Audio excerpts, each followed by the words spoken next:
5-blade, German-engineered razor. I've dropped the accent. Weighted handle, foaming shave gel, travel cover, scheduled delivery for refills with those $2, half off, half of what you pay for other blades. It's so cheap, it's so good, it shaves your face beautifully. It's almost like you set a Vatican Davra to the hair on your face. I'm gonna keep the accent. I don't have to be afraid about wasting my money because Harry says a no-risk child. If I don't earn my shave, I've got no worries. It's on them. It's on them it is. You can get creams, washes, lotions that'll keep your skin healthy and hydrated, sleek ergonomic candles. It's all good, Harry. He's back. My fresh language back. Not that I know that other man was. Thank you so much for bringing me to harrys.com/braid for the $3 starter set.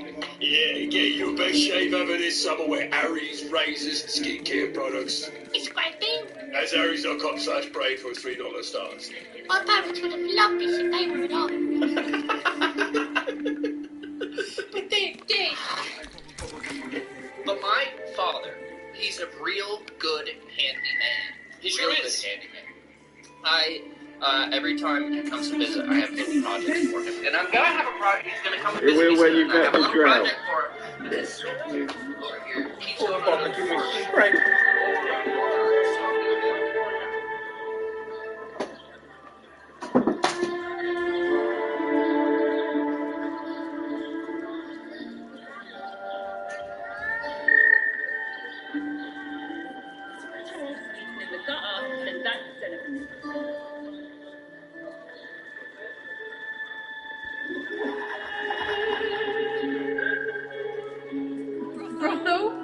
Pleasure house, den of decadent delight. So loud.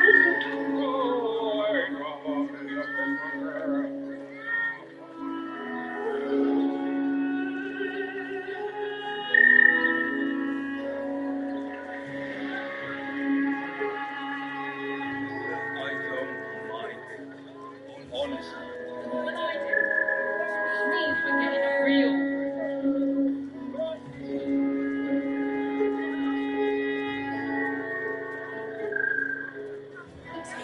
Such a prude. Birthday boy's just nervous, but don't worry. Everyone in Sorcerers caresses her.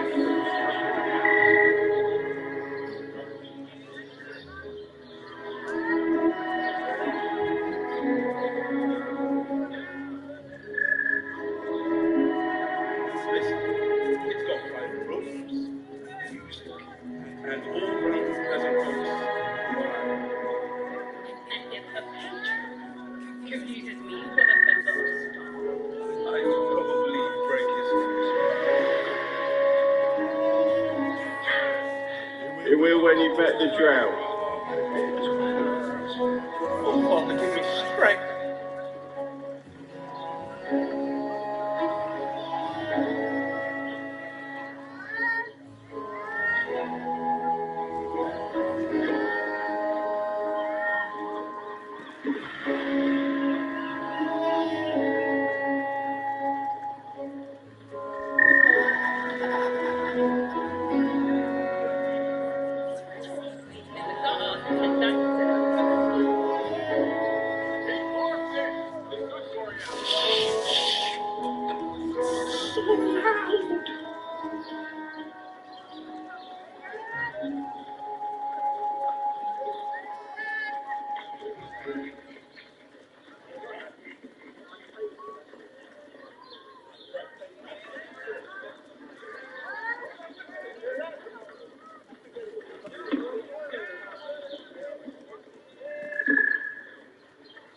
I don't mind it, honestly. But I do. He's such a prude. Birthday boy's just nervous, but don't worry. Everyone in Sorcerers caresses a professional.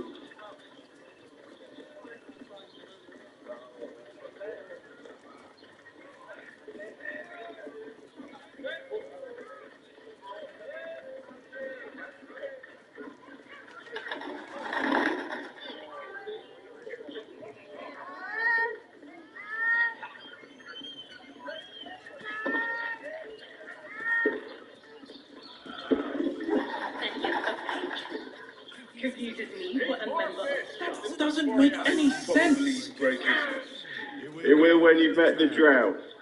They're twins. Oh, Father, give me strength.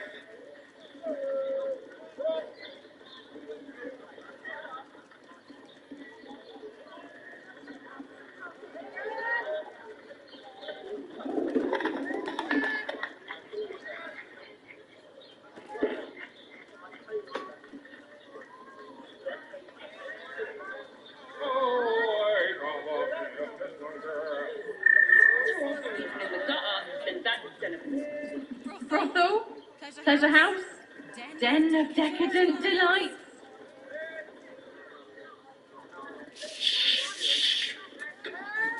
So loud.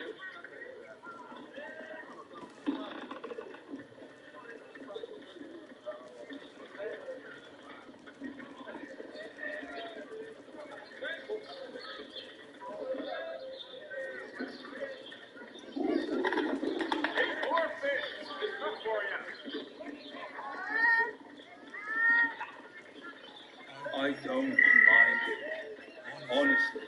Well, I do. Which means we're getting a real... He's such a prude. Birthday boy's just nervous, but don't worry. Everyone at Sorcerers Caress is a professional.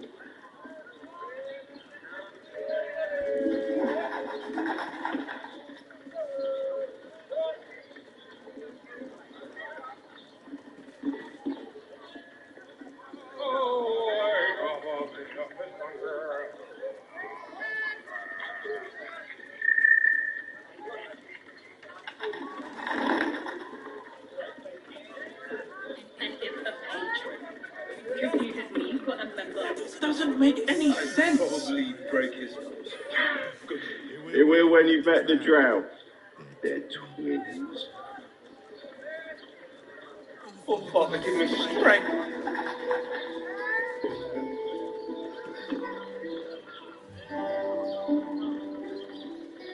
Eat more fish. It's good for you.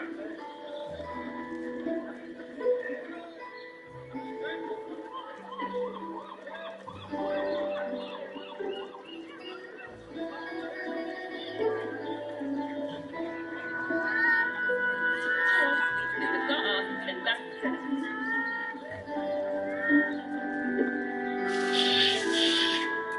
of So loud.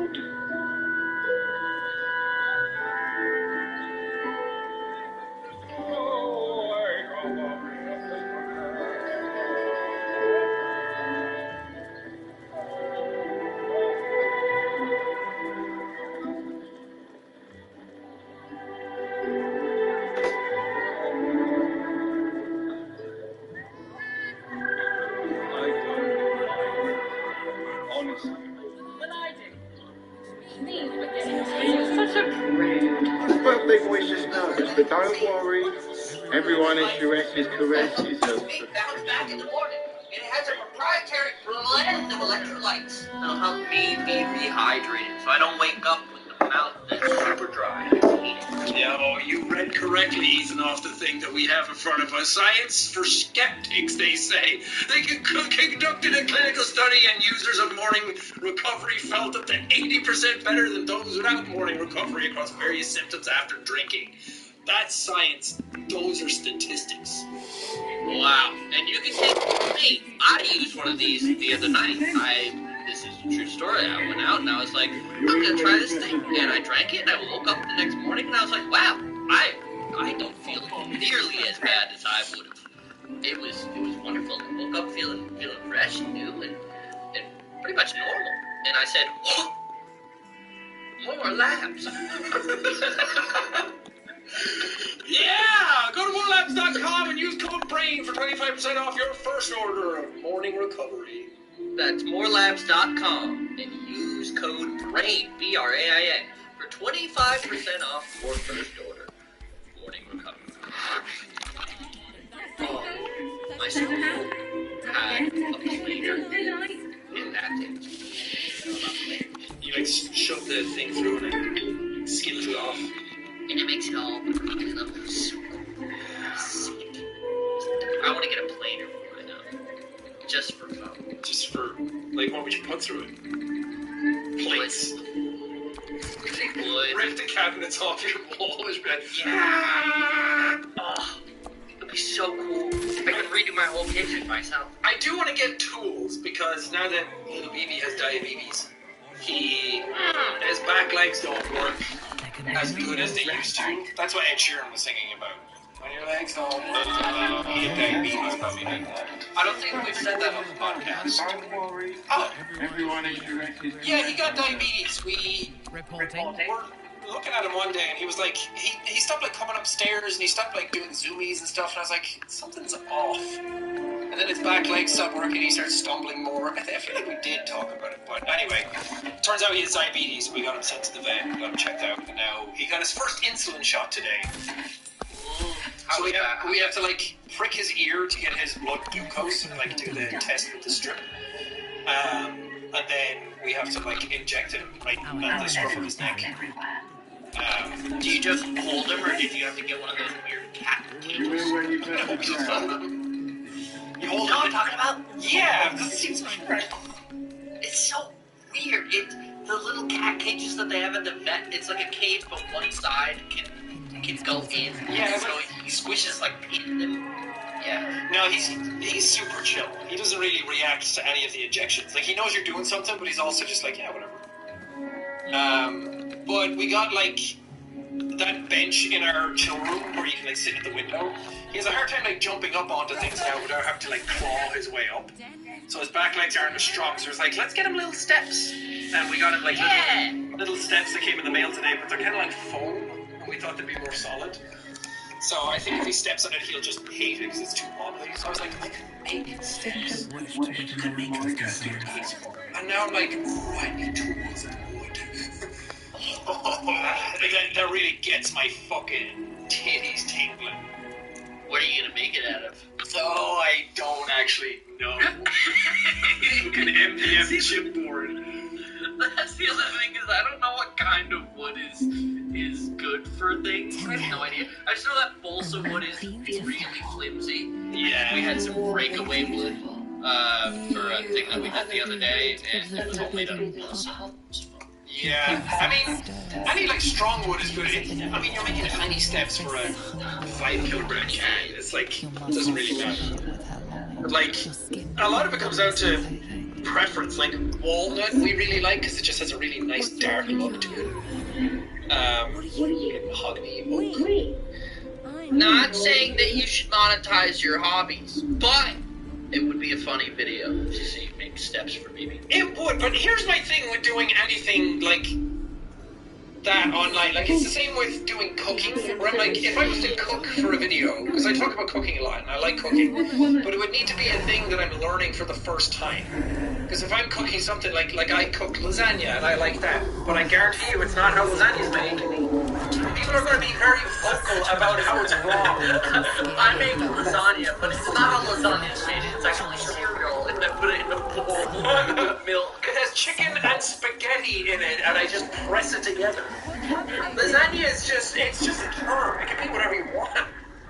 It's a state of mind, really. Yeah, as long as it tastes like lasagna. When I come over, whenever that is, will you make me lasagna? I've never had it. I mean, it's not like a super special thing, but I like making risotto. But I don't want to put that on the internet and then have people be like, you've been making it wrong this whole time. And I'm like, but I like it the way I am. That's the same with woodworking. I don't want to do something and then people are like, you should have used a 4-inch screw on that one. It would have held it together better. Yeah, you probably should have used a planer dovetail joint on that part. It would have been. I was like, it's steps for a cat that doesn't even know he's alive. I don't care. Just don't give a fuck. See, I want to be that guy. I want to be the guy that doesn't give a fuck. But I do. And that's the problem. I'm too empathetic. I care too much about other people's happiness. And then when I do something that fucks it up, I'm like, I'm the problem. Mirror, What about hello. BB's happiness? He just needs He'll food. be happy. He'll be happy anyway. He'll just yell at me until I pick him up. And then he's like, nah, I'm happy. Thank you. Now he gets a super strict dying now in a super strict like routine, and now he knows when his food's coming, and he gets very angry when it's not there. Even a little bad. No, he just knows by the phases of the moon outside what time it is. He's too clever. Speaking of my father, his dog Dexter, he is the most scheduled dog ever.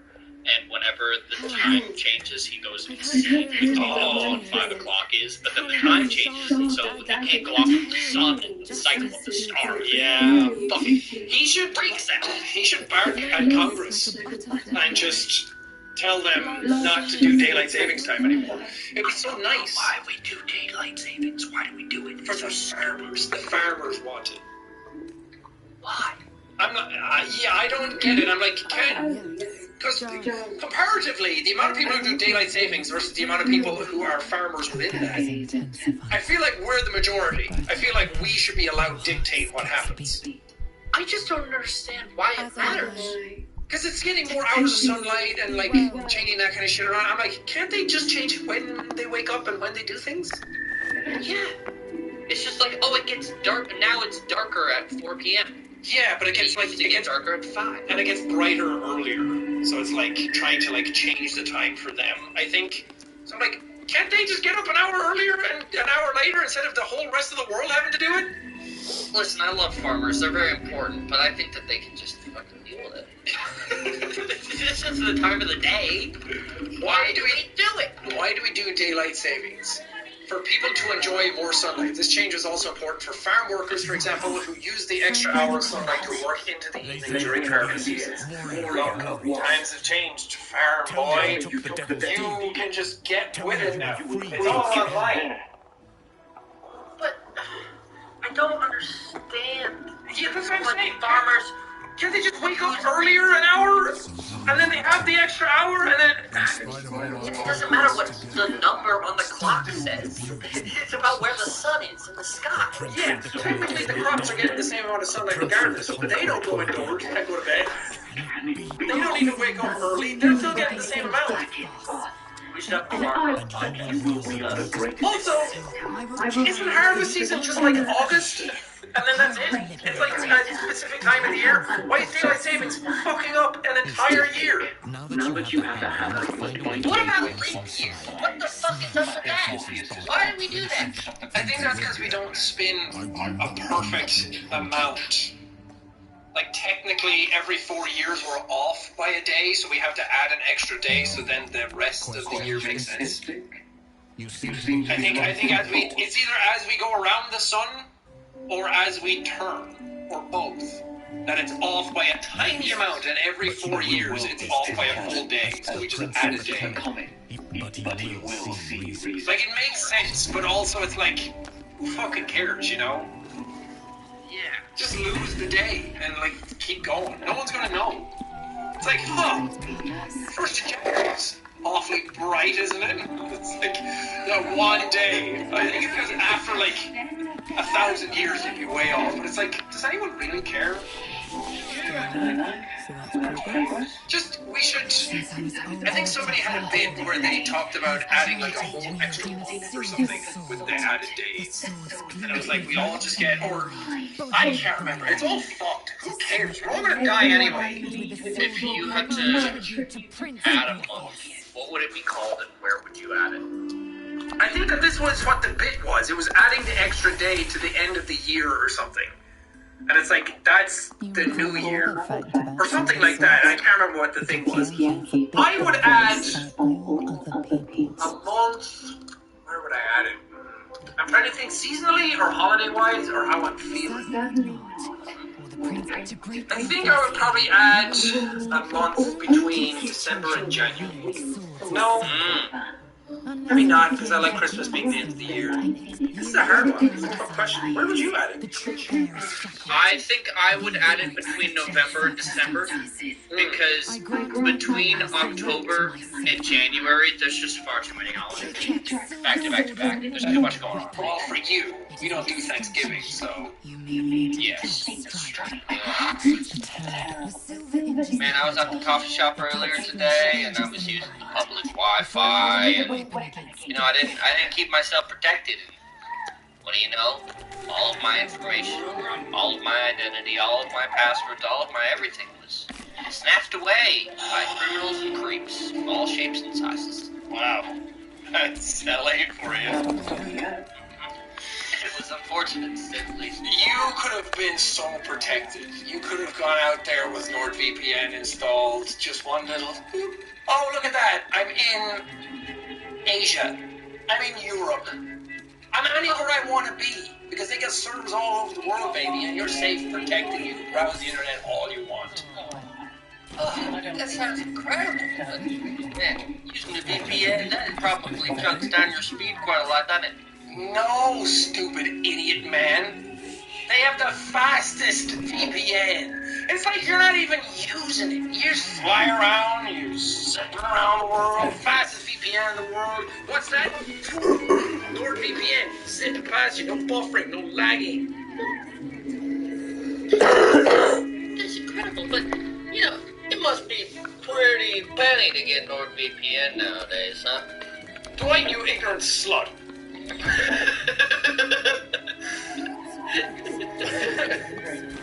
NordVPN is the price of a cup of coffee per month. Per month! Cup of coffee! Whoa. Cup of coffee in the big time. Whoa! You get an NordVPN account and you use up 6 devices. That's one phone. One laptop. We all got more than that. You can Yeah, get that's 6 phones or laptops. or both. Combined. A toast to Raphael's latest client. If Sean had 3 phones and 3 laptops and all were connected to NordVPN and protected, how many devices would he have? More than anything. Yeah, and if you were using NordVPN anywhere in the world, the answer would have come faster to you than what you just did. Faster than the human brain. Listen, I heard I make sure the big house the is human full of brain that if you wanted a big old discount off NordVPN, you could just go to nordvpn.com/brain. Yeah, and I was gonna make a joke saying that the brain is big and capitalized because you'd be big brain to do that. Oh, It wasn't worth interrupting you for that. no, it's okay. But with every purchase of the 2-year plan, you're going to receive 4 bonus months for free. 4 bonus months. And there's a no-risk, Nord 30-day money-back guarantee. 4 months? That's like half the year. Almost. Go to nordvpn.com/brain. Use yours today. Do you guys have an equivalent? No, we don't. My people were horrible. The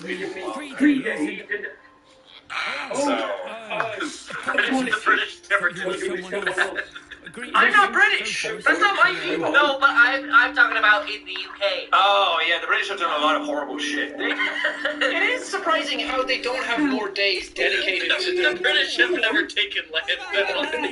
True. We've never done that. It is crazy that they don't have more days dedicated to their tomfoolery from days of yore. Most definitely not. Oh, maybe they do. Salutations and hello. I just go here. I don't. One of I'm not from here. here. 10 days and 4 days. No, I don't think we have anything like. I think between Halloween and Christmas and Thankmas. And thanks, baby. Praise be. Praise be. Non-denominational. Without giving too much away, is Thankmas being worked on? Yes. It's been worked on very heavily. People are finding venues for it right now. It's going to be different this year. Yeah, we're going to have flamethrowers. Barney the dinosaur is going to come out. Do backflips. Really? Yeah, well, Usain Is that a Bolt promise? jumps up and down in the corner. That's not what he does normally. He just No, Thankmas is pulling out all the stops. That's crazy. We're allowed to just dictate what people do. Usain Bolt usually runs in a straight line. Yeah. Zigzags this And time. I put that energy into up and downies. Go. Yeah, come on. You see, every dollar raised is a jumping jack. We raised $10 million last year. Get to work. Get to work, baby. I'm very excited for Vegas this year. It'll be good.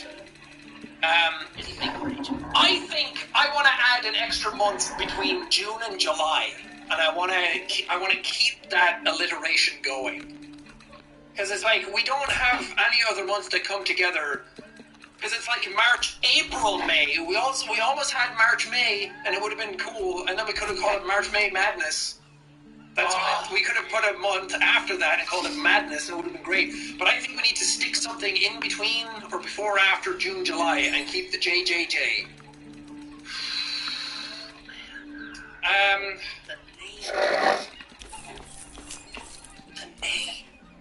June, July, Jungle. June, July, August. June, July, Junimo. No, that's Saturday. June, July, Jambo. You see what I mean? You see how fun it is to say? Damn right. Yeah, and it kind of sounds like a cool meal. Yeah, it's like, where are you going on your Jambo holidays? Oh, man, your Jambo holidays? Oh, Yeah. my God. Where are you jamming out during Jambo this year? Dude, it writes itself. It does. It's the perfect month. And that means we get like a little extra summer. The transition isn't as harsh. I don't know who made the days. John Day. That should do you. Probably. Charlie Day. Sweet mum. Have a steady. Who invented time? Who named That should do the you. days? Oh, you're gonna get up. The Big. Babylonians. Ffion. Oh, those fuckers. They could have had so much fun. There's not enough funny people in the world. There's not enough jokesters around. All the things the Babylonians did, and all I know from it is the whore of Babylon. That's the only phrase that I know with the term Babylon in it. Why didn't they do more? They could have made the days funnier. The Babylonians. They could have done everything funnier. They have a great name. No. They could have made it so silly, but they didn't. Why? Why? I hate that. Stupid. I hate it's like, oh, we brought out threads. Oh, we're calling it replies and reposts. It's like you could have called it a thread, sewing together. Like so many fun names. Like no, let him sew, let him quilt. That platform died really very fast. We should talk about the rumors of Elon charge Twitter. I hope it happens. I saw that, and then I saw a tweet where he got community noted, and it said that he was just talking about changing the rates for the premium features, and it wasn't actually charging for actual Twitter. But I heard that articles still go around a lot, so I don't know what was true. I want him to charge $100 a month for Twitter. Yeah. I hope this is important Just for yours. Just fuck people over. I will say, I don't use it at all anymore, and this is the first time it's stuck. I mean, I do. I like tweet something, but it's like I tweet, and then I get off, and that's it. I don't linger anymore, and I don't know how that happened or why that switch flipped in my mind. But I'm so happy it did. I go on now, and I'm like, why are nobody talking about anything? Now that I've been away from it for a while, I'm like, you guys are just in the poisonous swamp, and you don't realize you're in it. I gotta get out of it. Get out of it. Get out. Pop the antidote. Get out. I got it. What was the antidote? I don't know. What was it that got your toes out of there? I realized how much it was affecting my emotions. And I go on it, and then something that happens where I'm like, it just affects, it starts getting my brain to think about things a certain way. And that's so obvious, and like the whole point of it. But I realized one day, I woke up and I was like, I don't really like how it's making me feel. About myself, about other things, about other people. I don't like that everything I know about people is through this. And then I just decided to delete it off my phone again, and it just never came back. I never had the urge to go back on it. I should do that. That's what I did with Tumblr. I haven't been on Tumblr in years at this point. That had the added benefit of Tumblr crashing and burning pretty quick. So no one was on Tumblr. But everyone's still on Twitter.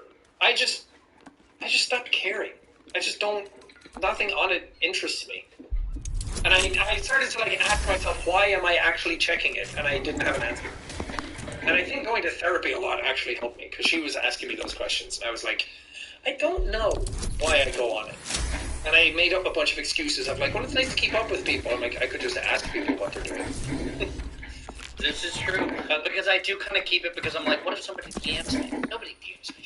Yeah, that too. Like, I haven't deleted it because of that.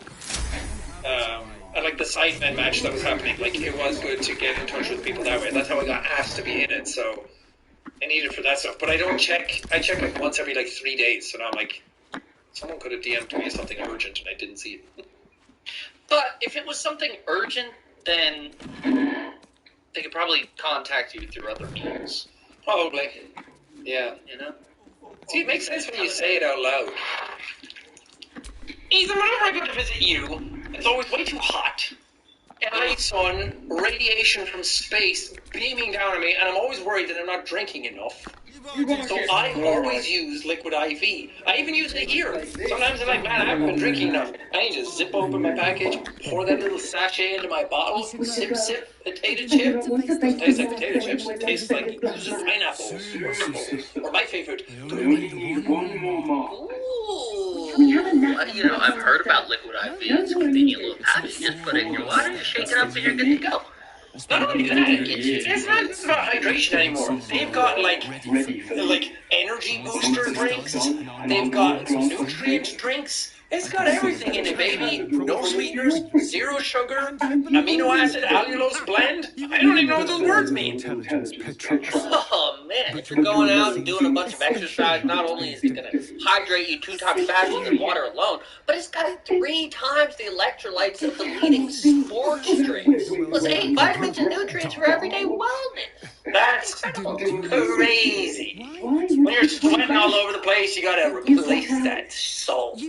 Oh yeah, it's great stuff. And you know, Liquid IV is not doing good for your body, but they're doing good around the world. Liquid IV believes that equitable access to clean and abundant water is the foundation of a healthier world. So they're partnering with leading organizations to fund and foster innovative solutions to help communities protect both their water and their futures.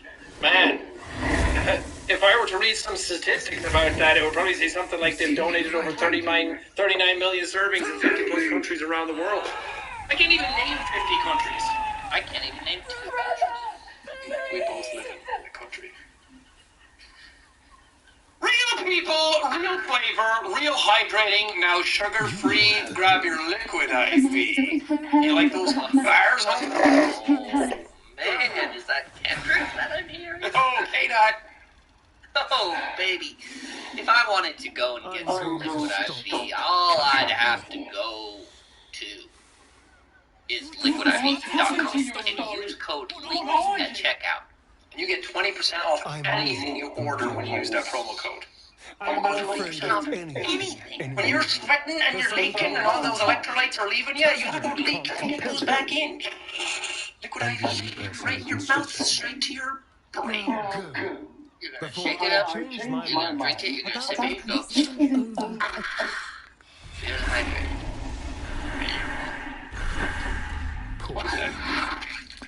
It is when I see people say, I hope Twitter crashes and burns, and I think we said it as well. Like, I hope it crashes and burns so we can get away from it. Like, you could just do that. And I think that I was saying that kind of stuff and being like, yeah, I don't care. I think the fact that they changed to a For You page as well, and that was the first thing I saw, and I was getting so many things that I didn't care about, and I was like, that was it. It, like, forced me off its own platform. The algorithm did the opposite effect. It shooed you away. But I don't really like go on TikTok or anything anymore either. I don't know what happened. I think I grew up. I think and a lot of other stuff has been like falling into place in my life, and like a lot of the toxicity in my life is starting to like dwindle away, and I'm like finally setting up like boundaries in good places. And now I'm like, I don't care about this other stuff anymore. Instead of going on Twitter, you're painting minifigs and stuff. Yeah! What's it like having a hobby? I think that's what fucked up my neck. I went to my osteopath about it. It was like a chiropractor. What is that? It's like a chiropractor, but not pseudoscience. Because chiropractic medicine is not, like, agreed upon as an actual, like, science. Yeah. So it's like muscle work and, like, relieving muscle stuff around your back and your spine and neck. And so she was, like, working through a lot of that. She was like, anything you think could have done it? Because there's this massive bruise on my arm from playing football that just will not go away. And she was like, maybe something got to do with that, or playing the football. And I was like, that was a week ago, though. She was like, maybe not. I was like, I was painting miniatures for a long time. She was like, there you go. Because I'm like, there it is. I'm like this. Crouched over. And sitting all the way down. Do a fun little setup with lights and stuff. Oh, I want it, though. I want that little room where my drum kit's in it. I want to, like, redecorate that to have, like, a little, like, spraying space and, like, have, like, ventilation and have a little, like, air spray, like, airbrush space. Yeah. I did get, like, things for all my paints to go in. I'm like, they're on the floor right now. Just slot out a day for it.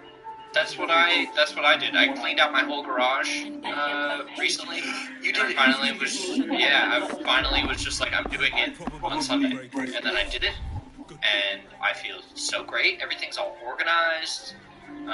It's awesome. You just gotta pick a day. That's true. I should do that.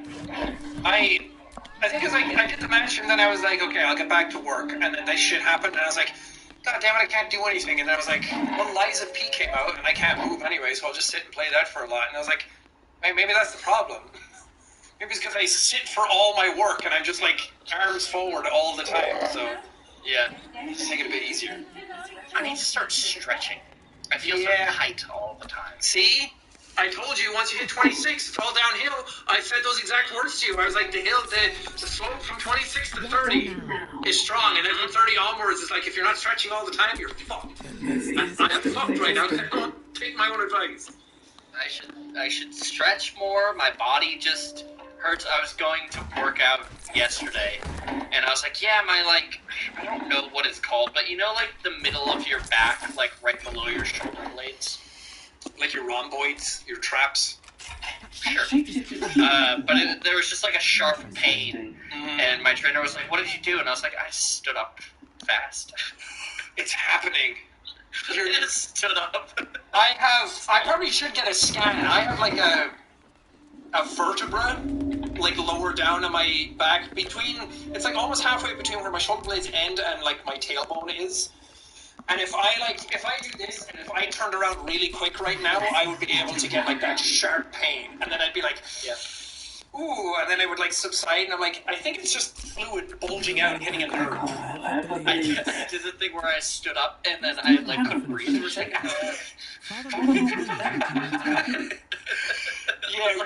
it's probably like herniated discs on both of us, and I'm like, every time I go to the doctor about it, no one ever seems to be like, yeah, that's a problem. They just kind of like wash it away and be like, yeah, if you do some like lifting or Pilates and stuff, it'll strengthen it. I'm like, it hasn't though. This year I went and I had a physical, and I felt like it wasn't intensive enough, where they just like took my vitals and stuff and then blah blah blah, and I felt like they didn't check enough. Because they're like, yeah, you're all good, and I was like, yeah, you don't know that. Did you get a in your butt? No, that doesn't happen until 30, I think. That's probably why I didn't feel full, like a maybe. Your prostate wasn't feel full. Because I had to do it when I was getting ADHD meds to be like, is your blood okay? Can you take medication like that? Can you stimulate your prostate? Yeah, cough? No, it's ADHD, alright, yeah. Yeah, see, normally when you cough and you don't have ADHD, it doesn't flare up so much. But yours started, like, bouncing all over the place. Do you have to cough for a prostate exam? No, that's like the thing from, like, your dad's, like, generation. Like, your granddad's generation of, like, hold your balls and cough and it does a thing. But, yeah, it's just for the movement or something. Yeah, I don't know what it's supposed to test. Because I don't know how much you can tell. It's just, maybe they should want to touch sack. I think it's like a, when you... Are you touching your own balls right now? Yeah, there's movement. I asked the doctor once, because they're always like, turn your head and cough. And I was like, what does the turning of the head do? And he's like, so you don't cough in my face. I was like, oh. I didn't know that. Yeah. I thought it was like adding pressure. Yeah. No, he's like, yeah, no, it's just so you don't cough in my face. I was like, oh, that makes sense. Oh, that's funny. But no, I went and I had to get like blood work done and an EKG done because ADHD meds are stimulants, so they were like, if you have heart problems, you can't take these. And I'd never gotten those done. Well, I got blood done before, but not an EKG, so I was like, I'll just get a full physical done. And then I went in and he did the whole like, feel your balls, okay, no lumps. Feel your prostate, okay, no lumps. I'm getting up there. I'm putting the years on. Twist your nipples, see if they flick them, see No, if they get hard. I did get a lump in my left nipple one time. I haven't talked about this, but it was... Okay, there's the conspiracy theory side of it, and there's the I don't know what actually happened side of it. But I started getting like this soreness, like a tenderness under my left nipple, and I was like, oh, that's weird. And then as like the weeks went on, it started to like form a lump, and I was like, that's scary, and I could like feel it. It was like a little hard like marble under there. And I was like, what the fuck is happening? And I went to my doctor, and he was like, I don't know what it is, but we'll go get you. I had to go get an ultrasound on it and get like my lymph nodes and everything checked in my armpits, and they were like, yeah, you have this thing, and apparently it's like an increase in estrogen where I was actually growing a little titty. And I was looking it up and I was like, I have no idea where more estrogen was coming in my diet, other than the fact that I changed to soy milk. And I was drinking soy milk for everything. And I looked it up and I was like, there is like trace amounts of like estrogen in soy milk. But I was like, well, my doctor was like, no, it's negligible. Like, that's just like an urban legend, like soy boy kind of mean shit. You know, you're just pounding gallons of it. But I stopped drinking soy milk, and the lump went away. And I was like, did I literally start growing tits because I was drinking too much soy milk? Was I becoming soy boy? I was like, I thought that was just a thing people said. I didn't know there was any like truth to anything that people were talking about, like estrogen and soy milk. But yeah, it might have been something completely different, but that was the only thing I could track that changed in my diet. The irony. What ironic. Oh, that was so weird though, but I was getting worried. I was like, is that what a cancer lump feels like? I don't know. Yeah, everybody at home, make sure you're checking yourself for lumps. It's very important. Yeah. Check your titties, check your balls, check your... I mean, you can check your butthole if you want, but I don't know if you know what you're looking for. Yeah, that's what who you are, yes. Yeah, depends on what you got up there. If you got a prostate or not. Get everything all checked out. You have that to ask. Don't be shy. I've had everything done. I did the colonoscopy for other stuff. The only thing I haven't had is a tube down my throat to like check everything.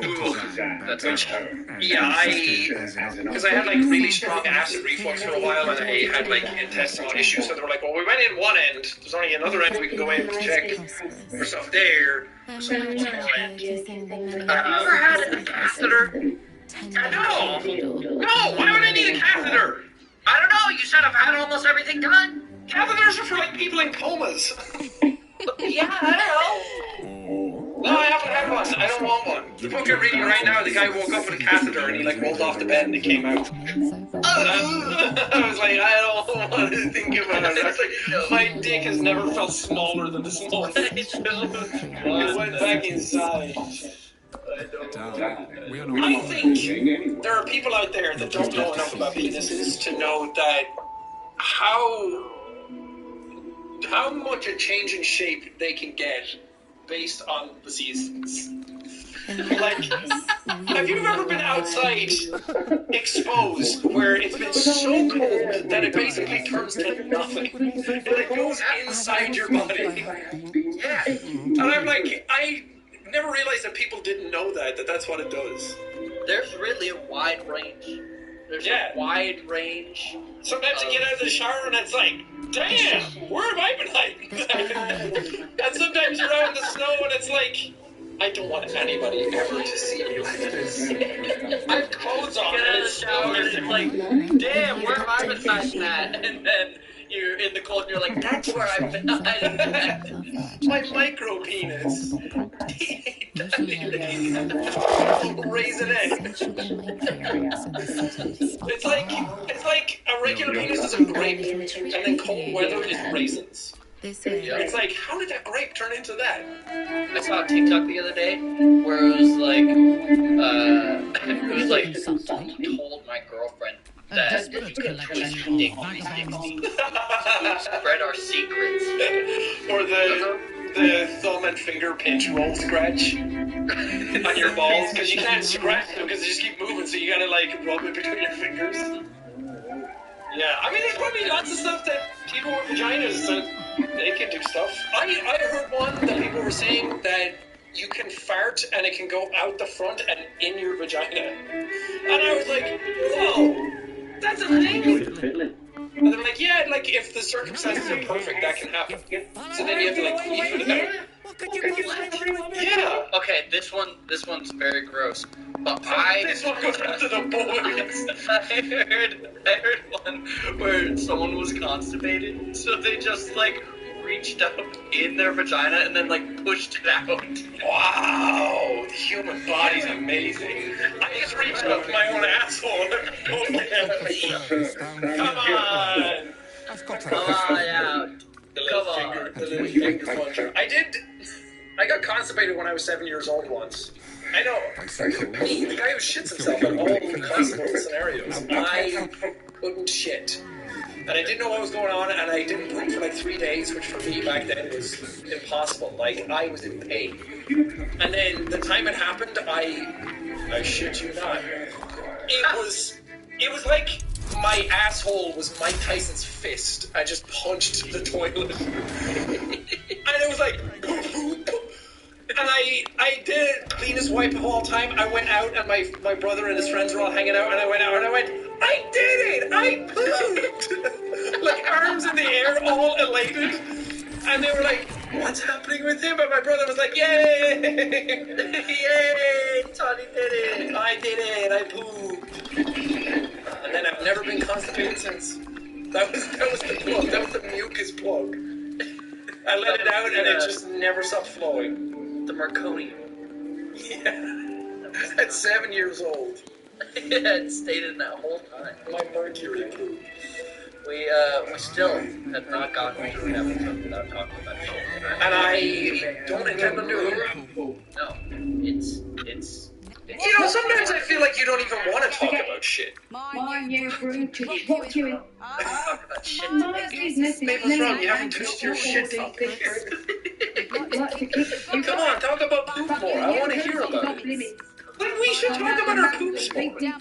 I think everyone would be happier and healthier.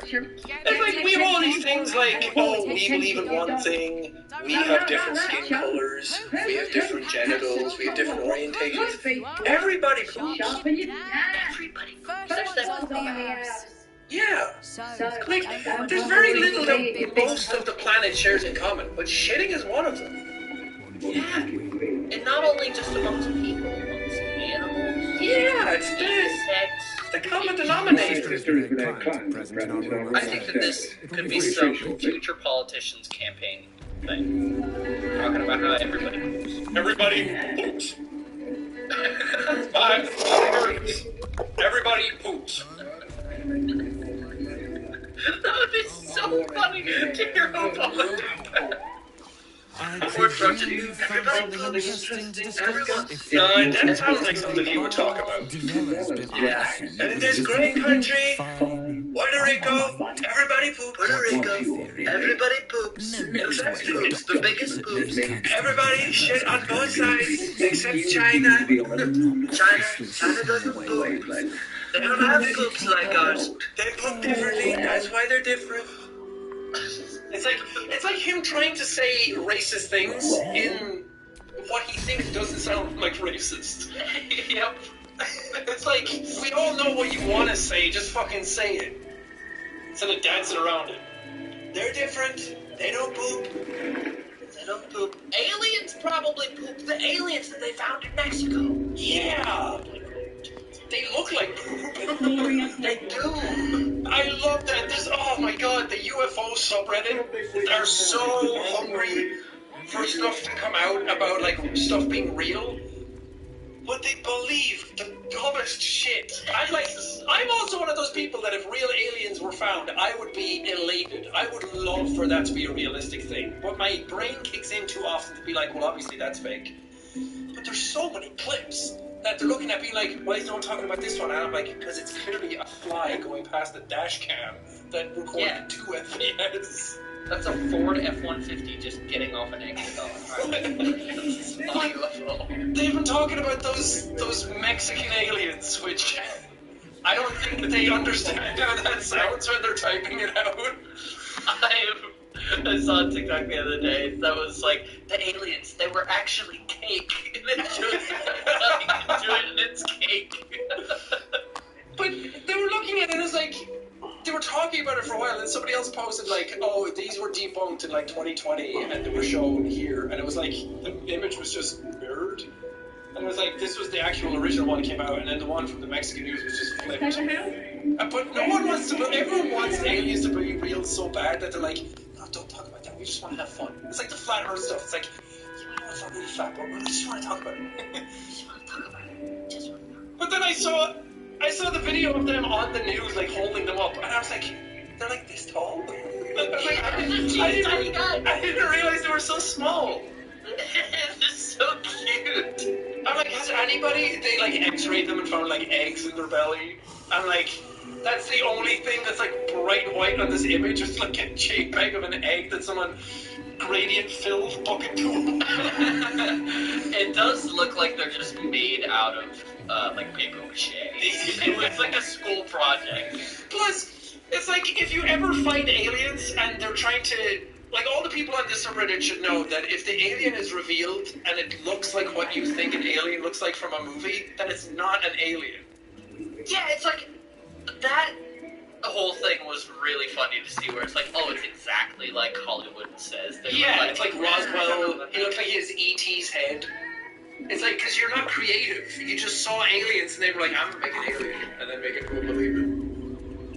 I want to see the book I'm reading. It's called Project Hail Mary. It's by Andy Weir, the guy who did The Martian. Why didn't we storm Area 51? We had so many people saying that. We could have taken them back in force.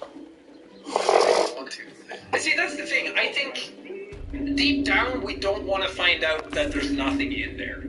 We don't want to find out that it actually is just a place where they like try out the stealth bomber for like 10 years before it get. Yeah, it's just like it's fun to think about. There's aliens in it, but it's like, no, it's actually just a new jet propellant that we're working on that we can't let other countries figure out about. But yeah, the book I'm reading has aliens that are like spores or just like a parasite kind of thing.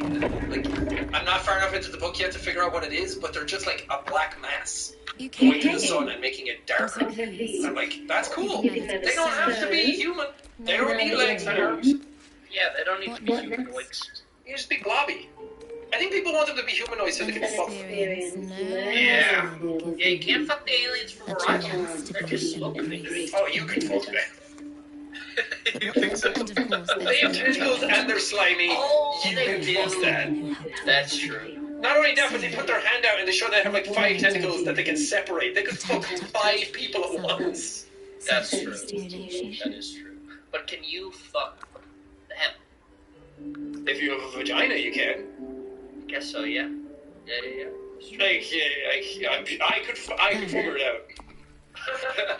give me a whiteboard and a marker. I could figure it out. I could work this problem.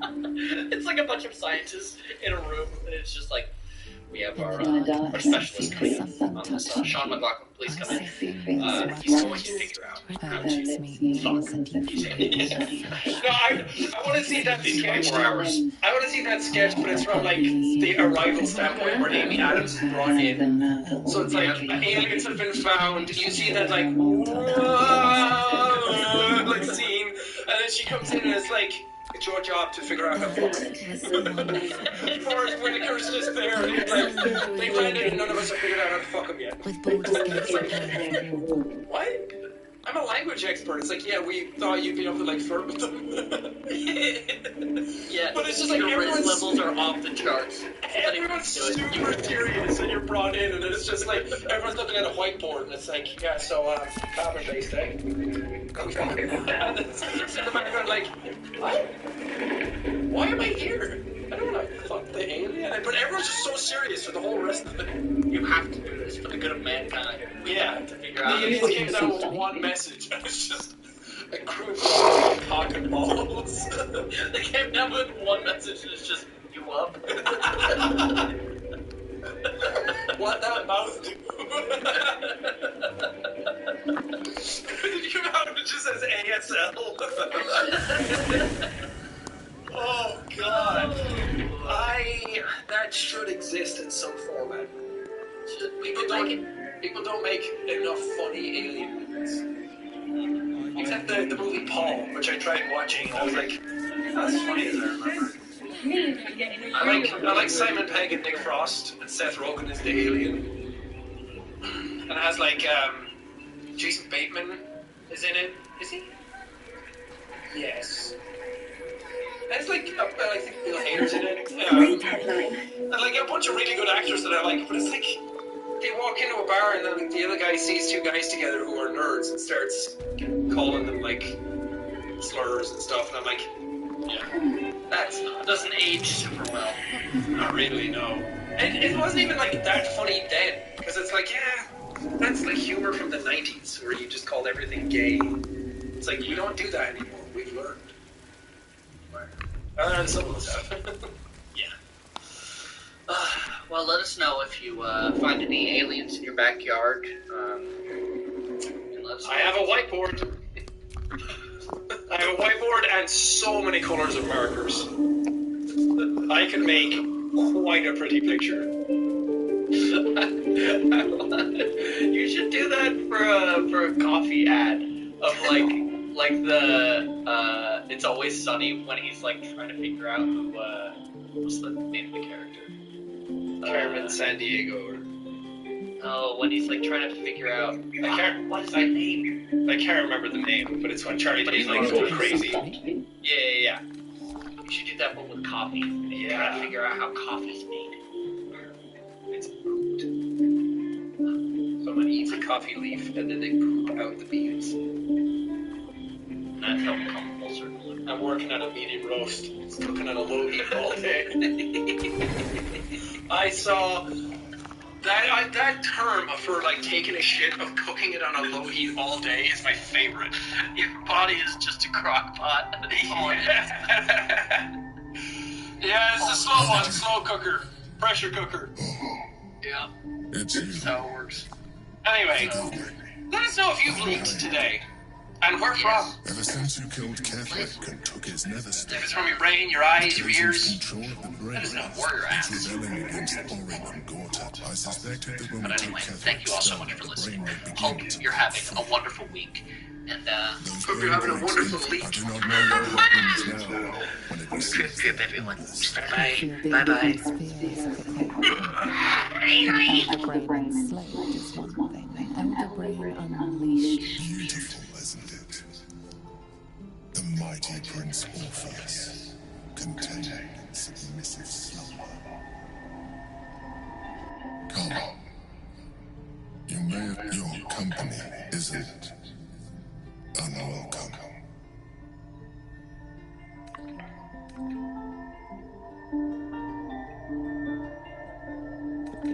Trying to guard us. The brain is restless. I'm haunted by memories. They are Duke Stelmane, or Belin, as I know her.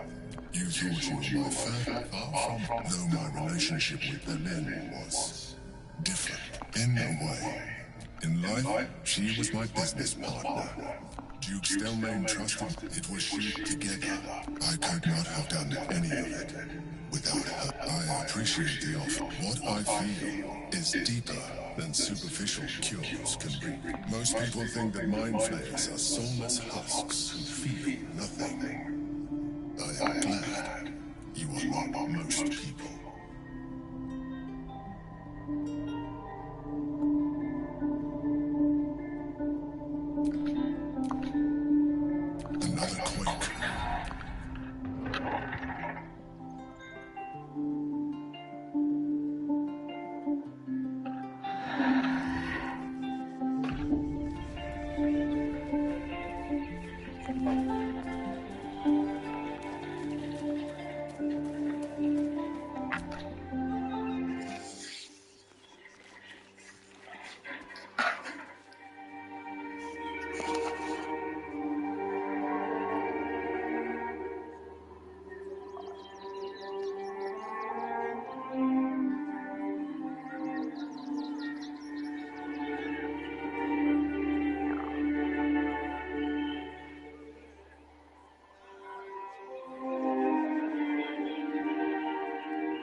listener, and welcome to Distractable.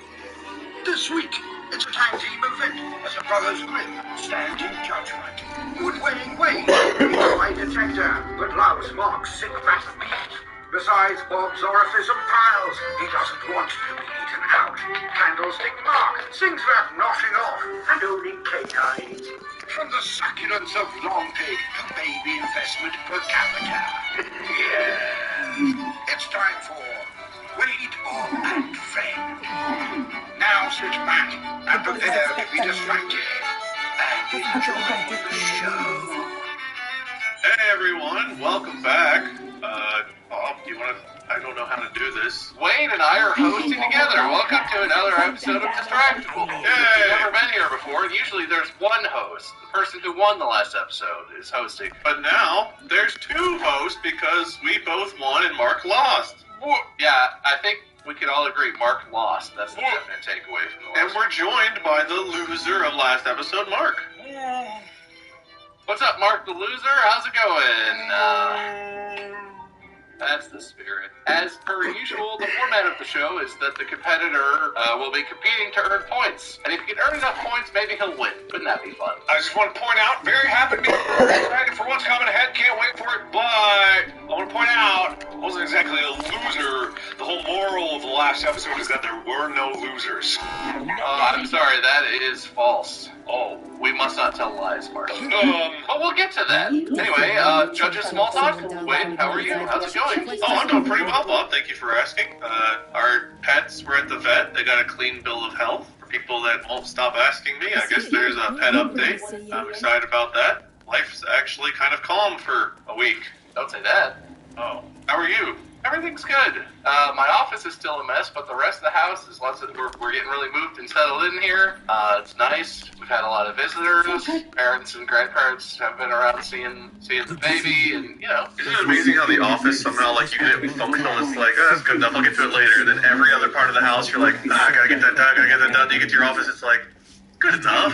It hasn't, my office hasn't improved in terms of unpacking literally since the first time I recorded in here. Mine's improved a few times, but you can see not much. You can see a box right here. Half the room is off screen this way. That's the half that's just a pile of shit right now. Yeah, I feel.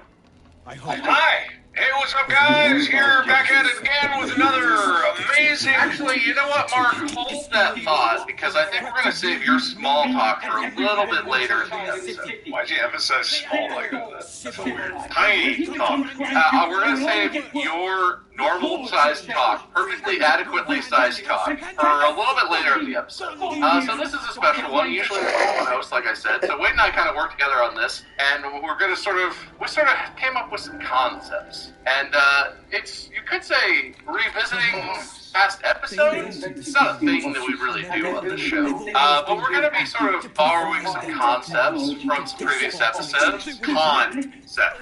And and Mark is going to be our guinea pig to see if that works or doesn't work, or I don't know. Pig. This first segment I titled, and I sort of came up with it, and I like to call it Our Friend is the Devil. Here's Advocate. It's Devil's Advocate, Mark. Oh, good. Yeah, so cool. Yeah, what was all that other stuff about pig? That was just me emphasizing words to make sure that you heard them. So I've got some prompts here, and I want you to take the Devil's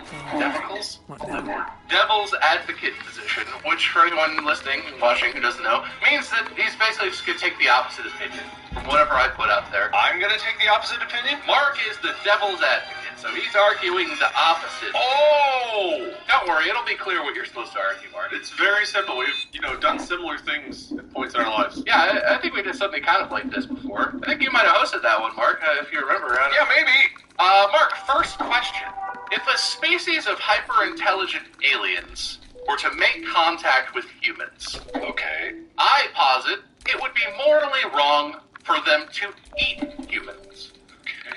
Mark is on the side of it would be morally correct for hyper-intelligent aliens to eat the inferior species of humans.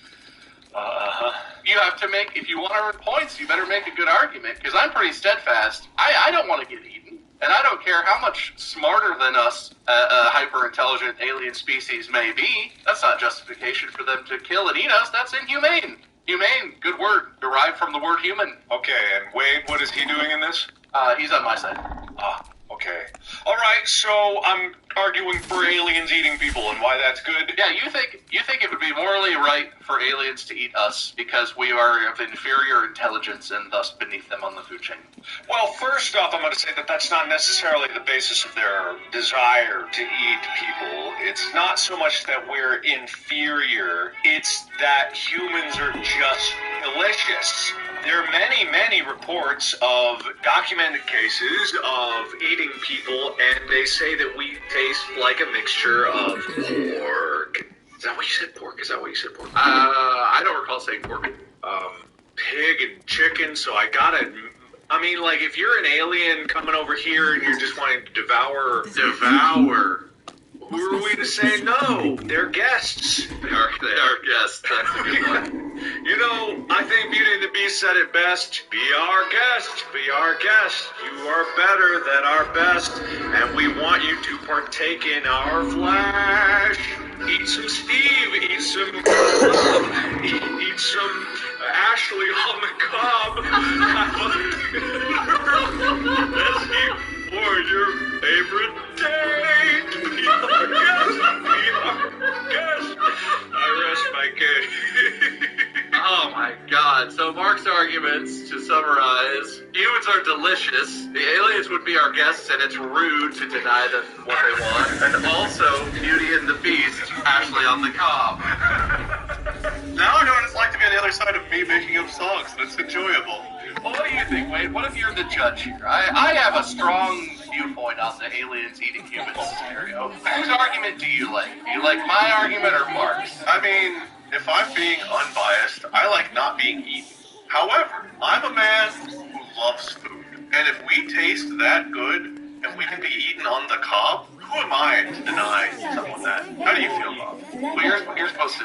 I'm letting you decide. Oh, you know, he even did like a little song and dance number. I'm going to start with Mark. Yeah, eat us. You really started singing all on your own, Mark, which is just exciting for the rest of the episode. But don't make a standard for yourself here. No, don't worry about it. Well, that's a point for you, buddy. Hey, not me. There you go. And I'm sure the topics will only be decreasingly controversial. Decreasing. I just realized both of these first two are very food-oriented, but that's okay. That's okay. It's fine. That's fine. I argue being vegetarian is beneficial both to the animals that do not get mistreated and then killed and then eaten, and to the environment, because most animals, maybe not most, but many animals that are raised for human consumption consume more food than they actually produce and are actually kind of a drain on the environment. There are a myriad of ways that livestock and other animals, raising them on a farm situation can damage and do damage to the environment and cause problems. I think that if everyone was vegetarian or was at least more vegetarian and the meat industry was not so common, I think that would be a good thing. Mark is in favor of eating only meat. Only. A strong point, Mark. I'm in for eating meat, period. That's it. Nothing. Only meat. Okay. All right.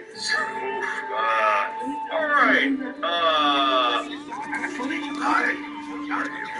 I just want to reiterate too. You know how much Wade loves meat. So this is kind of a softball for you, really, to think about it. He put the ball on the tee, handed you the bat, and took off the blindfold. Let's look at it this way. You know, if I want to list the... Are you about to get consumed by a creature of the darkness, or are you alright? For those who are...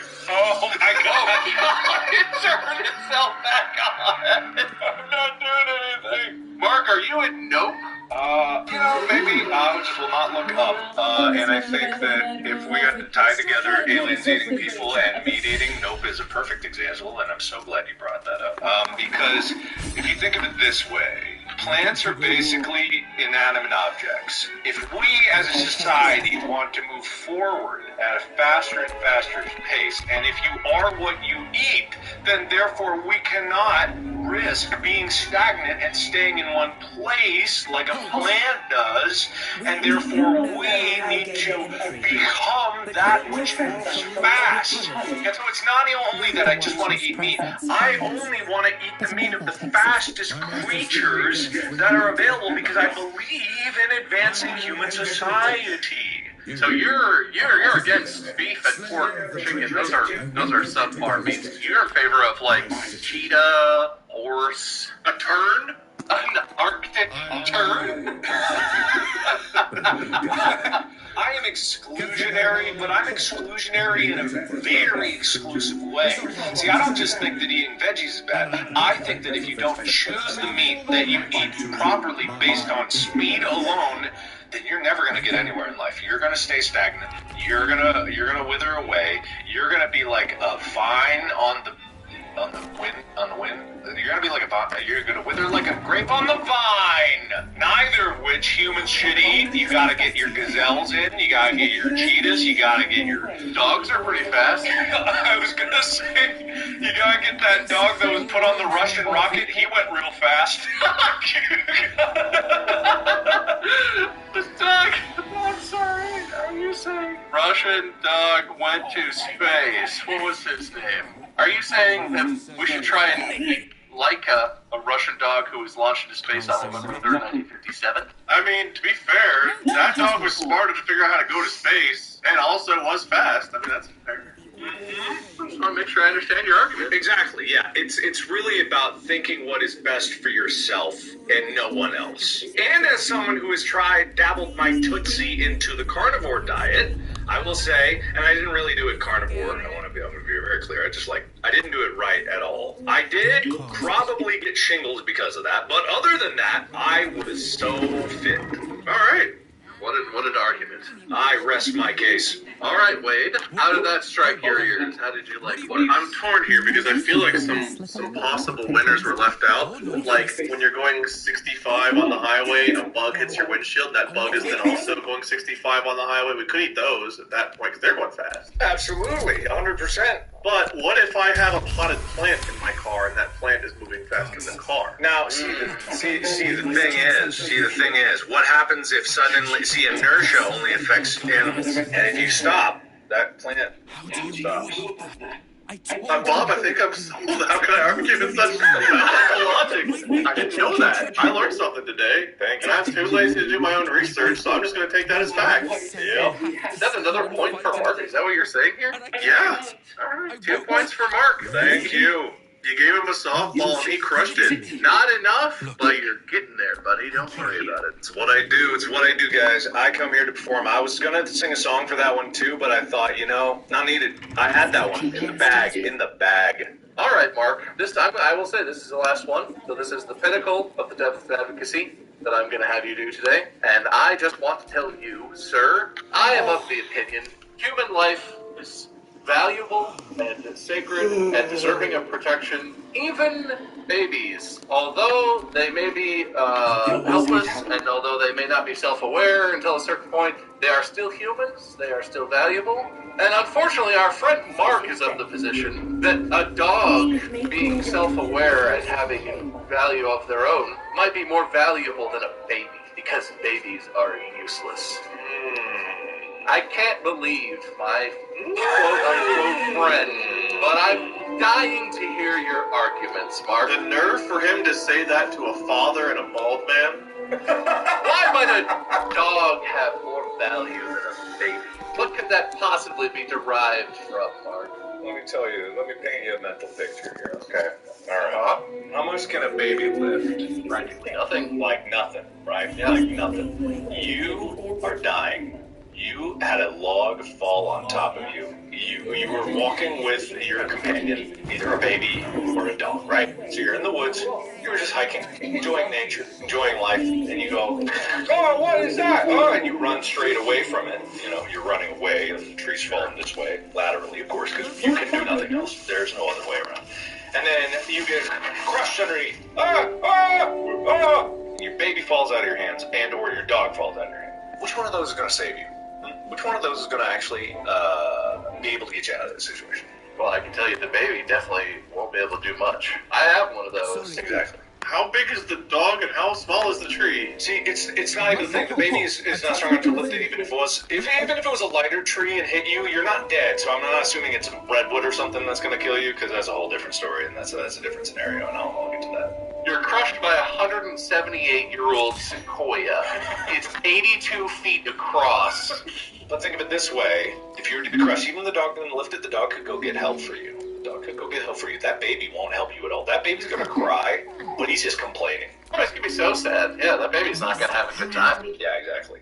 On top of that, babies will eventually grow up to be adults, and that sucks. Long-term commitment. You want to talk about free trials? You know, dogs much more temporary than a baby. I'm sorry, are you arguing that dogs are good because they die faster? Yep, sure do. Yeah, okay. Yeah, I see that. If you get a bad baby, you're stuck with that baby for a long, long time. If you get a bad dog, you're stuck with that dog only for as long as it's alive. You see what I'm getting at? Keep going, you're on a roll. How long is it going to take to perpetuate the generations, huh? You're not going to get more babies out of your investment. Your return on baby is just going to take so long, and you got a longer time horizon for your thing. But you get a dog, your return on dog, you're going to get more dogs year over year. Your investment's going to triple, double, and quintuple. Are you selling the babies? In this scenario, are you selling the babies and puppies? Yeah, eventually. Okay, gotcha. Just want to make sure. You don't want to keep all of them. You got to get stem cells somewhere. Anyway, so, but, you know, you're going to get so many more dogs out of your dog than you would babies out of your baby. And you're going to be dead by the time that the generations spill out to take advantage of them. You know, if we're thinking about long-term investments and stealing from the future for the now, which obviously is the greatest strategy for positive returns and cash flow, you know, I just think the dogs are going to be the superior investment option. All right, Wade, whose life do you think is more valuable, monetarily or otherwise? A baby human? Buy a dog when you're trapped under a log, swimming in a deep, uncertain bog. Get a dog, it's better than... I'm really glad that the only Disney movie keeps making a return. You know, I gotta say, it was a pretty convincing argument. However, it was pretty convincing. He also presented mostly in LA format, and I don't have a baby, but I do have dogs, so I think I value a dog more than my own baby, so for that reason, sure. Wow. So we keep that clip somewhere, just in case. We keep that clip for the future. So are you giving another point to Mark? Yeah. Did you see the note? Oh, yeah, I did now. It's too late. No, good thing. You got 3 points for Mark. Yay! Still not enough points, but maybe you'll get there. Not enough points for what? Don't worry about it. What do you mean? Anyway, that's the end of the segment called Our Friend is the Devil.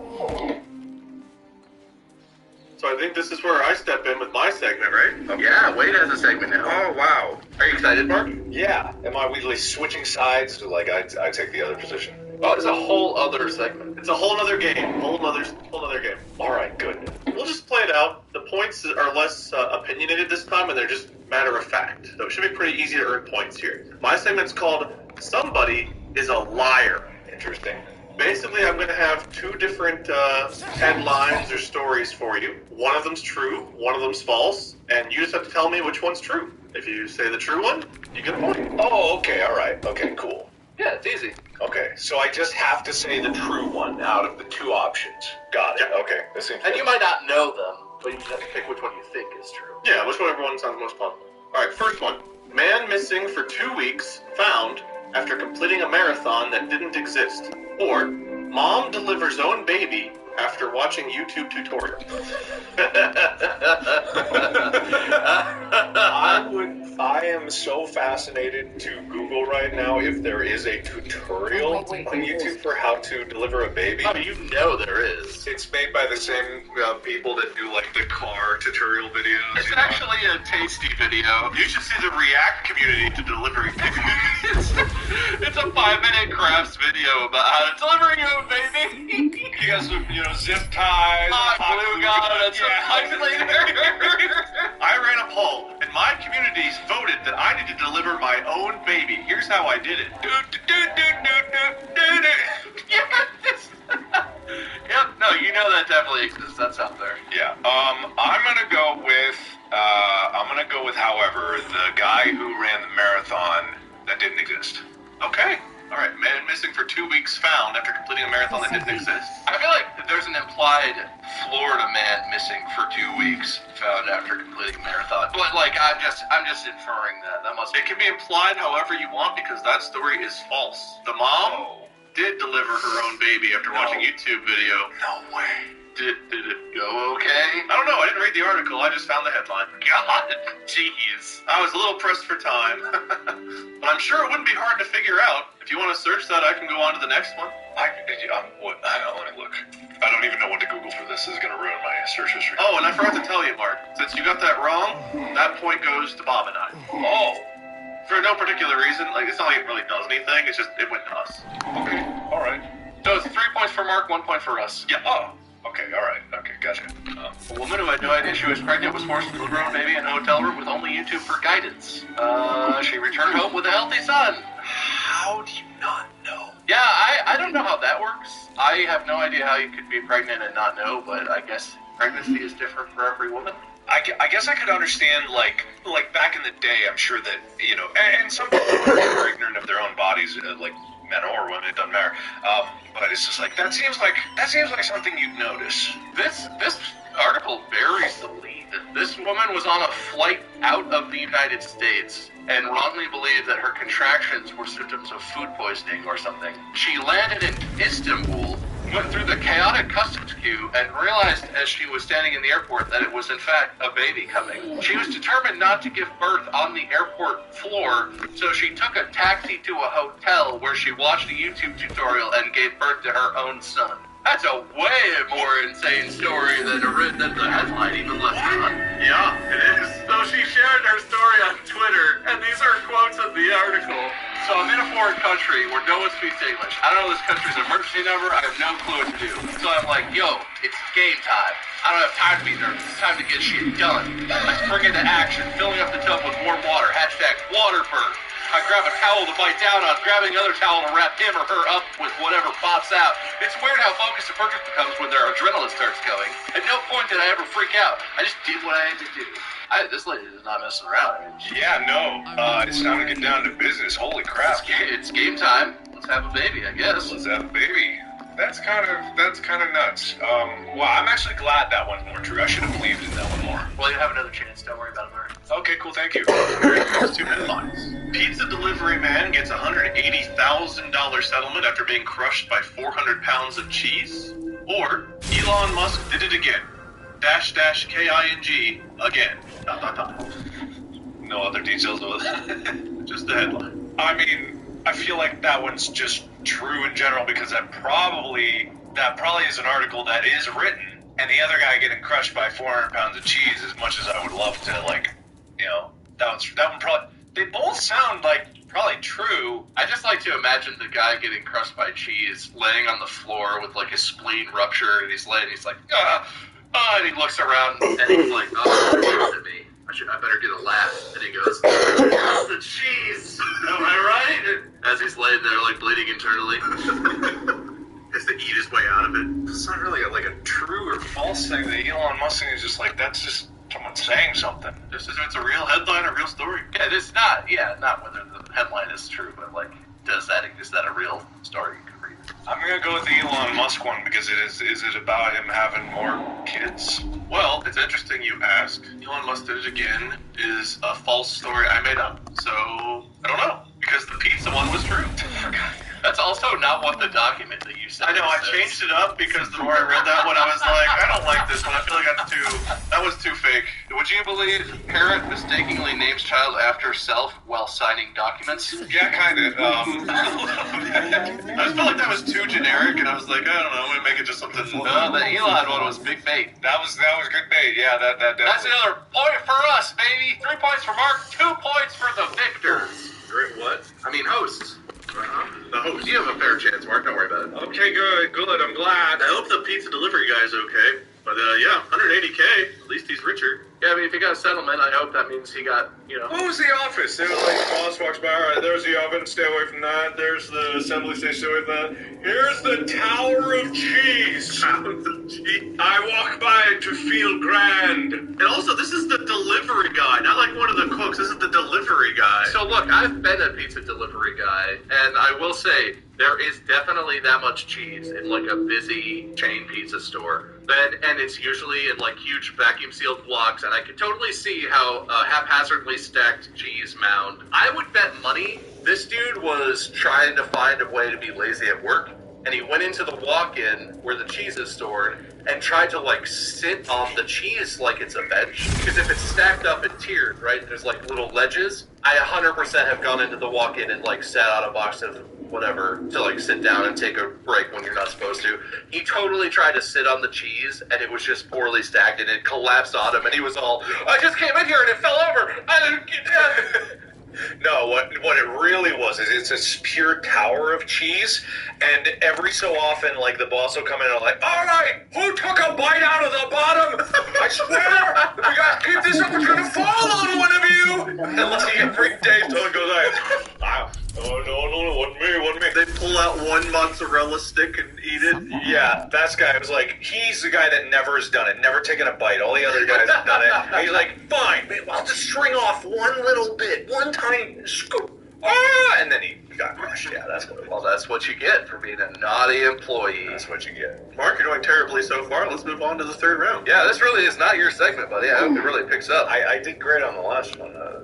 Okay. University student who filmed flatmates in the shower asks for privacy.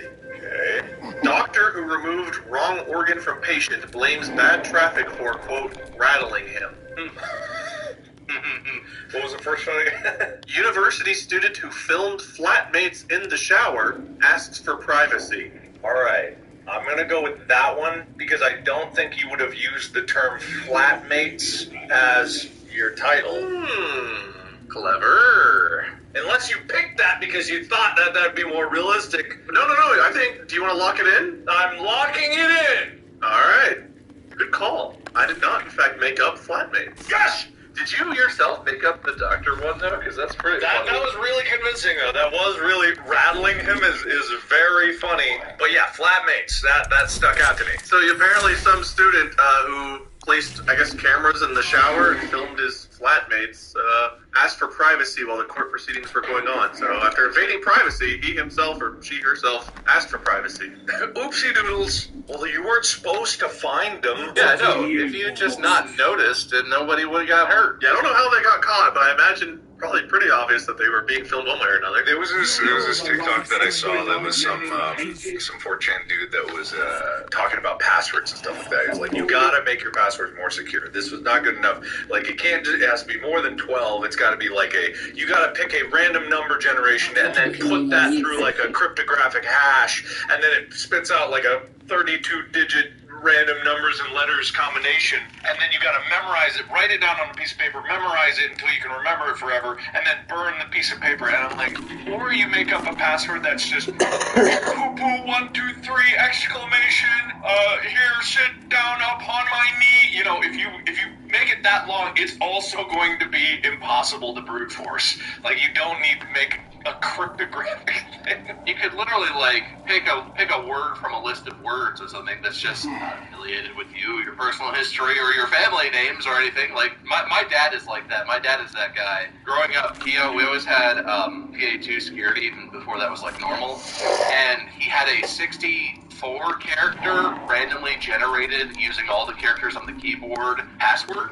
And so like that's annoying, but like fine. We had it somewhere written down so you can put it in. I got a PSP for Christmas one year. On the original PSP, on the software keyboard that was in the OS, there was no way to input a tilde.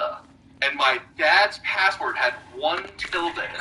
So that was like my first gaming device that had Wi-Fi. And I was like, what is this symbol? And he like looked and he was like, oh, no, you could definitely put, it's a keyboard. That's on the keyboard. There was no way to enter it. So my dad changed his Wi-Fi password from something insane to still long, but language-based and numbers-based, just so that I could use my PSP, which I appreciate. Thanks, Dad. And also, like, it was so funny because of this TikTok that I saw, it's like, what do you need to hide that requires this level of password? Oh, speaking of security on TikTok, have you guys seen the cybersecurity guy who made the password game? You know, it starts and it's like, put a password in, and it's like, it must be this number of characters, it must have uppercase, lowercase, it must have a number, but it keeps adding rules, and the rules get increasingly unhinged. And so it's like, you must add up at least 3 numbers that add up to 25. You must add a year, but it's all the numbers in your thing still have to add up to 25. You must correctly guess this random GeoGuessr, and then pops up a GeoGuessr thing, like shit like that. And it gets so unhinged. It's hilarious. That's hilarious. I love that. But I win a point, right? You do. 1 point for you. All right, we have 2 more here. Host of popular podcast blatantly steals episode idea from co-host and makes both other co-hosts the winners. Interesting. Markiplier hosts fun escape room episode on completely original take when hosting Distractable. So one of those is true, and one of those is not true, Mark. Which one do you want to be true? They're stories. They don't have to be headlines. Headlines are stories. I thought it was like headlines of articles that I could read. That was the criteria. Well, there's lots of stuff online. There's lots of things. You can definitely find articles online. It's just which one of these things is true, which one is false. If I go to, say, Reddit right now, and a certain subreddit is just going to be... What? No, maybe. I mean, there's no Googling, though. There's no cheating. That would be cheating. What was the second one? Markiplier hosts fun escape room episode on completely original take when hosting Distractable. Man, I think that's the one. That's got to be. That's the truth. You want to lock that one in? Yeah, locked in. Okay. False. Sorry, the one that was true was host of popular podcast blatantly steals episode idea and makes both of their co-hosts the winners. Wow. I wonder what show that's from. I don't know. That's weird. Yeah. Okay, well, that's another point for us. Is that 3 points for us and 4 for Mark? I think so, yeah. Yeah, oh, winning. Boy, we're catching up, Wade. Kind of. No. We have one more here. Mark agrees to split his YouTube ad revenue with Wade and Bob evenly for the next 5 years as an apology for stealing Bob's podcast idea. Or Mark admits he stole Bob's idea. Which one of those is true? Crazy. What was the first one again? Mark agrees to split his ad revenue with Wade and Bob for the next 5 years. Nothing big. What was the second one? Mark admits he stole Bob's idea. There's a little bit of extra here. Specifically, in the last episode he hosted before this one of the podcast Distractable. Oh. I don't think you've ever stolen my idea, Mark. Well, I don't know what that's referring to. That'd be very strange. Yeah, so maybe just go with the first one. Yeah, just say the first one. Maybe look at the camera while you say it out loud. Say, what was the second one again? In the specificity? What's all the specificity? Mark admits he stole Bob's idea when hosting the previous episode before this one of Distractable. Or Mark agrees to split his YouTube revenue evenly with Wade and Bob for the next 5 years as an apology, without having to admit really doing anything wrong. Yeah. The first one's true, because I heard that Mark Rober is going to split his YouTube revenue with his friends. Oh, I am so sorry, Markiplier. No, that's not what he said. I think that one's true. Mark Rober, I always knew him as a scumbag, but this is really turning my opinion around on him. So good to his friends. Splitting his revenue like that for 5 years, that's great. Plots to him. Somehow, despite picking the right one, you still didn't get it right. That's unfortunate. I thought I had that one. So, what's true is Markiplier, a.k.a. Mark Fishbach, agrees to split YouTube ad revenue with Wade Barnes and Bob Myskins evenly for the next 5 years as an apology. That's what I see. Well, I mean, not that, but that's not the headline. No, you agreed to that pretty much. All right, and that's another point for Wade and Bob, so I think we're tied up. That makes it 4-4. Mark, you'll be getting a letter from a law firm later on today. We'll be billing you for, I guess, the next 5 years. Appreciate it, man. Well, I don't know what you mean. All right, I guess that's it for my segment. I hope you all enjoyed it. All right. Well, coming out of Wade's segment, it's tied 4-4 between the competitors in today's episode, and it's very exciting. And I think you're going to really enjoy this last segment, Mark. This is another idea that you hosted and submitted Wade and I to. So what we're going to do, the name of the segment is Mark's Musical Menagerie. Oh, cool. And what we're going to do is you're just going to talk about that small talk that you had queued up at the beginning of. So we'll talk about that. Maybe we'll talk about tech updates. Who knows? Okay. And at some point, there's just going to maybe be some music that sort of comes in the background. And whatever line you say immediately before the music starts, you're going to go ahead and sing a song or maybe rap a song about that line. Oh, good. Man, all right. I'm so ready. Yeah, no, we warmed up before we started recording, so Mark, that's why he was singing so much in the first segment, I assume. He's just bursting with musical ideas. I am so ready. I love this. The music should have a little bit of a lead-in, so if you want to take a minute, collect yourself, listen to it, and get a feel for it, you get a couple bars of lead-in with the select tracks. All right. If you can play a song until you hear this, just not play, sing a song until you hear this sound, you can earn a point, Mark. Oh, great. That's awesome. Yeah, so this will be fun. Yeah, so Mark, how you doing? Let's get back to that small talk. How's it going, buddy? I'm good, you know. I'm in the middle of, still editing. Haven't had much time to get out, trying to just, stay on top of things. But pretty soon here, I'm going to go to Korea to visit family. Oh, that's fun. Yeah, just like every day, there's some cool tech stuff coming out nowadays, some camera developments, that I got to read up on. Stored, yeah. Well, no, so you said you're going to Korea. That's pretty fun. How long are you going to be over there? Just like a short trip? I guess 4 or 5 days. Yeah, I got to go see family for Chuseok and then just come right back. Not much time to spend over there, but I promised I would. Together we rule Ffion as king. Not too soon. I promised I would, and I promised I could. I will go over to Korea very soon. I will not go anywhere else. I'm gonna go there and eat some food and do real good. I want to miss my Pakalan. His name is Hyungbae. I'll be having a lovely, fantastic day. I want to go out to Korea. I want to see someone named Maria. I hope I go. What? Is it over? You got there, buddy. You earned yourself a point. Yes! With your wonderful song about Korea and visiting. Korea's real hard to rhyme with. I gotta be honest, I was really trying to catch Chuseok, the holiday, but I didn't quite get it. I can't say. I had no idea what you were going to say. That music just spontaneously played its own self, Mark. Oh, weird. Yeah, that's strange. That face you made when you heard the beat is such the thing that happened to us on stage so many times. Especially Bob, where it was just like, Dan would play this the most rap-like song. Dan always played me the goddamn rap beat, and I couldn't do it. Well, excellent song, Mark. An excellent point. 5 points for Mark, 4 for us. Ooh, all right. Thank you. Please keep telling us about. All right, I can go. You said you needed to read up on some new camera tech. Yeah. Well, I mean, just keeping up with it, Blackmagic, I think, had a big update event. Blackmagic Design, they make some, they make DaVinci Resolve and they make some affordable camera equipment. It's pretty nice what they got going on there. It was just like I'm preparing for the next project that I got going. I want to know some more things about it, so I try to keep up with things. I got a Komodo X recently, so that's like my camera of choice for now. That's pretty nice. Man, you're always so full of tech ideas. You said before we jumped into this episode, Mark, you were trying to work on something that broke. Yeah. Eric kept touching it. What was something that broke? It's called a Metabone Speed Booster.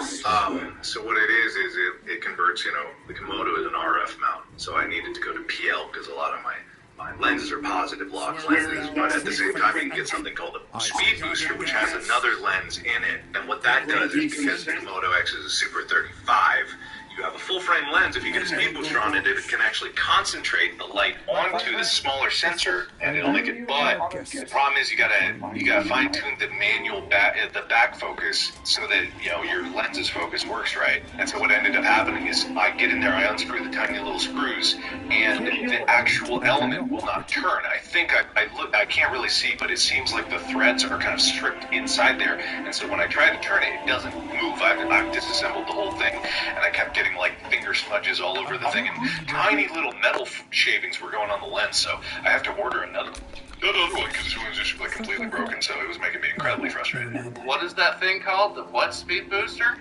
Metabones speed booster.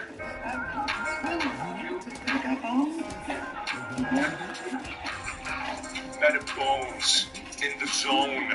I need to get a speed booster on my own. What is broke? I got no joke.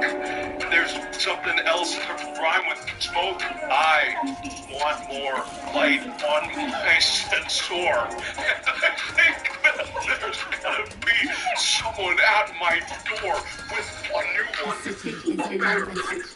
Something that I can adjust, but I just can't say where it's gonna be. But I know I must, and I wanna see more things with my lens, a wider view. But when I look inside that one there, it's not even new. It is broken.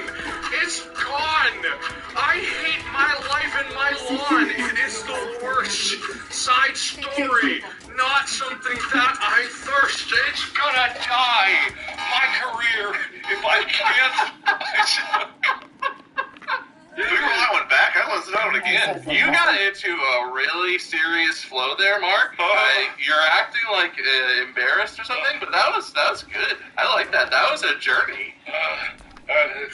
All those warm-ups really paid off. You're feeling it. Thank you. You were aided by a really sick beat, but you nailed it. Well, I feel like we need like one more small talk thing you were going to talk about, Mark. What was that? I mean, I'm looking forward to when those M3s are going to come out. I know it's greedy of me because the M2 Ultra just came out a little bit ago. And I know there's not going to be like an M3 Ultra for another year at least. But, looking forward to it. Love my Mac. I'm a Mac guy. I feel like there's a lot of cool elements there and potential. So you're not a PC guy? Well, no, I mean, I use PC, but I have a Mac too, also. Are you going to get a MacBook Pro with an M3, or are you going to get like a Studio, or? Also. Oh, go ahead. You said also. Yeah, I mean, when the M3 MacBook Pro comes out, not the 13-inch, like, obviously I'd wait for the 16-inch. Like, my computer's great, I can't really complain about it, so it's gonna, I'm just greedy about tech.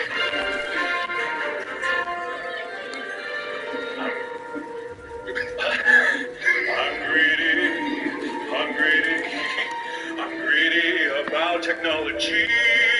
I need something new.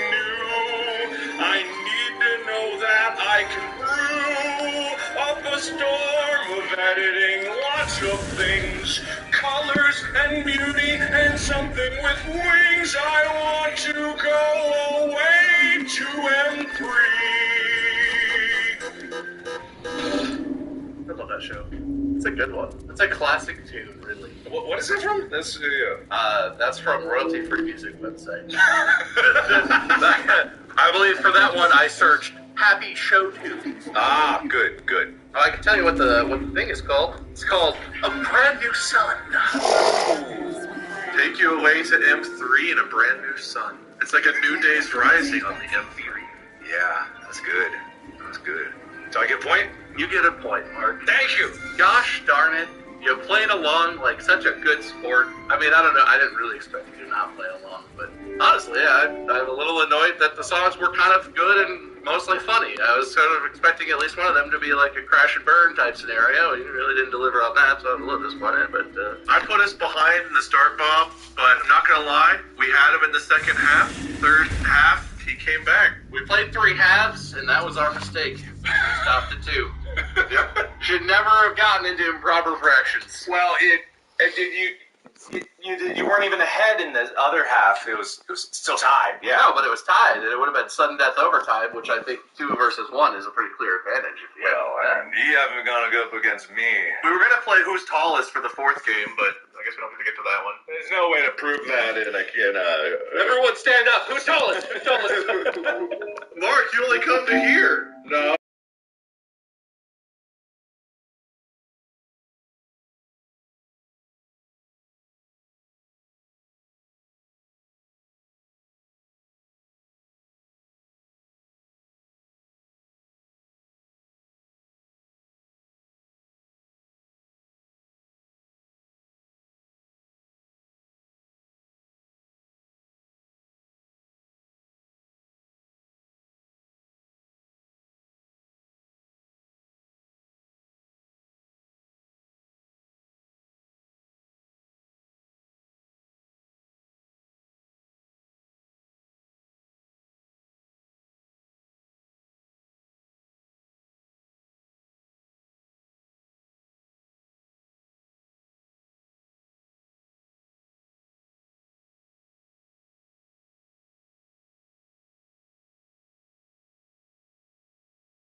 is I don't mind it as much because I feel excited that I'm in this place like fucking Egypt, and I'm like, holy shit, these people like want a picture. I'm like, that's epic. I've never been to this country.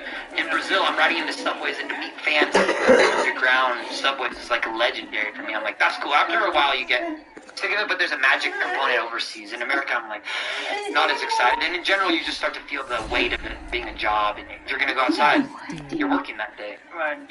I think there's an aspect to yours that is more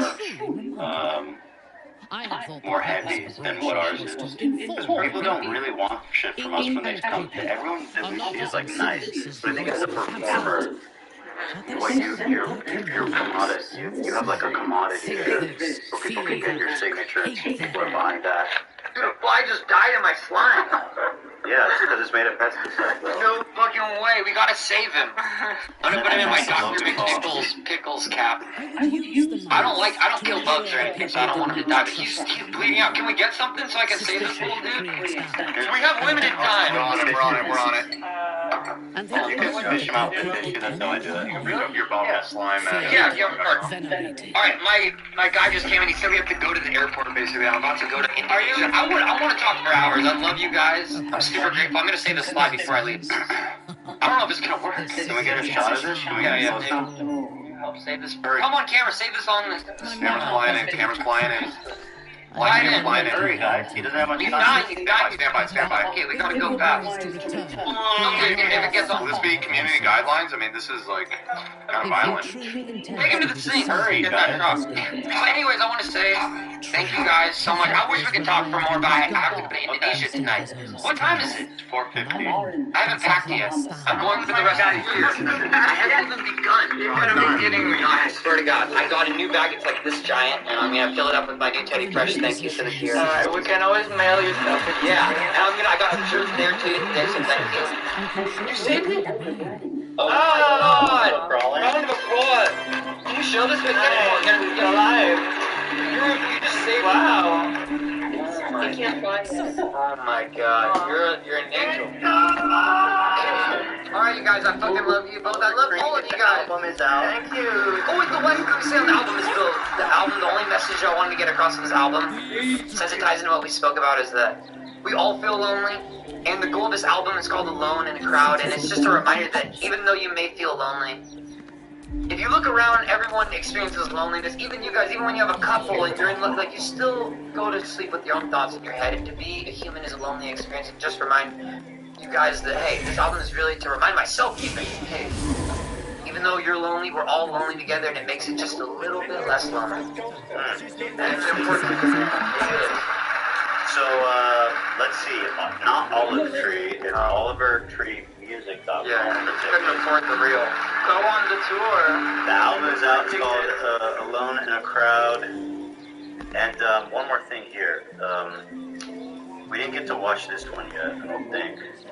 I know you have to go, but yeah, put it on. I know. One more time. I just wanted to. I just have people telling me because I'm like, oh yeah, I have to film a tour promo. I know. There's just this one. I want to ask about this one. I thought you played this one. It was there with the friends you didn't play. No. We didn't watch this one. Oh, maybe we did.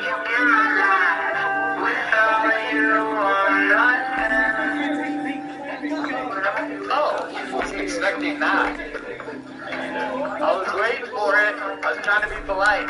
Oh, so I produced this one by myself with my production company, Boy Films, and I'm really proud because the label said they never had an artist fully produce their own video from scratch. I work as a producer on other stuff, but basically, long story short, they didn't even have a system in place. What the fuck is this, bro? You cannot be fucking serious. Is that you want to end this episode? I wanted to ask you why the artistic feel Well, alright, first of all, I'm more into body work, so not just chiropractor work, but my father does run he's a physician, and he does chiropractor work. Yeah. Your dad's a chiropractor? Where do you think I got the name, Dr. McNichols Pickles? Dude, your dad's a chiropractor? My name's Oliver Nickel, my dad is Dr. McNichols. Your dad's a chiropractor? He is, yeah, and he had actually multiple suits for malpractice. Please don't tell me. You're fucking with me. I'm being serious. But before I leave, I need you guys to each do one thing for me.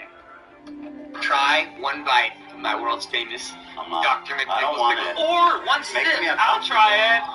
It's making me uncomfortable. It would mean so much to me, and I think you should have a little sip too, because we do a paprika mix in here, and it's... You go for it, and I'll try it. These have been tested on animals that are pregnant, and there's no side effect. So are you gonna? You can take that outfit. I'm taking it. Those pants are kind of epic. Are these me? You can have them if you want. They're not Teddy Fresh though, so they're just nice pants. It's good. I kind of want those pants back. Actually, you can have everything, but I want the pants back. I like those pants. Good pickle. You know what I really want? AIE! Too bad.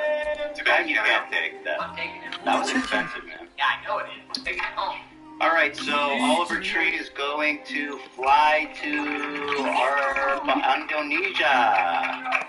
I want to say seriously, like, just congratulations on everything, and really proud of you for getting through like Santa Cruz hardships. Like, that shit is crazy. Thank you. And congrats on making it to America and finding the love of your life. Thank you. All love. All love here. We meant to start serious, but we ended serious. Yeah. I think we could just cut the video up and don't throw these faces as real human hair, dude. I think we can recut the video up and move some stuff around. It's fine. No, it's not. You said it wasn't going to be okay. No, wait. I can literally open it for you right now. No, do not open it right now. You're joking. You're fucking trolling me. Tell me you're joking. Don't look. It's the real deal. Oliver Tree live. Back in the... Hey! That's his fault. Hold on. Nice, dude. Oh, you walked right into that one. Give me a purple pimple. Watch it again. Why do you leave it up yet then? I want to watch it again. Do I have no sovereignty over my body? Can we open it up again? Cut the video up. Stop. Not there. I have sovereignty over my body. We can recut the video up and move it. Don't go that out. Bodily sovereignty, dude. What, dude? No, wait. I can literally open it right where you are. No, it's right. Alright, you guys. I don't know what's happening. It's like an Inception thing where now we're watching the podcast while it's live, and I think no one's watching at this point. We've lost all viewers. Everybody's gone. I actually just ended the stream a while ago. That was the best clip that you ever had on this shitty little podcast. That was good. I'm going in for another people. Alright, bye everybody. Oh, goodbye. Bye, everyone. Don't put this fucking song on. Turn it off. Hold on, let me tell you a real story. Trying to end on a positive note. And hopefully this inspires you. This is a huge scoop. Sean. Wait, was it Sean Beasley? Sean Stevens, and he's giving us the premiere, the big premiere of the rectangular video. Oh. So feast your eyes, Oliver. You can learn a thing or two about shooting a music video. What is that? I'm gonna take a little goatee before I dip. You guys want to join me? FDA approved. What is goatee grow? Oh, no. My new product. Sure? Super good. You are a circle, I am rectangular. What happened to my slime? Tossed my slime? Nobody fucking throws out my slime. Shut up, Oliver. What bugs and flies? Bro, are you hearing this right now? 6 hours into the episode? This is the world premiere. I know. Thank you so much. Appreciate it. So this is really quick. Before I dip, I'm gonna do something very brave. I'm gonna take Goji Grow. This is With John slime. Stevens' time, bro. Wait. You've This had is my moment. time. This is his world premiere. I have to have flying in me. And I'm gonna do the dangerous thing of taking. You guys want to do one with me? It just looks like vitamin I D. can't when I'm pregnant. That's just a vitamin D. Is that fair? Really deal with animals? We rolling? You guys on? I really can't too. We see you. This is vitamin D is E. Oh, okay. Yeah. Chugging it, bro. Yo. Can you share the attention with somebody else, man? This is a big moment for Sean. This is quite circular. Alright, you guys. I'm going to Bali. I wish I could hang. I wish I could hang for hours. You probably do like the 10-hour episode. There's 1 minute left. Just be respectful, please. Oh, sorry. I didn't even realize you were watching the video. Yeah, this is the world premiere. What's the connection? That he's a real music artist. No, I'll give him that. It's better than the shit I'm putting down to do it, right? Yeah, you guys know him. He's your friend. He's a friend of the show. I wish you guys would do something like this for me. When are you gonna plug one of my songs? That's what we've been doing all the time. What if you guys started playing it for other guests, though? You know, we bring on some of the only way I kids can plug it more is if we name Our son Oliver Tree Right. album out of December. I would love that. Well, it's out today. Just came out.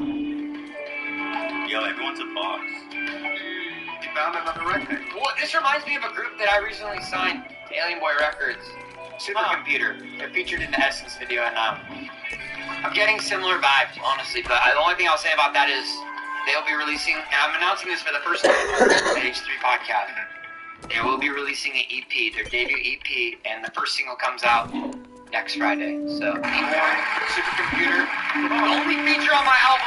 They're featured on Essence. They're incredible producers, and they're coming as the first release outside of Oliver Tree on And congratulations to Sean Stevens for that incredible Will. Yeah, that was the premiere. Yeah, Why didn't you tell me? I tried telling you to talk Bro, over that's the entire set.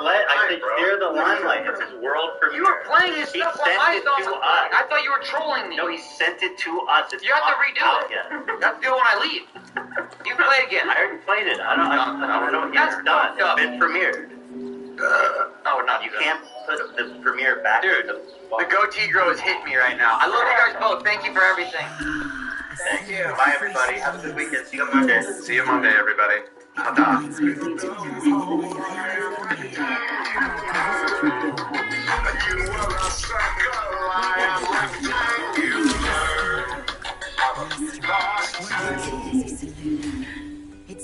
Die-Hard Dice. Go to dieharddice.com, enter the offer code DRAGONS with an exclamation mark. You'll get 15% off, baby.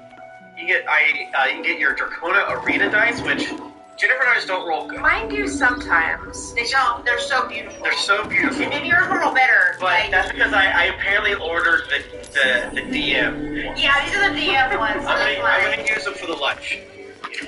But better. It's not consistent, obviously. But they're so gorgeous, and we get a kissy of it. So please go there and order yourself. Yeah. Order you. Congratulations to Yarn Addict 30. You are the winner of the Ffion dice. Hell yeah. You're gonna be a dice addict now. Yeah. Wow. You're gonna have to update your Twitch name. Yeah. Change your Twitch name or you don't get the dice. I'm gonna steal it instead. Yes, because of thief. Can we just take a second and just like, sure. I not necessarily us, but everyone. I want everyone to realize that we hold the codes to free dice, and we don't use them for ourselves. That's true. That's true. It's true.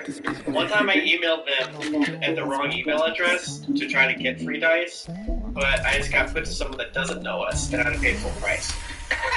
That being said, I have dozens. And you were like too embarrassed to say anything, so you just did it. You're like, yeah. I bought some through the website. I wanted to give them my money, so I didn't really care. Yeah, they yelled at me one time, and I was like, well, I'm going to give you money, so. That is true. They have yelled at me too. I think it's funny. Out of spite. It's just like commissioning Galen. It's out of spite, and it's fun. Oh my god, dude. I commissioned him for a koozie the other day, and I think I'm going to pay him not that much more than the koozie for our poster that we're doing at the live show, because it's like, I just want to give him my money, but it's not really based off of like his work. What kind of koozie are you doing though? I can't show you. You'll see as a surprise. It's the gamer like. It's so good. It's so good. good. It's very good. It's real good. I can't think about it. Think about it. Oh my god. It's in the. Oh, actually, I'm gonna fucking hide it from you because it's in your room. That's true. Yeah. I'm gonna look for it like a little rat. No, if you tell me, I won't, because I would rather have it be a surprise and be surprised at the moment when everyone else has been spoiled the surprise. Yes. I'm a stupid fool like that. I think we all are. Well, thank you, Die Hard, and thank you everybody for joining us at twitch.tv/Geekly Inc. every Tuesday, just like tonight is Tuesday. It's Tuesday. If you want to get in touch with us, we're on Twitter at Geekly Inc., at D&D Podcast, and we're also on Instagram at Greetings Adventurers. Yes. You can find me at Thrifty Nerd. You can find me at Tim Landing, and since we recorded last, we have finished the second Left Behind book on Tribulation Fires. The books are good now. Unironically, get in there.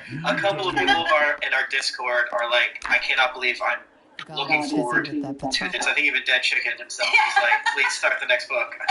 I'm Jones. I gotta find the next book. Oh, you don't have it? No, I don't have that one. I gotta find one. You gotta go to that bookstore. Yeah.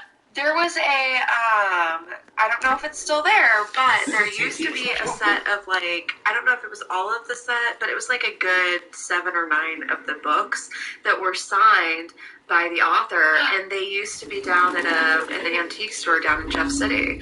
So, I mean, if you really want them, I'll drive down and see if they're still there. Imagining one that making my little rude notes because I specifically buy them is very, because I do make very rude notes in the book. If it's on the way to Ohio, it is not, but like the amount that I say LOL in the like side and like write like 3 question marks. I guess if you could write "Rest in Peace, bitch," all over it, their signature, that'd be simple. You can find me on Twitter at Jennifer Cheek. You can find me on. Wait, Tim, did you do your stuff? Oh, you just did it with the Discord and everything. We were talking about Left Behind. Yeah, what got us started talking on it? How about the Earth's Last Days? Wild. You can find me on Twitter at Nika_Howard or on literally every other social media except for Instagram. It's the Nika Howard, or Blue Sky is just Nika Howard. But also, if you're a dirty little pervert, you can go to OnlyFans and you can look at me up there. And it's also the same, Nika_Howard, or if you're feeling a little spicy, Nika_Howard VIP, go do it. It pays my bills, and I love you for it. Twitter, my x.com for you page is almost always you. And it's like, well, there, hello. I feel so awkward because I'm like, wow, I've known a lot of these people for a long time, and this is not something that I would just like, if we were hanging out, I wouldn't be like, but here it is on the internet. So it sounds like we have to change that. So next time we hang out, we can stand you can find me at the Mike Bachman. You can also find me doing the Game Crime stream every week after the Grievous Adventures stream. Tonight we're playing some Neo Geo fighting games with that new 8-bit clicky pad that was just released. Are you guys really playing tonight? Yeah. Oh, that's cool. Getting on a wire? Alright, because you couldn't yesterday. It's not too, like, your ass is blasted. I didn't know if it was a real thing or if you guys were always just... Okay, I guess my question is, do you stream only whenever we stream afterwards, we regardless do of better the day? when we can carry people over from the stream. That's fair. That makes sense. That makes sense. I'm gonna start streaming. No. Oh. Just joking. He's gonna stream for 20 minutes. Yeah. I'm joking. Go watch Game Crimes. That's right. Yeah. Thank you so much for folks that like and review the show. While we don't read reviews anymore, it means a whole lot to us, and it's still a really big deal. Especially now in today's media climate. So please, like, review, heart, whatever, create a list, whatever app you use. It means so much to us. Yeah, it's tough out there, and we could use your help. It means the world. It really does. Thank you, everybody. We will see you next week. Until then, good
You wish to consult me?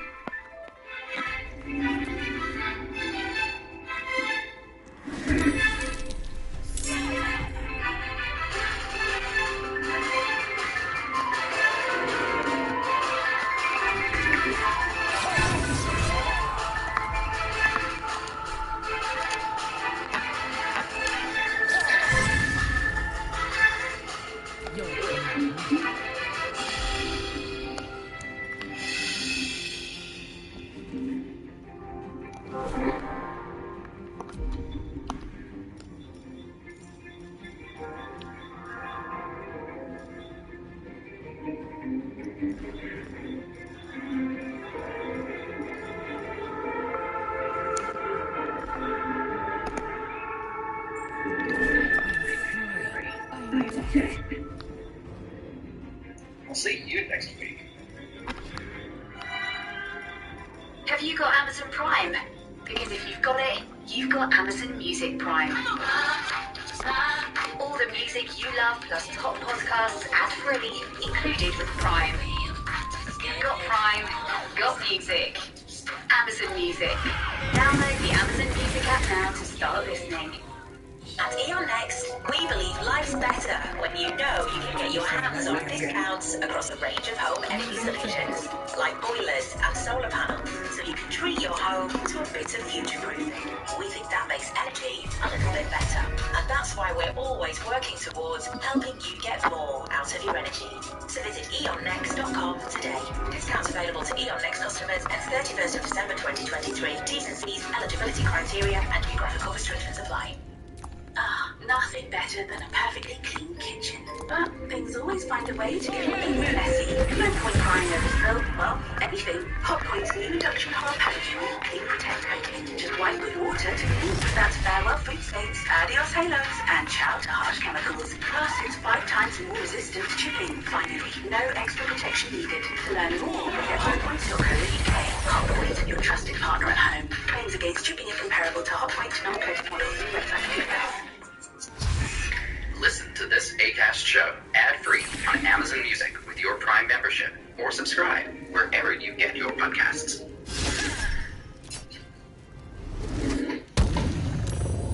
Sell your car the motorway way, where dealers compete to give you the best price. Alicia, tell us about Simon's car.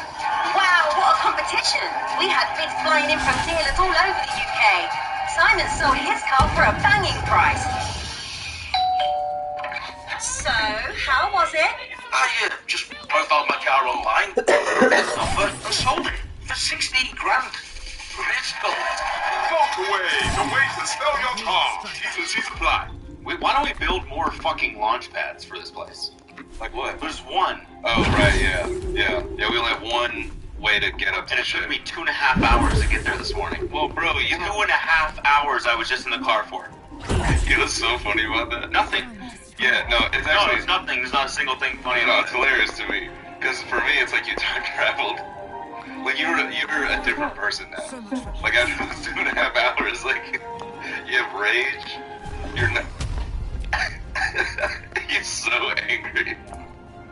Yeah, you finally got to see a movie in the dark.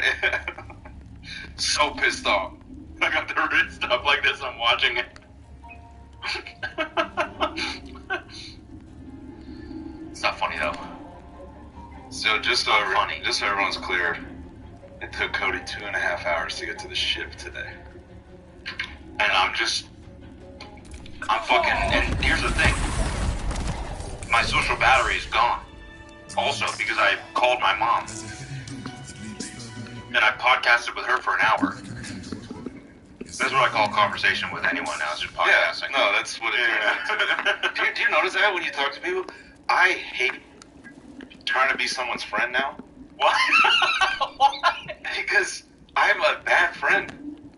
Like, why? They'll ask me a simple question. The only person who's ever called me out on it is my driving coach. Okay. He asked me to do a little video with him. He asked me one question. I gave the longest fucking answer. He just looked at the camera and said, You see how I just asked him to answer me yes or no, and he just wants to hear himself talk? Because of this, you think? I think podcasting, has turned me into a fucking idiot. Like, people are like, oh, you like hot dogs? I go, it depends. Yeah. Hot dogs come, and they're like, oh, fucking Wikipedia. You see, the thing with me is my mom will be like, so, what'd you get up to this weekend? And I'm like, Mom, have you seen the video of that fucking moose getting annihilated by that car? Yeah. She's like, no, I haven't. Anyway, see, but yeah. It was a big okay, so I'll tell you why it's partially my fault. What? I'm gonna go to this for fun. Okay. Okay, let me finish my bag of that.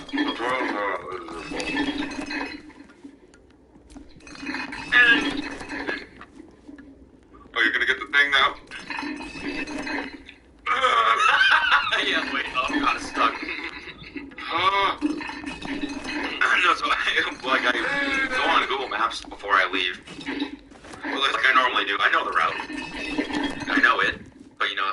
see it on my thing. So I click the studio.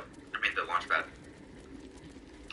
And it says an hour and 40 minutes. I'm like, what the fuck? And it's not even letting me take the way I normally do. It's not even showing that way. And I was like, that's so weird. And so I placed a pin down manually to see what the way I normally would take, you know, how bad the traffic is. And it's like 20 minutes longer than the other way. So like, damn, that's crazy. So then I select the other way. So I'm driving, hour and a half later, I'm like, this is not taking me to the studio. And there's like 4 minutes left. That's when I told you I was like 30 minutes left or whatever. I was like 4 minutes away from the end of the GPS. And I was talking to my mom and I looked up and I was like, I'm nowhere close. And I realized I had left the pin place and I didn't place it to work or to the launch pad. So then I'm like, God fucking damn it. You know, like when you make a mistake and it adds like 20 minutes to your drive, it's just like, those are the times I just drive in silence. Yeah. And just like bask in my own fucking stupidness, you know? I fucking hate you. Yeah. You know? So then I'm like, it's okay. It's fine. It's gonna be fine. You're gonna make it there. No one's in any rush. We all are, you know? But I'm trying to like be cool with this, and then I'm on the 405 to get off at the 10, and I fucking take the wrong direction. Is there anything worse than that? Anything worse? No. Than taking the wrong exit and going the wrong way on the highway. Yeah. Nothing worse than that. So then I had to sit there and literally be like, I had to say out loud to myself, it's okay. It's okay. It's okay. Calm down. It's okay. Silence the whole way here. And then you just... 2.5 hours. I could have went to fucking San Diego. That's what I was going to tell you. I could be on the beach right now in San Diego. But you're here with us. Right now. You're here in space with us. Aren't you excited? No. I am kind of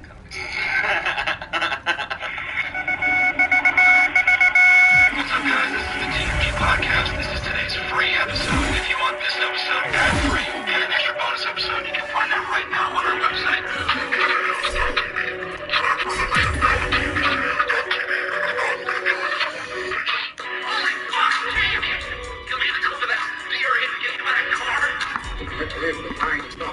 If you never smoked weed at literal Woodstock, you're not a stoner.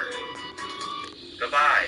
The Army Air Force has announced that a flying disc has been found and is now in the possession of the Army. I'm getting his fault. Why did I get my arse taken? So-called flying saucer. Look at all these fucking tickets. Malone Brown, you hear this whole? No. Malone Brown dick in your mouth? Please roll decides. Fasten your seatbelt and get ready for debate.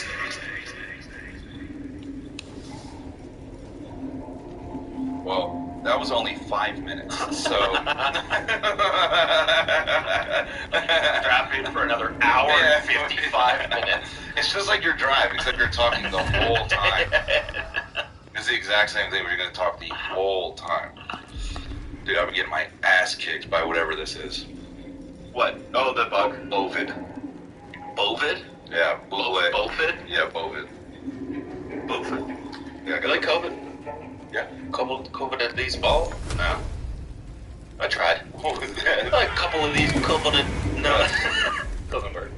Yeah, I was going to be a hard-ass 2 hours. Yeah. Cody trying to hit a baseball with fucking fly swatter right now. Also, our best friends are in labor right now. Oh, sweet. So that's another thing. I'm like, what are they working on? My phone. What? What are they working on? Yeah, they're just doing hard labor right now. They're building a house. I'm trying to see updates about the foundation. Oh, the concrete's coming down. Yeah, they're laying the foundation right now. Nice. No, so that's fucking crazy. Yeah. 3 weeks before the due date, so it was like, all of a sudden we woke up and they're like, yeah, we're at the hospital. We're like, holy fuck. It's crazy. It's alright. I know this is probably a tired thing, but you know when men say we're pregnant, it's like, Yeah, I know. I caught myself saying that a couple times. I know every comedian has already hit on this that's like had a child, but it's like, can you really say we? I just do it because like, yeah, I know. I feel like it's a little, a little bit disrespectful. I feel like to the woman. Yeah, but also does feel a bit like condescending or like relegating. You know, like, hey, yeah, she's pregnant. Yeah, that feels rude too. Oh God, I can smoke one. Yeah. You pull out a cigarette. Yeah. You guys are pregnant. No, not me. Not me. Cigar. Yeah, I'm drinking for all three of them. Yeah. All three of us. Well, no, you're definitely wasted. Yeah. What? You're definitely wasted for the all three of them. Yeah. No, I meant my wife, my child, and my wife's boyfriend. Yeah. You're the father. my wife's baby's father. Yeah. I'm drinking for all three of them. Yeah, they're a big old happy family over there. I'm just chilling over here, big hubby, you know. I'm big hubs. Big hub. Yeah, they're a happy family. Yeah, I heard we just get fucked up. They're doing good things. Damn, I'm sure people like that. New channel promo. Brooke and Connor and Zach and Waleed show now have their own brand new channels. Yeah, so go subscribe.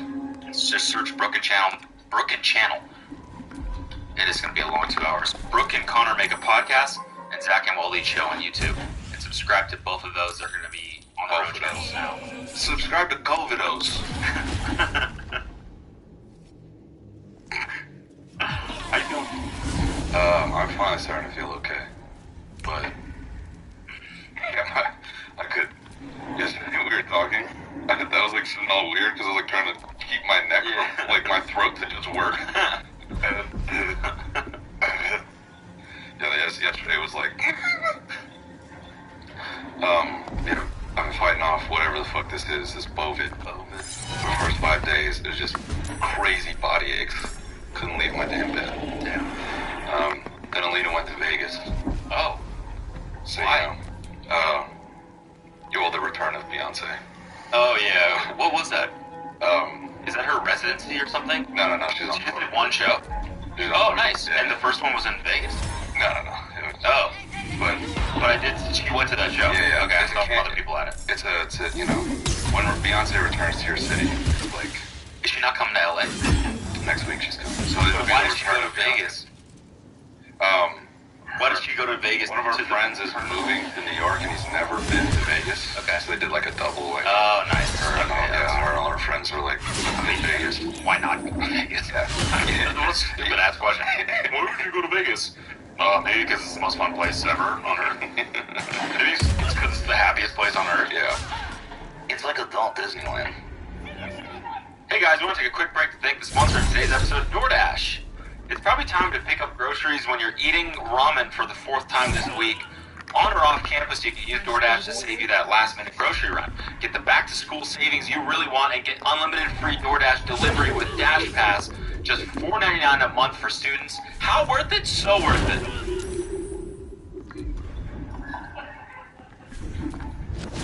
$0 delivery fees, exclusive items, and more than 25,000 members-only offers nationwide. Dash Pass by DoorDash has everything you need to make this semester memorable. Dash Pass for students gets you delivery in an hour or less, so you can satisfy those spur-of-the-moment cravings. Or save even more with 5% DoorDash credits back on pickup orders. Dash Pass for students gives you access to more than just your favorite restaurants, saving you grocery runs, convenience store trips, and they even have your back convenience shopping. And you can promote an annual membership less than $50 a year for unlimited $0 delivery fees, which is nice. For a limited time, you'll get 50% off up to a $10 value on your next order of $15 or more when you sign up for Dash Pass Student Plan and enter code GANGBTC. That's 50% off up to $10 on your next order of $15 or more when you sign up for the Dash Pass Student Plan when you enter the code GANGBTC. Don't forget, that's code GANGBTC for 50% when you sign up for the Dash Pass Student Plan. Subject to change, terms apply. So, you know, I had to reinstall. No way, did you really? Yeah.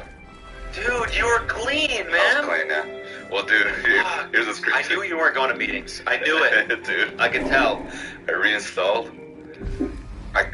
In 4 games, I went up 2 ranks. I was laughing. I'm like, I gotta get off this. It's, Did you go down ranks because you didn't play, though? No, I had a couple bad games, and I went back down to fucking MG2, which is pathetic. Oh, God. Yeah. It's like tough for me to hear that. Yeah. I'm sorry, the reaction is visceral. I know. MG what? MG2, yeah. But then I had like a stint of like 4 or 5 games, won them all, was put in the buckets. Nice. Straight back to DMG. Yeah. Straight back. Badge. Yeah. The wife's away, the boys will play. Yeah. So, naturally naturally I reinstalled Face It. Nice. Yeah. Okay, good. Yeah. Good. Now my ELO is tumbling back into your old habits. Just 2 games. Relapsing harder than Yeah. Binging harder than you ever have before. Yeah. So classic.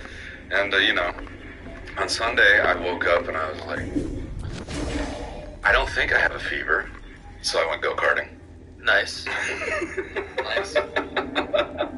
I also didn't sleep because I took Sudafed right before. I didn't realize Sudafed's an upper. Okay. Nice. Yeah. So it's like 3 in the morning. Like I should smoke weed.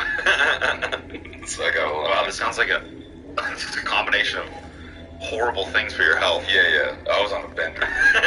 Just for Sunday. Video games, go-karting, and Sudafed? Yeah, Sudafed. Yeah. So, that was my weekend, man. Ranked up. Damn. Cleaned the house a little. Watched some racing. Did Lena bring home some bread or what? From? Vegas? Oh, no. Las Vegas? No. No? She don't touch the... Oh, okay. She doesn't gamble? No, but you know what? What? Siva sent me a TikTok for a new slot machine. It's like Mario Kart. What? So it's got a steering wheel. And the spin button is the horn. And then the bonus is a race. You're fucking with me. Wait, what is the steering wheel? Like you turn it? Bro, it's full on a video game. You're racing a little car. No, where is it? I don't know. I kind of think we need to buy one. I'm going. Yeah. We need to look at it and buy it. It'd be so funny to collect slot machines. Yeah. It'd be so funny to collect slot machines and then just have them. Yeah. Yeah. Exactly. They're hilarious, right? Charge people to use them. Yeah. What's this machine called? Is this it? Yeah. Where is it? In Vegas. Yeah. I'm going there on Friday, so I have to get my hands on the steering wheel. You know what I'm saying? Everyone listening right now is like, no. Please stop. No. Man, this is awesome. So she brought home no money. No, just vibes. See, I'm gambling again. If I gamble now, it's not for me. Yeah. It's not for my own personal enjoyment. It's for my kid. It's not funny. I don't choose, I don't choose to gamble. It's not like I want to. I gotta make some college money for this guy, Yeah. So it's like, my hands are tied, Yeah. It's just sad, but... Running Rich Reels? Holy shit. It's a sick name. Fuck. I can't wait to post this in my office on my story, and I'm like, new racing simulator. Max Verstappen, let's race each other. Did he win another race or something? Let me think about that. Yeah. Okay, sorry, I don't know. I saw some headlines. Sorry, let me think. Yeah. Yeah. He is. Let me think. Oh, yeah, he did. Yeah. What did he win? Explain. Another race. I know, Yeah, but yeah. what's the big deal? It's 3 in a row for that track. So 3 consecutive years. Yeah, that's what it is too. He's tied the record. Verstappen tied Sebastian Vettel's all-time record set in 2013 of 9 successive victories, making it 11 for the season, and he leads the championship by 138 points. Well, how's Lewis Hamilton doing? What? Is he not driving? I think he's 3rd. Okay. In the constructors. Is he 3rd or 5th? I forget. 4th, yeah. Behind Alonso? Yeah. was pretty good though. Was it? A lot of weather changes. Made it spicy. Nice. A little spicy. Nice. But you know, Max is always gonna win, so Yeah. there's really no point. So he's just gonna win the whole thing. Yeah. Easily. Yeah. Is he that good? Is that and the car. Oh yeah, right. But he's just absurdly consistent right now. Like, he does not fuck up. How much money is he making? Is that not a valid question? No, I just think it's funny that you always land on that. Yeah, but I mean, the money This cake is really good. How much does this bakery make? How much does it make?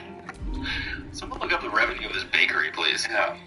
How much bread are they making here? Milk bar cake? Oh, dude, yeah. Oh my god, the funfetti one? Yeah. Or like the classic birthday cake? That shit. Hits. Yeah. That's the best cake I've ever had. It's a bit of a basic bitch cake, but it's awesome. You think so? I think so. I think it's like a typical LA thing. Oh, yeah. You know, That's my first time having it, though. Yeah. You have milk bar? Now, did you have the little donuts? The little rounds? Yeah, the little, like, cake pop or the fucking, what are they called? Florets? No. The little round balls. I know, but what's the name for that? Like the certain kind of chocolates that you buy? Oh, they're called? Truffles. Truffles, yeah. That's what they call them, right? Yeah. Those things are good. Did you have the chocolate ones or the strawberry? Oh, bro. Chocolate's the way, man. So what is this? Is it the revenue of Milk Bar? Yeah. Max Verstappen salary. Oh my, wait, that's this year? 55 million? Yeah, dude. Yeah. Yeah, dude. I'm gonna start racing. What the fuck do you think I'm training for?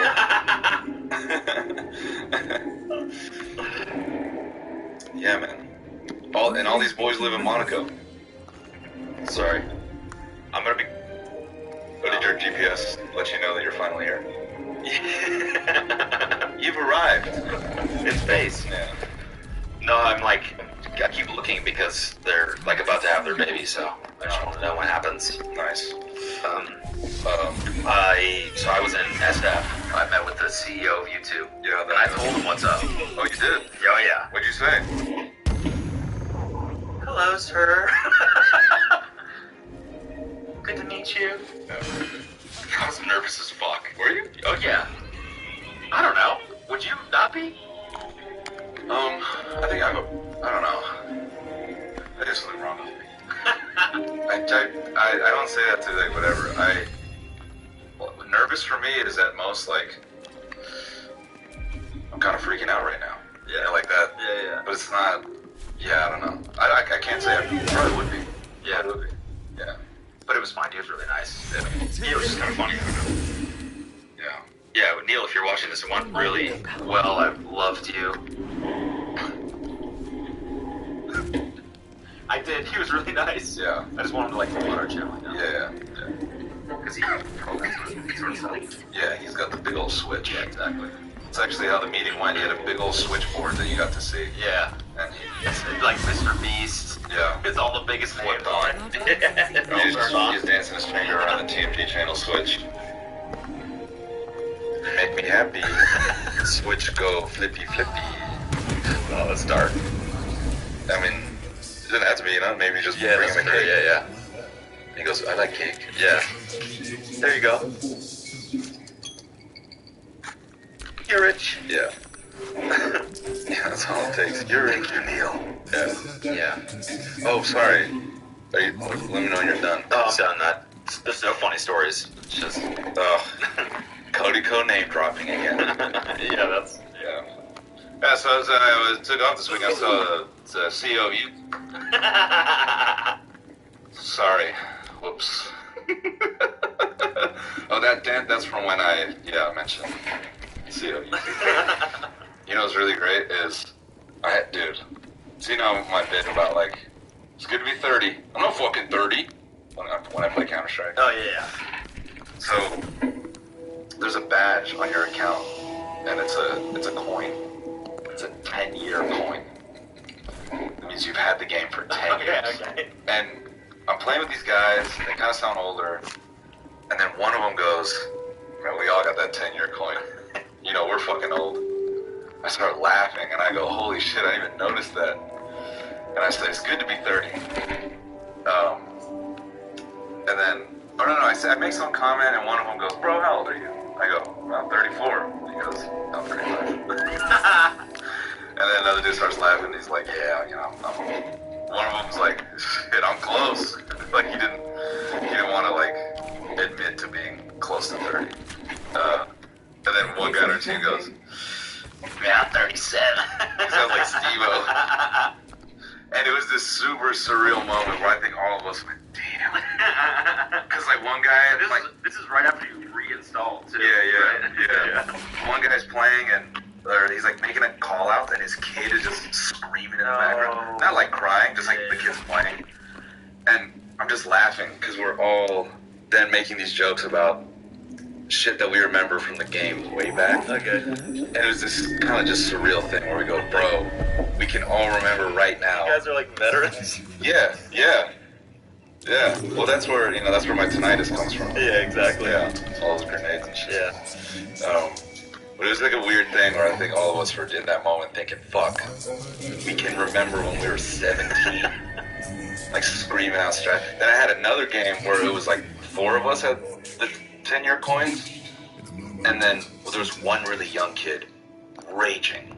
Like he almost clutch aces, like he almost kills all 5 players, and then he dies, and he's like, I wish I could do his voice perfect when he goes, what the fuck? Where the fuck did my bullets go? I'm shooting him right in the fucking face. And we're all laughing, we're like, bro, it's fine. It's fine. We're like, how old are you, man? He's like, I'm 20. It's like, relax. Yeah. You got a whole life ahead of you. Yeah, he's like fucking angry, and then he's like, I mean, it's just a piece of shit game. And I said, bro, relax. Look at that coin, brother. I've been dealing with this shit for over 10 years. Dude, I go, doesn't get any better. I said the oldest, lamest shit. I said, man, you gotta learn how to be chill, because if you're mad about this, wait till you call AAA once. And then, like, all giving him life advice? Yeah. And then all the other guys are like, yeah. All the other shit less. The other guy goes, oh, bro, wait till your internet gets fucked up in your new apartment. Oh, dude, you're not even... Yeah, just call Verizon one fucking time. He's like, just wait, man. Call Spectrum. Yeah. Yeah. I don't know, it's just... So, it definitely felt like... I was out there with the guys at the Legion Hall. You guys need a new coin for how long you stay clean. Yeah. That's what you need. Yeah. I think the relapses would just be... You need a new coin for how often you relapse. Yeah. It never goes away. Anyway, sorry. Oh, I got one for you. Here's my impression of a construction guy looking at Spotify. Okay.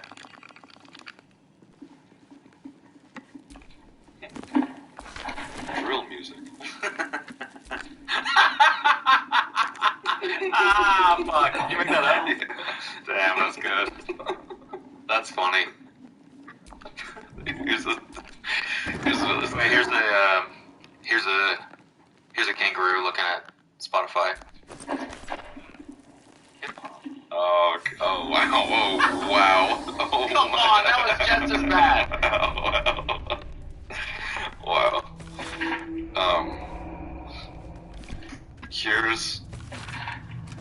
Here's a teacher in Southern California educating her students on earthquakes. Okay, class, now, you know what to do, under the table. Now I'm going to play a little song to kick off the drill. Much distance as you can between yourself and that.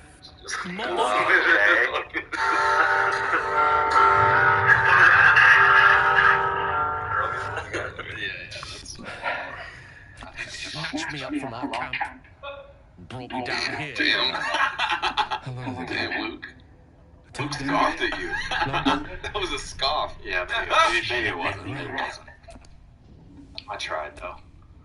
Man, he left from the high court over there. I'm done. Have you seen... Luke, can you pull up Conor McGregor's most recent Instagram post? You just put this up an hour ago. I was watching it in my car while I was driving. Yeah. You're gonna love this. Okay. I better. If I don't. No, it's the 10th one. Just go to the 4th one. That's fun. Oh, wait, go back. That one, second one, where he's looking into the camera. One right underneath that. Nope. Yeah.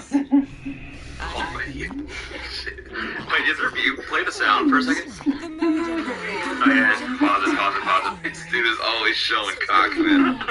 Isn't this good? He's always showing cock, man. Why is he looking like that? Bro. How would you describe this for the audio listeners? I would describe, man, alright, how do I describe this? Okay, picture Conor McGregor, right? Now picture being forehead to forehead with Conor McGregor. And he's got a big old smile. Okay. Picture him, like, almost cradling you a little bit in his arms. Oh, you think he's holding? It's almost like he's holding you like a baby. Yeah, okay. And, but he's also on an exercise bike. Yeah, he's shirtless, he's pantsless. And I think those could be boxer briefs or just straight up underwear, I don't know. And, he's pedaling, showing cock. That's how I describe it. And he's on a yacht. Yeah. Oh, and then he's holding the camera down at his bulge, so you see it. And the bulge is also gyrating from side to side with the movement of his legs from the exercise bike. And then he periodically winks at you. Yeah. What's the music? Yeah, let's play it for a second. We'll cut it. Simply irresistible. Wow. Wow. That's, dude, he's losing it. It's the chance it's firing up that Irish part of him. Simply irresistible. Man, this does look like a great workout, though. Dude, and like, oh shit. Versace tighty whities? Yeah. Doing an exercise bike on a yacht? Bro, the post before. God-fearing man. Gonna go to the next one? Or not? The next one, that one. These are like 3 in a row, like within hours of each other. Yeah.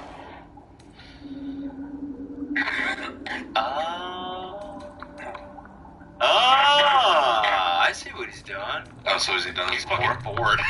Yeah. He's on that part of the family vacation where you're like, fuck, I'm bored. Yeah. I want to go home. Yeah.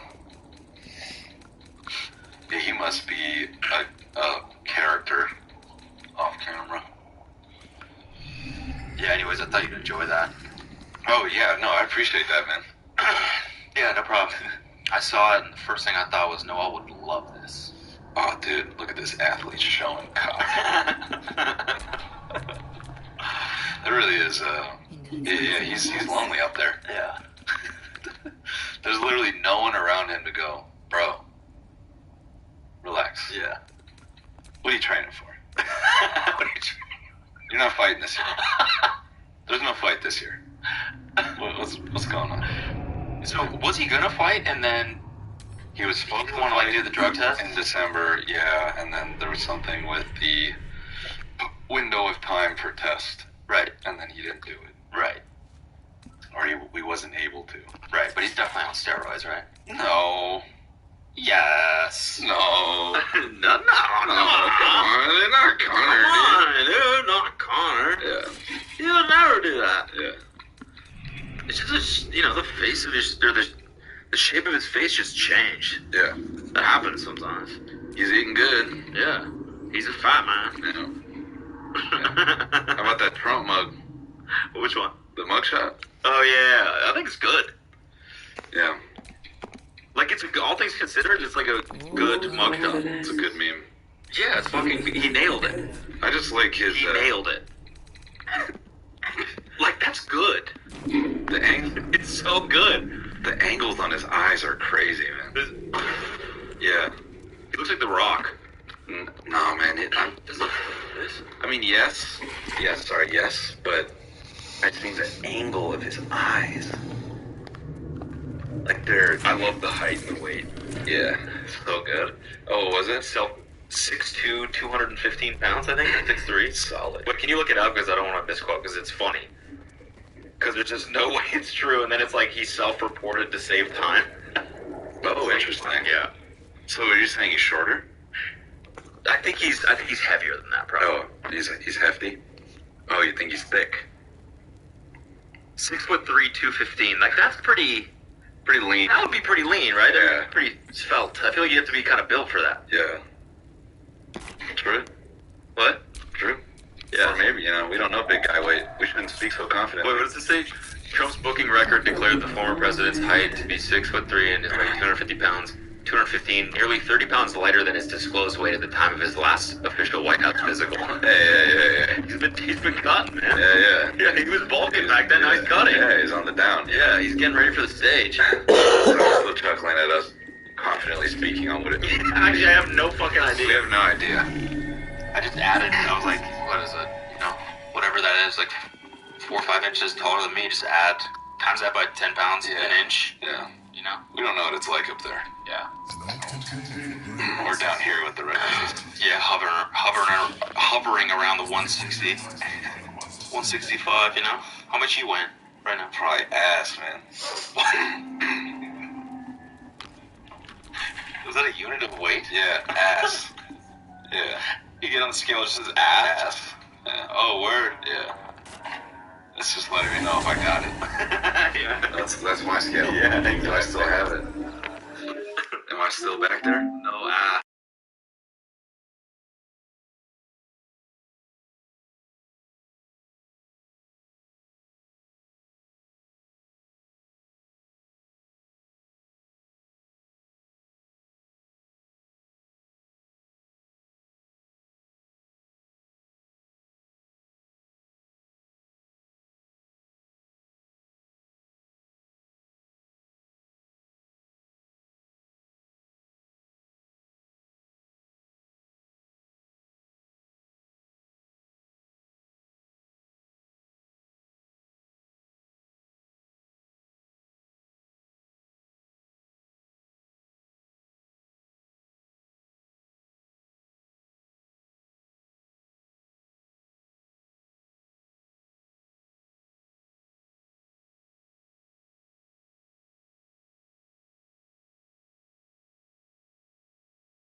It really does. Like, it feels like we have the same issues, but they're completely at the opposite ends of the spectrum. Yeah, if I committed to eating, I know I'd shoot up to 165, and I'd be looking solid. Yeah, and I would be at 155. That's where I want to be. Why? What? Because it just would make me faster. Like, it's so much easier to run faster and to, like, shave time off your mile time if you're just thinner. Like, and I'm like, I'm training, I'm doing all the speed work I have to, and I'm getting faster. I knew, like, back when in November, probably, I was, like, around 158 or something like that, and I was just flying. Like, it felt effortless. Yeah. And now it just feels like every time I go out there, it's, like, the hardest workout ever. Yeah. So, man, well, I'm gonna put you in the car, switch you out a little bit. Yeah. It's pretty funny. Took my buddy and his brother on Sunday, and they'd never carded before. So did the first session, and they were like, yeah, so, like, is there anything we should be working on? Like, I kind of spun out, but I could see they kind of were like, so is this it? And they were in, like, some slower cards. And then, so I gave them some tips. I'm like, oh, yeah, if you don't hear the limiter on the engine back there, like, you're not going fast enough. And if you're lifting here, like, you're definitely not driving hard enough. So I gave them, like, 2 things to work on. We get out the cars in the second session, and they're like, okay. So, like, the wheel is a lot heavier. And on the third one, that it says, like, off their nose. They're like, I think we're good. I was like, yeah. So maybe that'll take you down to 155. Yeah, just sweat it all out. Just get in the sauna, and I'm getting a good sauna. Yeah. I'm excited about that. So I will be sweating. Yeah. Because I feel like I've been doing... Did I tell you, like, the cold plunge started giving me, like, anxiety? Yes. So, like, now I'm scared of it. I look at it like, I can't do it this Do morning. you look at it and just hear a loud ringing in your head? Yeah, I do. Yeah, you just stare and it's like, That literally happened before. I think I told you that, but, like, that's what happened after I did it, and it gave me a panic attack. Like, because I did it. I did the cold plunge, and everything was normal, and then I get out and stand in the shower, and all of a sudden I hear this crazy... One of my ears just goes deaf, you know when that happens? yeah. Like, all of a sudden, like, you lose hearing, and you're like, what the fuck? And then you just hear a ringing, and I was like, oh, no. What's happening? Yeah. And then I just got this crazy panic attack. That's the tetanus, man. Yeah, the deadness. That's the tetanus. So now I'm scared of it. I can't even walk near it. I can't even look in the direction of it. On Halloween, dude, I'm just gonna set it up in here instead of your chair. You fucked up. You'd be like, no. Fuck, we should do a whole episode. Yeah. Dude, I want to take a sip of this tea, but I'm afraid, because this is one of those, forever hots. Oh, yeah. That shit works. Yeah. It's crazy. Kelsey uses, like, a big-ass one of those for, like, her ice water. And the ice, she'll leave that shit in her car in 110-degree heat in the valley. And then get in her car the next day, and there's still an ice cube in it. I think my straw melted. Oh, yeah. Damn it, I just stained these pants with my fucking email. Yes! Those pants are sick. What are those? Oh, the pants? Oh, they're brown. Brown pants. They're brown pants. Look at that. Thank you, man. Cool that when I get home. Where to buy brown pants? Man, it turns out there's a bunch of stores that sell these fuckers.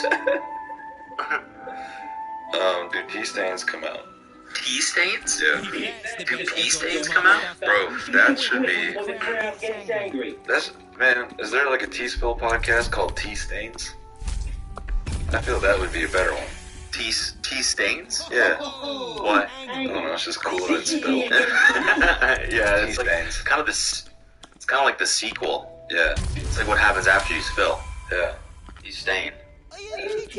Maybe there's like double up on Stan. Yeah. Tea stain. Oh yeah, that's good. Stupid. That's good. I think I said this. The CEO fires unpaid intern. Has anyone watched that? Is it good? Is it funny? That didn't sound convincing. It's funny depending on who you are. We watch this and Cody's agreeing with everyone. Yeah. I'm like, what was their revenue like? Cody puts his CEO pants on. Why, hello there. I'm the businessman. That's like what he does in his house. He puts on black slacks. He's like, I'm boss baby. I'm the boss baby. That's why I search business pants all the time. Yeah. Still trying to find a good pair. Yeah. I'm the boss baby. Yeah. Imagine your CEO talking to you like this. Yeah, sure. What do you mean? Seriously, you knew we were gonna talk today. Have you lost your fucking mind? Yeah, I knew that we were gonna talk today. No. This ain't how shit works. It don't work like that. When somebody reaches out to you, the protocol, the process and normal etiquette, process and protocol, normal etiquette is that you say something. You don't just say nothing. That's not how this works. Look, honestly, if you were anybody else, I'd say, fuck you, get the fuck out of my company. That's what I did to my nephew. And that's my fucking nephew. That's my blood. And HR just... Oh boy. Here we go again. Oh boy. Just hella violations. I love him. You understand what I'm saying? You don't just not say anything. That shit is rude as fuck. Do you understand that? Yeah, I'm sorry that you feel that way. I knew that would get together. Sorry, I feel that way. If this is what you want to do, resign now. But this shit you got going on is disrespectful. I have to give credit to the CEO. The way he uses the word fuck is hitting hard. It's hitting. It's really hitting hard. Yeah, definitely. Have you lost I'd be filming this too. Fucking mind. Yeah, he's like, damn, bro. I'd be filming. Yo, bro. Yeah, bro. Honestly, the way you're hitting that shit. Bro, are you the CEO or is this like is this an audition? You are murdering this shit. Hold on, keep it going, man. Keep that going. I'm sending this around town. This is crazy what you're doing right here. I love when people, like when you see arguments online and people will call out to someone that is like a family like that or someone that's close to them. It's like, I did this to my best friend. I kicked him in the balls. Yeah. That's my best friend. It's like, oh my god, that's not telling on yourself. Yeah, exactly. Don't say shit like that. I told my own blood to go fuck himself. It's like, that's not cool. Yeah. So what are you gonna do to me? Yeah. So what are you gonna do to me? I kicked my nephew in his ass. Yeah. Hole. I put my toe in his ass hole, and that's my nephew. As the CEO of this company, I have the mind to stick my whole knee in your ass. You ever seen Perverse Family? That's what I did to my nephew. Yeah, they did knee and ass in Perverse Family. Oh, yeah, they did. What are you gonna do to me? Are we ever... Oh, nothing. I like you. I hate my family. Yeah. Oh. Okay. Yeah, no, sorry. You're cool. Sorry about this. I'm so pissed off about my nephew. Yeah. That's why I'm in such a bad... Sorry, I'm triggered, man. You did something that reminded me of my nephew, and it reminded me of the time when I kicked him in his fucking nuts. Sorry, let me just come back out of here. Nephew, dude. That's my blood. I love him, but I had to kick him in the balls. You know how that goes, right? You know you have to kick your own blood in the balls? You gotta jam your foot in your nephew's nuts. You know how that goes. It's weird. Because they're small, because he's young. You know, he's only 15. They haven't even fully come out yet. Yeah. I kicked him in the balls. One of them wasn't there. My toe went up in his body. My toe was looking for the nut in his stomach. And that's my nephew. You know? Anyway, sorry, man. You're cool. Yeah, you're cool. So, let's talk about that race. No. No, boring. This is kind of uncomfortable and it drags. It gets stronger. It's been going for 11 minutes. So after the video ends, someone talks about it, and there's context of how this happened. And it's 9 minutes of context? Oh, this seems like a bad story. Wait, who? This is like a random guy that analyzes this? Yeah, I think who would watch a video like this and talk about it for 10 minutes? Yeah. Yeah. 9 minutes of context? Come on, man. Are you sure? Hard cut. So, when he applied... Oh, right. Yeah. So it turns out he was his nephew. Yeah. That's the craziest part. Yeah. So he's a. But then the guy in the video, it turns out, is the other nephew of the nephew. So they're step nephews. Yeah, that's. It's just a lot. I just kind of. I want the gist. You know. Yeah. Is there? This is why everyone's making. This is why CEOs are all making people come back to the office. Yeah. You know. Yeah. Just so they can't film Zoom calls. Yeah, they can't get caught yelling at their employees anymore. Yeah. CEO gets caught asking for employees' underwear. We're coming back to the office. We need to be at our desks, ready to go. That'd be a good sketch. A CEO barking about how we need to go back in office and we need to be professional. We need to run this company correctly. Thank you. And he stands up and turns around and he's got assless underwear. Sitting at his computer. So stupid. I laugh. That was good.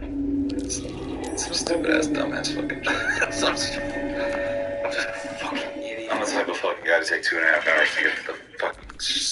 No, that's me. And that's not that bad.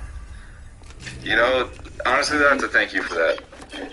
I was feeling kind of mid, and then when I saw that text, I went, thank. Yeah, no, it's both of us now. That's just rude. Like, that's just. You want to make you feel better, honestly? You want a coffee? I do, actually. Can we get mute this? Can I smack that? Oh, you got it already? I was gonna hijack his order. I was gonna make him get a vanilla latte. No, but if I have to wait, what do you mean? Like I'm gonna order it now and then wait for it? We get it on the break. No, but they have coffee right now, right? You have one in hand right now? I need instant relief. You know I'm the least patient person alive. Hey, wait, hold on. Can I just explain something really quick? Oh, yeah, come on. Thank you. Hey, man, I just want to say, as owners of an organization, we cannot use phrases like, I need instant relief. We can never talk like that. Okay? If you're on a Zoom call. Yeah. Just generally, we can't come into this building and go, I need some instant relief. Who's got instant relief for me? People's hands are going to start trembling on their computers like, what is he getting at? My own nephew gave me instant relief. What does that mean, sir? Use your head. Don't make Use your head. Huh? That's bad. Use your head. Damn, you pull your dick out on your boss? What the fuck are you doing? You said use your head. That's good. Calm down. That's good. Holy shit. You ate the pussy right there, bro. Bro ate the pussy. Bro was tasting a different type of coffee bean. Nice. You know, my favorite thing is when there's like a political post on like TikTok. And like the comments are, you know, as a Muslim I agree, parentheses, I'm a white man. It's so dumb, but I love that shit. Yeah, dude, that's good. Man, you really, you mouth that coffee. You like that. Yeah, it's really good too. It's strong. We all heard that, right? We all heard that. You moaned a little. Because I was thinking about it. If it is for the best. Like, no, I was thinking about it like on the drive here. You think about her? Yeah. Like an hour into it, that's usually when I would hit my lips, you know? So I'm conditioned. It's an hour drive, and then it's like I get instant relief. It hits my lip. Yeah. But then another hour and a half goes by, and I still haven't had any instant relief. Yeah. So it's tough, so that's why. Exactly. Do you find this? No. Never. Yeah, I agree. Asians, like what? Wait, what? No, that's not. Now, do you find that whenever I'm, scrolling Twitter, you don't go on Twitter anymore, so No, I re-downloaded it. So you're back on. Months, you're back on. And now I'm back on. I'm weaning myself, I'm in that stage where it's like, no, I don't need it. I'm used to not using it now. Yeah. But when someone sends a link, I'll open it, and then I might as well scroll a little bit. Yeah. And it's just, things are going downhill for me fast. I was scrolling some viral, like some tweet that blew up. I was just scrolling replies, and there was a graphic OnlyFans promotion. Oh, yeah. And I don't know. I feel everyone inevitably, like, you hit a point with porn. A girl or a guy? It was a woman. It was a young woman. And where porn just becomes, it's just so absurd. Her face is covered in semen, dude. And she's like, it was just... On your feed? Well, it was just like in the replies, like she's like trying to promote her shit. Like it was like she's trying to tag what people were talking about. It's like, like, do you want to see glazed? What, Yeah. And you're like, whoa! Kind of reminds me of this clip I saw yesterday where it was like a young entrepreneurs event in Baltimore, and there's this older lady there, probably like mid-50s, and they're playing Back That Ass Up. And she's just kind of standing, kind of vibing to the music, and it's filmed on a phone. And they're just kind of filming the event. And then the camera pans back, and she is chest to concrete. Bouncing her ass up and down, like... What? So, at the beginning of the video, she's standing up. Okay. And then when the camera, it pans away, then it pans back to her. Okay. Like humping the ground? Yeah, like shaking her At ass. a business event? Yeah. Okay. Yeah, and then the DJ says the funniest shit ever. He's like, whoa, we cannot have Auntie on the floor. Damn, what'd you do? The video just like... Auntie on the floor. Yeah. But that's how... Somebody come find their aunt. Yeah, that's how that Twitter reply felt. Imagine the, like, physical manifestation of that interaction. Yeah. Like, people are just talking, like, someone says something, and they're like, yeah, I don't think... That's what I'm saying, yeah. Do you guys see Trump's mugshot? Do you want to see him last Trump's mugshot? Everyone's like, yeah, man, I thought it was pretty funny. Yeah, dude, he looked like this thing. They hold up an image of, like, a meme or whatever, and then some girl just, like, walks out of another room with a face full of comments, like, you should check out my OnlyFans.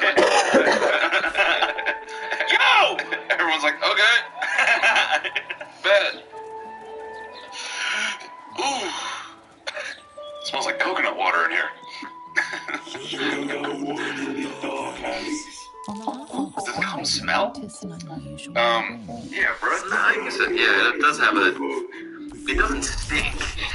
No, but it's got It smells. It has a smell. Yeah, it does. The chlorine, that's good. Yeah. That's good. Yeah, semen or cum. I saw something. Is cum in Webster? Semen or cum. Otherwise known as cum. That's a medical term, right? Cum. Yeah. Wait, term or term? That's such like a high school science video thing. Semen or cum typically has a faint smell caused by a mixture of chemicals such as citric acid and calcium. It may also smell slightly sweet, as it contains fructose. A strong fishy odor might stem from an infection. Imagine if I was like, the semen smell, and you're like, dude, it smells like fish. Yeah, my mine always tuna all the time. Dude, mine always smells like rotten halibut. What? Dude, you don't get that? Come on, right? Anyone else? Can anyone else relate? It's just a roll of sushi. Yo, it tastes like cum. It's like how my cum smells. So there's a... I saw some... Wait, hold up. A very sweet smell, maybe a sign of diabetes? If your nut tastes like fucking birthday cake, it's diabetes.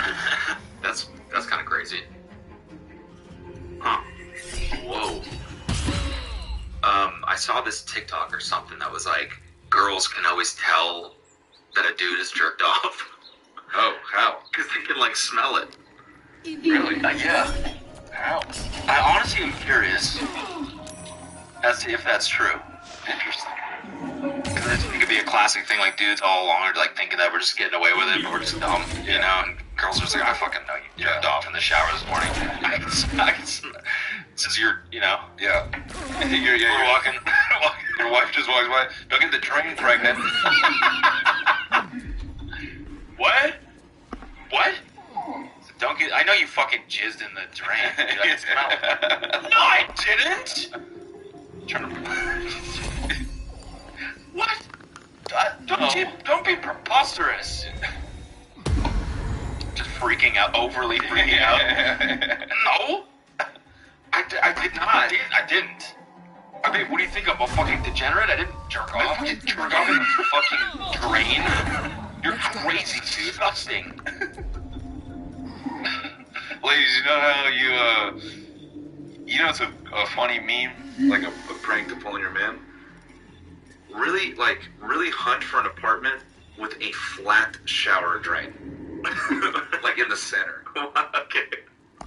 Because that's like that. Oh, you mean like the one where, what do you mean flat? Like it's flat. Like there's no real slope. Okay. Like what's he gonna do? Like, shit. And stomp it through. Fucking get in there. You're gonna catch it. Waffle stomp it through. Dude, you'll get, that's the worst. Get one without like big holes, you know? That too, but when it just stays on top, I'm just saying, dude, like, and get one that's particularly square. Yeah.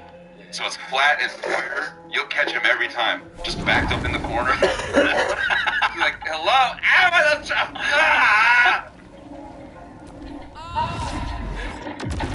Were you jerking off in the shower? No. This corner's hotter. The water hits better over here. Why do you have a boner?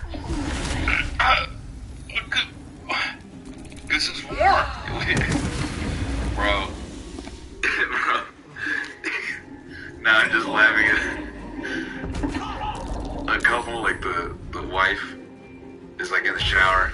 She notices the shower's not draining. She's like, honey, call the plumber, the shower's not draining. And the guy just a single tear. He's like, okay.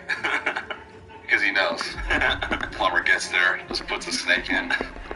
And just a core of jizz and hair. Just.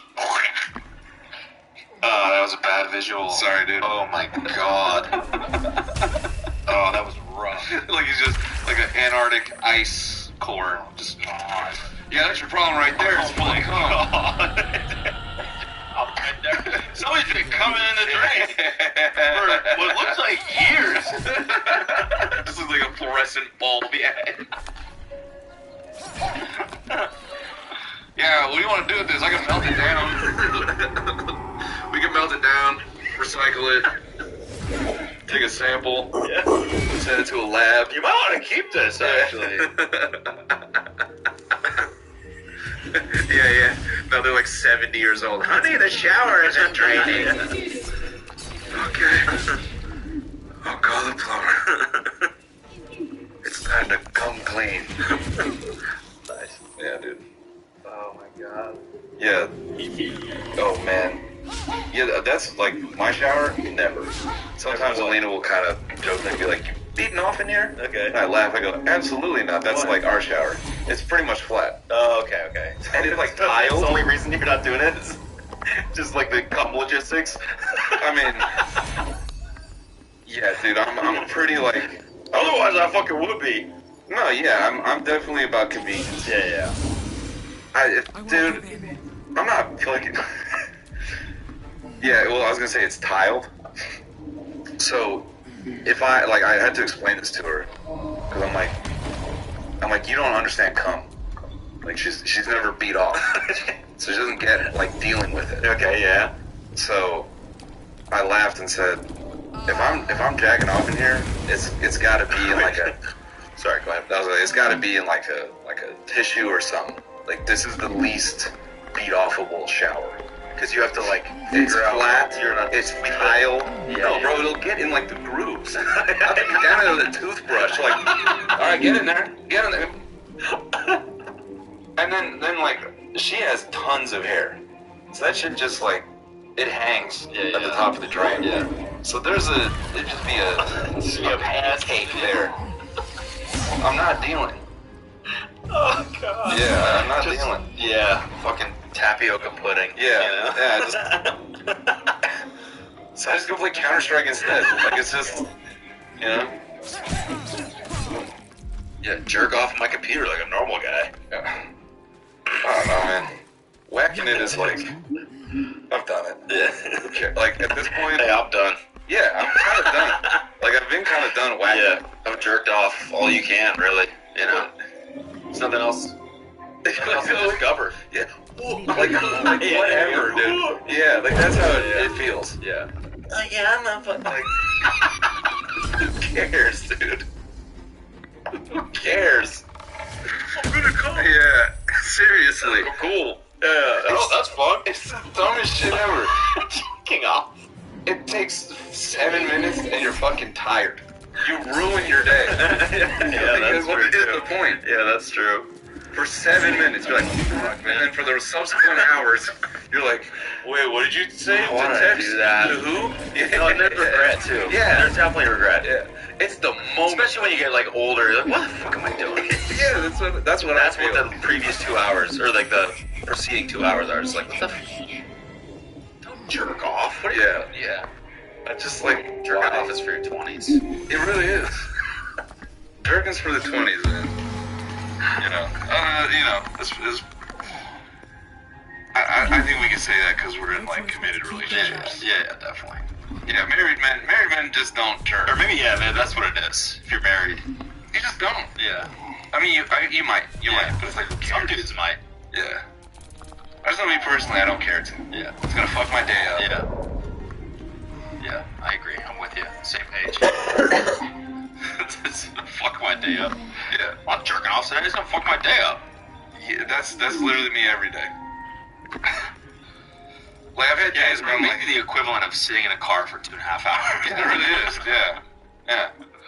I jerked off in the car though. Yeah. Yeah. That's fine. It ruined my day. Yeah. All right. That's it for this one. All right, we're gonna go jack off now. Yeah. Jerking off is really so stupid. It's so stupid. It's so stupid. What was this? Were you looking at your phone? Yeah.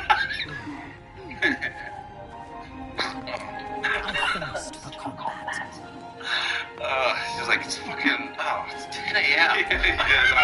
Hell no.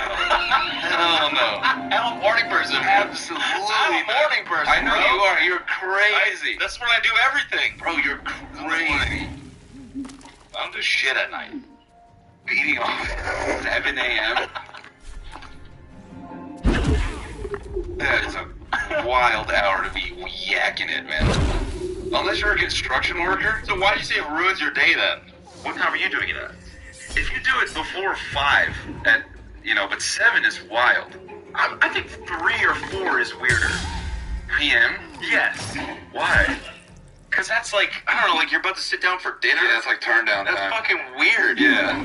Yeah. I don't know. Reservation at 5. Okay.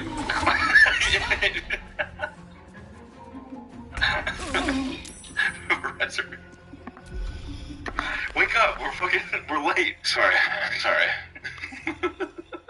Are you hungry? I don't know what the fuck I am.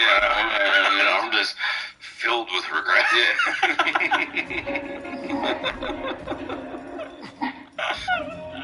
What's the ideal jerk off time? What?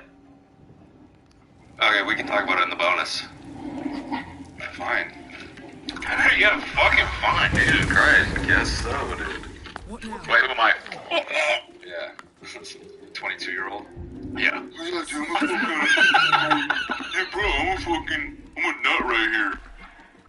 And then I'm gonna go to class and learn about Christianity. Yeah. Yo, nutting is honestly fire. Yeah. Who am I? Yeah. 22-year-old. Yeah. Yo, yesterday I came. Oh, you're 22-year-old. Yeah. Yo, yesterday this chick stood me up, so I came in a tissue paper. And then I played Valorant until 4 a.m. What'd you get up to last night? Fucking busted a nut? What are you doing tonight? Busting? Yeah. More nuts? Yeah. You know? Yeah, it's just dumb. It's just dumb. It's stupid. That's how it is to me. Yeah. Oh my god. You know? Crazy. Oh my god, I'm gonna come. Yeah, you and everyone else, man. You and everyone else. Yeah, what do you think? It's all about you? Yeah. Cool, man. Cool, you're reaching climax. Cool. This is me watching porn. I'm gonna come. Oh, well. Yeah. Somebody put on a fucking parade. Yeah. Oh, these people are gonna come.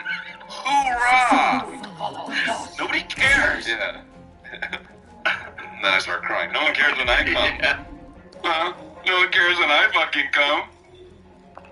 That's why I don't jerk off, because I'm mostly upset that no one pays attention to me when I come. Oh man, this is going to a dark place. Yeah, that's. I'm about to bust a nut, and I'm like, I'm gonna come too. Yeah, you definitely come after the ladies. Yeah. Yeah, the men always. Yeah, right. The men are waiting. Yeah, exactly. No, whenever you're ready. Whenever you're ready, I'm just. Nothing will stand in my way. Whenever you're ready. Yeah, it's always funny when the snake comes out of the coffee can, huh? Yeah. That old prank.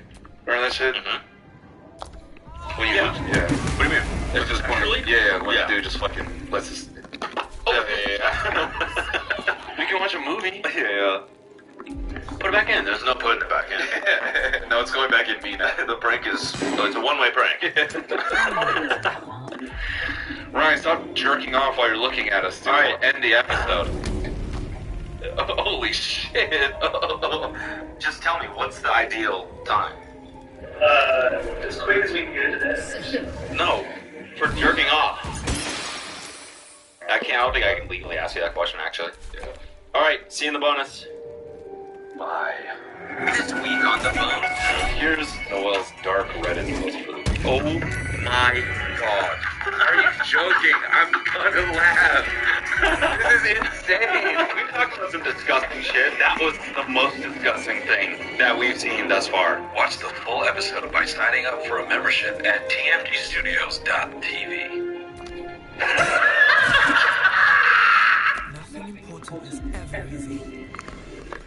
Sell your cars the motorway way, where dealers compete to give you their best price. Alicia, tell us about Simon's car. Wow, what a competition! We had bids flying in from dealers all over the UK. Simon sold his car for a banging price. So, how was it? I just profiled my car online, got their best offer, and sold it for 16 grand. Results. Motorway, the way to sell your car. T's and C's apply. Want a career where your work matters? The Home Office is recruiting for customer services roles near you, with lots of opportunities to build your career and your skills, and with full training provided. You'll receive great benefits, including salary starting from £28,000, flexible working options, an average employer pension of 27%, and 25 days annual leave. Join us and help build a safe, fair, and prosperous UK. Search Home Office Careers to find out more. Hello, spellcasters, sages, and spectators. I'm Ashley Johnson, and you're listening to the Critical Role Podcast Network. Tap into our magical narrative by watching Critical Role as it airs on Thursdays at 7 p.m. Pacific on twitch.tv/Critical Role or youtube.com/Critical Role. Twitch subscribers can watch the video on demand right away, or you can catch it the following Monday on YouTube. As always, Critical Role will be available right here in podcast form on Thursdays, a week after the initial broadcast. And now, let's scry into the story and see what mysteries it holds for us, shall we? Hello everyone, and welcome to tonight's episode of Critical Role, where a bunch of us nerdy-ass voice actors sit around and play Dungeons & Dragons. That one. Before we get into our episode tonight, our first sponsor is a brand new game called Immortals of Ffion. Sam, what are you putting on your head, Sam? Well, Matt, Immortals of Ffion is a groundbreaking single-player first-person magic shooter from Ascendant Studios.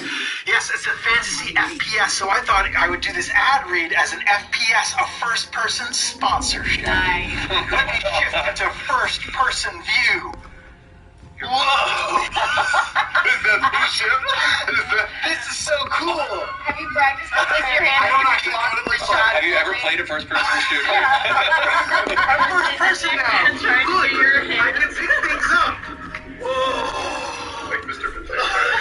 Whoa, this is so cool. Now what should I do? Should I read the next part of the copy or give it to Marisha? What if your cameras are just the ceiling?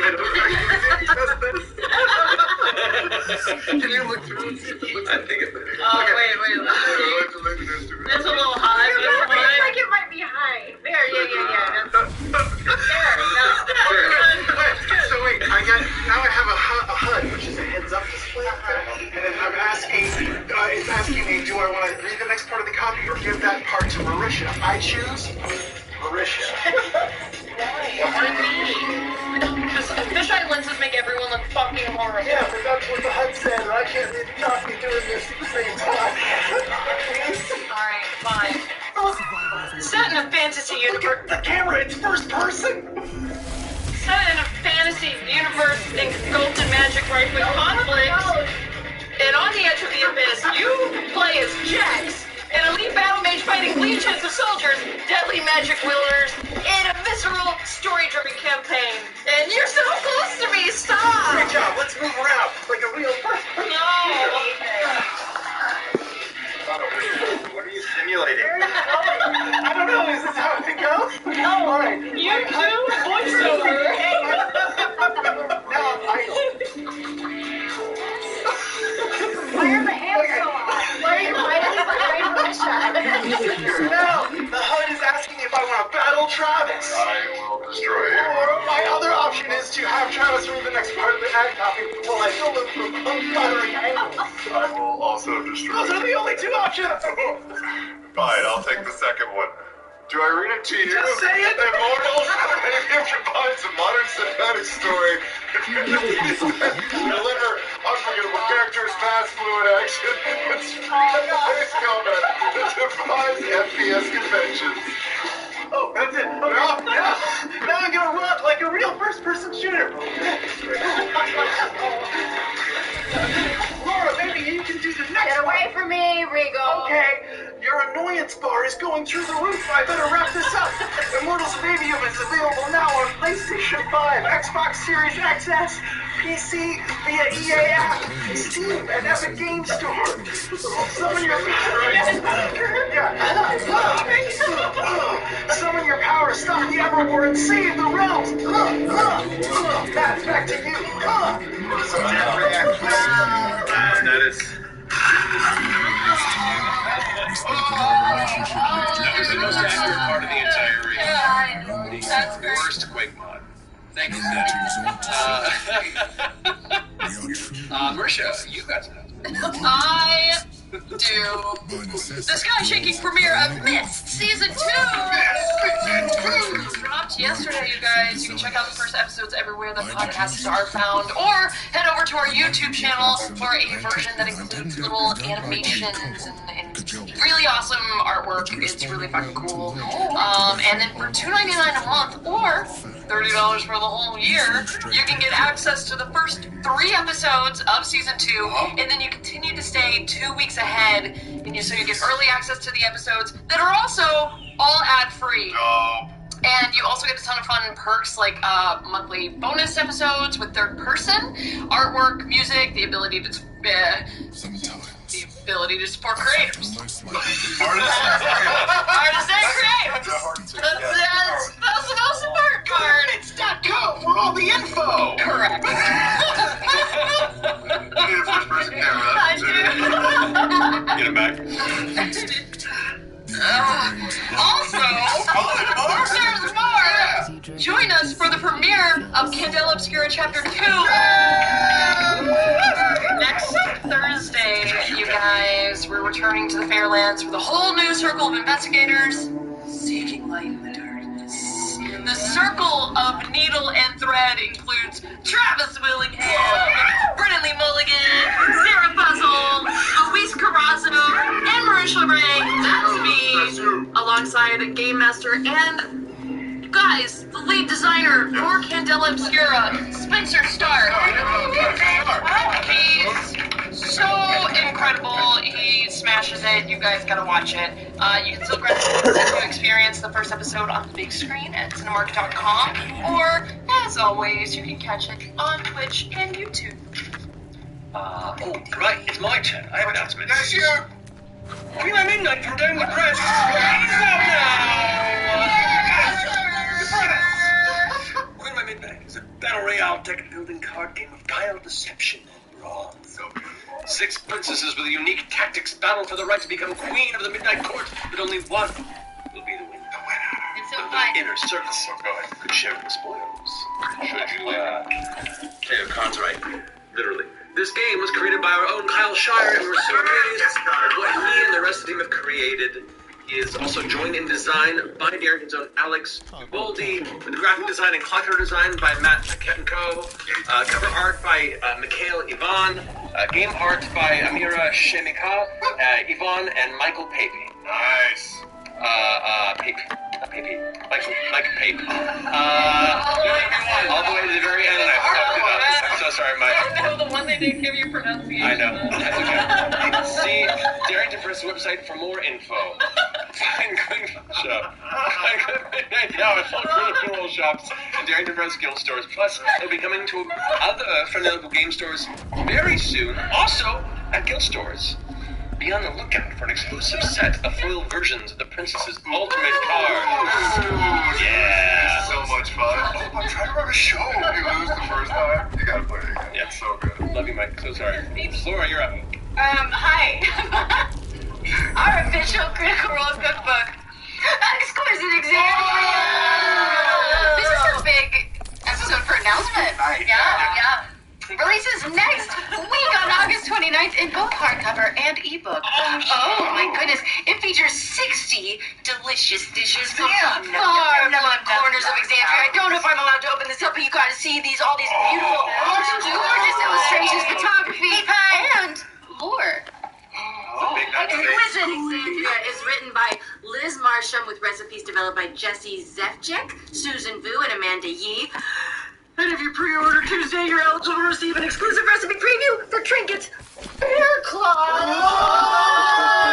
Which were delivered to us today by Susan Vu. Oh my God. And I can't wait to try them. So, learn more. We gotta finish it. Learn more by visiting criticalrolebooks.com. Give me a Terrifying. All right. Well, as you enjoy your snacks, I think that concludes our announcements. So let's go ahead and jump into tonight's episode of Critical Role.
I'll go to that.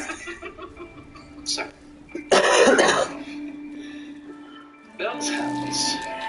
Upon traversing the breadth of the Grey Valley to seek the means of aiding Keyleth from her unhealing wounds at the hand of Lorroakan food during the moment of the apogee solstice, you bring her back to health. Managed to peruse and cause a little bit of chaos in the Shari city of Zephyra. A little tipsy and an evening of winding down, and then trek out to Eos, where it was discovered via scry spell that Dancer, the one responsible for repairing and bringing FCG online but a handful of years back, seemed to have found themselves. And looking for someone to help you repair this strange arcane harness that you had recovered from the past of Ludinus Deleth, you went to speak to her. And after a somewhat tense encounter here within the city of Eos, the city of Flowing Light, you convinced her to help you out. Unfortunately, she needs a workshop to do the work, and even then, her knowledge is a bit incomplete for what this requires. And it was spoken that perhaps teaming up with Maharajo over in the city of Bassaris would be enough to likely get this to a place where it could be helpful, or at least get any information you would need around its history and purpose. After being attacked by the ever-seeking shithead, the bird which has claimed you as its primary focus of spite, its undying spirit, you finally laid it to rest. Looking at a pile of ash and feathers left behind. That was the first main character death on the show in a long time. Keyleth, coming along with you to aid you to the eventual discussed prospect of heading to the Shattered Teeth, where it seems a number of ancient elemental power seems to still swirl and shift the numerous islands of the fog-shrouded, kind of broken continent to the far east, and mysteries that lie around the history and the essence of one Ashton Greenmore might be tethered. With that in mind, Keyleth brought you through into, I guess it would be an early morning tree in the central city of Bassaris here in the Hellcatch Valley, here under the reddish glow of the still and locked Moon Rodus. You walk through the pre-dawn streets, the smokestacks rising in the air, and as you seek your destination, we jump in. The first thing you begin to really notice that has changed since last time you were present, beyond the intense energy of the handful of people that you see throughout the city, the Gajakandis, crawler watchers all sitting in the corner of various streets, all look at strong alertness, and you also begin to notice soldiers armored, not of Artesian design.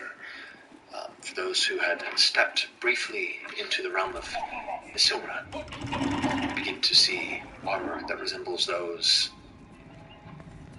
perhaps not specifically of the Dawnfather's Temple, but you see similar shades of the Vasselheim bastions walking through. And you also begin to pick up, you specifically, you shovel the mouthful. I get it. You note that beyond the clusters of forces that are moving through the city, gathering supplies, like they're briefly collecting what they can, you see 3 skyships, also of similar Offensian make, unlike the one that you saw crashed before you came to the Red Center in the Hellcatch Valley to confront this, not but a couple of weeks ago. You see 3 floating up, kind of moored, maybe no more than 50, 60 feet off the ground. As one flash. There's the blast explosion. It looks like some sort of a flash, and a burst of fire seems to erupt from the side of it. It lists and kind of collides gently into one of the other ships, kind of pushing it slightly. As that occurs, you can see all the rest of the surrounding guys kind of look up into the sky in its direction. Shouts and kind of a handful of bells begin to ring off in the city, and you can see both soldiers and some of the local Gachakanis wardens begin running off in that direction. Were these spaceships, were they were just docked, moored? Docked just outside of the Carmine Curtain, the outside of the city's like walls. Loading, unloading, close to us. Make a perception check. That's treated like a board operator. 20. Probably a good quarter mile from where you currently are standing. And as the kind of tension passes, and most of those who are caught by it begin to rush by, kind of talking to each other, the rest of the handful of people that are beginning to wake up in the pre-dawn light here, you can see, or into the darkness technically, are curious but not particularly worried. The explosion didn't destroy the ship, but it certainly kind of set it ablaze. You can see the crackling flames along the side of it as it begins to lower back down out of sight below the edge of the Carmine Curtain. Those ships are like the one we saw out by the Malleus Key. See a name. Too far. I don't need details. And you said people are reacting. Some are hustling, but others don't seem terribly nonplussed about it, as if like this might be something they've seen before. General civilian populace, but you can only really kind of at this hour see maybe 2 here, 4 there, and you can see some of them are setting up carts, which is interesting. Most of the places of business here are, internal or within specific areas of the city, like the Silicon Strip and stuff like that. There are people who are just setting up shop here in the roads, and quickly understanding whenever there is foreign powers briefly stopping in town, you know that the populace will do what it can to try and make a quick bit of change before they shove off. But an explosion happening and no one reacting, is that normal behavior for Sorcerers? It's rare to see skyships here in general, let alone to see something so visibly apparent here at this hour. It was a loud enough explosion where you can see people are looking out their windows and opening to check into it, but... when we rolled up in one... Oh, yeah! That is right. I feel like we walked into, I don't know, halfway through somebody else's fucking issue here. Does it look like somebody's, they're under attack? It looks like it could have been an accident. You don't see any other signs of warfare, combat in the skyline, but you're also quite a ways from it. It's definitely drawn attention to the eastern side of the city. Excuse me, grandmother. I'm sorry to bother you while you set up. Oh, you're down there. I didn't see you. Sorry. Yeah, hi. I'm just curious if those ships from out of town, how long have they been in port? They've had a couple come through. Those have been here for about a day and a half, I think. What's the reason? They probably put the fire out. It looks like, that's why I don't trust things that fly. Have there been any more like them in the last week or so? Well, there's been a few ships that have come through and headed north, yes. Have any of them exploded? There's been a handful of, issues, I think. What? Within the town as well, but... Like explosions around town? Has anyone been hurt? Yes, but what is life in Sorcerers, huh? What is life in Baldurs? Life is beautiful. What do you mean? Explosions happen a lot here. It's Sorcerers. I know, but we did a crawl race here through the town. I know, but it was crazy. Are there more than normal, or is it just a normal amount of explosions? You are an adorable little metal man. It's true, I am. Oh, goodness me. We should try to get to him, our Joes. I think you're right. Yeah. Unless we want to go towards the action. I mean, we have a mission. We have Keyleth here. We have... What was her name? What was your name? Vanessa Carlton. What was her name? Timothy Shelby.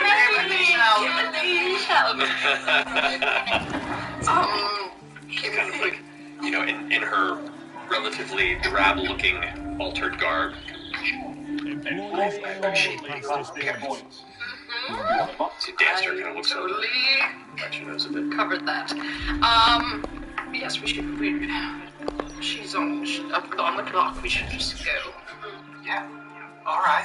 I can't help much with this. Maybe I should go just do a little recon, see if there's anything. And I'll meet you on the counter. I can go. I can make us invisible, I think. You can make yourself invisible. Well, you recon team. What were you going to say, Timothy? She goes, just a moment. She kind of like goes, ducks in an alley, and you see a bird shoot out. And Was that her? Oh, God, that was she another random bird. returns and emerges out from the same shaded spaces. These are indeed, they look to be either temple sourced or temple affiliated. I wonder if I know anyone or have crossed anyone who might be part of this regiment. Did you see why it exploded? I just got a glance right now. I can go inquire. No. Well, I mean, if you might know somebody there, it might be helpful. Maybe. Do we want to split up? Half of us go? I can take some trees. I've got plenty of people I can hit up while we're here. Find out what the fuck's going on. Well, to that point, is there a particular place you would like to meet? I imagine back at that tree where we first emerged from would be a good meeting place. Yeah. Are you going by wing or by foot? By foot to wing. It's faster. Someone should go with you, right? Well, are you two gonna go also? Yeah, I can handle it. No one's saying you can't handle yourself, but also, you know, it was like 48 hours ago that you were... Wrecked! Yes. Needed our help, I'd say. You are, as Aurum has said several times, you're the point of the tempest. You should have protectors. But a dead lady's worried about your health. I'm simply going to speak to a few folks, and if I'm going to stay as careful and as stealthy as I can be, given my capabilities, I think with the short time we have, maybe it's best I do this myself. I want to be alone. But how long are we spending here, I guess is the question. Well, I don't know how long it's going to take them to work on the, Yeah, Dancer, do you think this is a one-day thing or a multi-day thing? If I'm going to be perfectly honest, this is probably a multi-day thing. I got to get a better look at it. It's not just you just slap some duct tape on it and everything's good to go. But, you know, I figure... Sundown? Is it back up at sundown? Duct tape. We just tape it. Yeah, just see what's up. It's pre-dawn, so you glance over to the horizon and you can just see the faintest bit of a sunrise creeping up. So you imagine you probably have another hour or so of night before the light begins to take the sky. Very early. If it's going to take a few days for this, we might as well drop it off. Maybe head to the Shattered Teeth and come back and pick it up. Maybe she could run a recon, we could drop it off, so maybe we won't meet back here in like 3 hours? Is it high middle of the day? Is there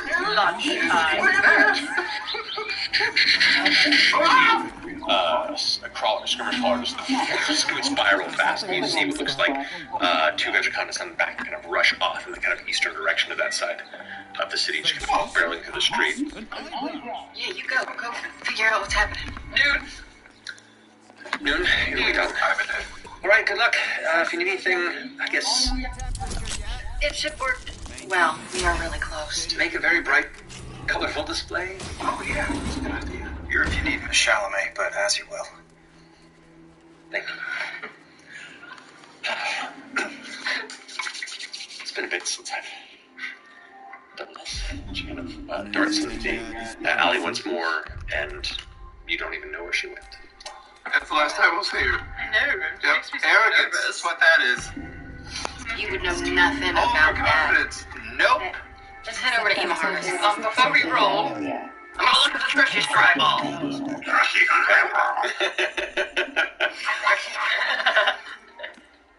Still dark. Inside check. Checking Yes. Go ahead and roll. Just shake the ball to see if it, like, you know, all sides point to yes. Hey! You're dead. I rolled a natural 20. We should probably just all go to Joe's. No one's going to be fucking awake yet. Yeah. Oh, I'm wasted. That was the next one. She gave me an advantage. To Joe! To Joe's! Go, right. Joe! So, with that,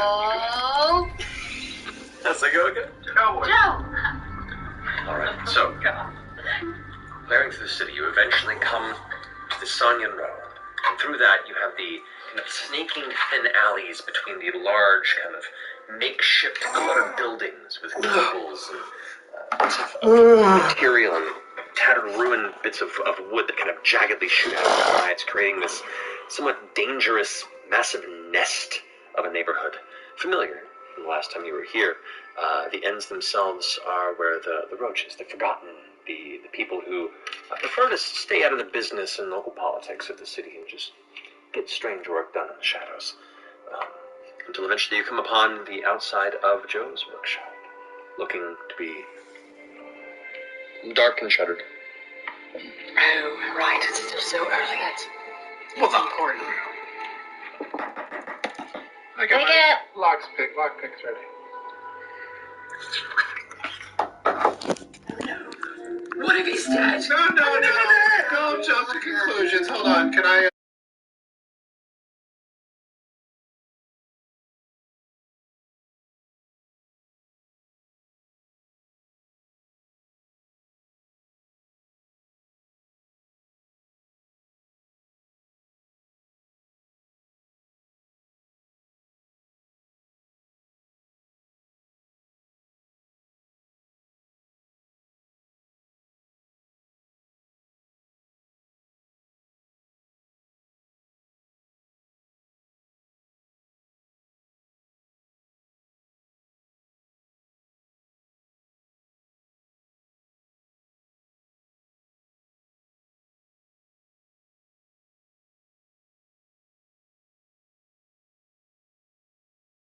The gather that sits as part of the front of the shop that you'd seen previously. It's kind of a defensive deterrent. It is currently not operational. It kind of hangs down, pointing to the ground.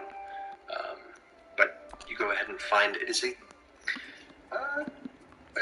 lock just on the cusp of your ability at this kind of early hour. But eventually, you hear the metal kind of slip and unlock. Nice. Can I just try to use my... I'm going to just try to use telekinesis. Not full telekinesis, just my mage hand to open up the door. I'll back up just a little bit from the door. Alright. 10 feet. It opens. It's a dark interior. I'm going to, We could call out, just... Right, I'm going to use prestidigitation to kind of get him out. Are you able to use that to, throw my voice, inside a little bit? Oh, no. Not a little bit. We were trying to be nice. Sell your car the local way, where dealers compete to give you their best price. Alicia, tell us about Simon's car. Wow, what a competition. We had bids flying in from dealers all over the UK. Simon sold his car for a banging price. So, how was it? I just profiled my car online, got their best offer, and sold it for 16 grand. Walk away. The way to sell your car. T's and C's apply. Want a career where your work matters? The Home Office is recruiting for customer services roles near you, with lots of opportunities to build your career and your skills, and with full training provided. You'll receive great benefits, including salaries starting from £28,000, flexible working options, an average employer pension of 27%, and 25 days annual leave. Join us and help build a safe, fair and prosperous UK. Search Home Office Careers to find out more.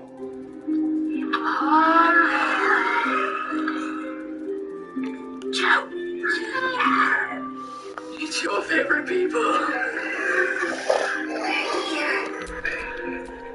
And then I put some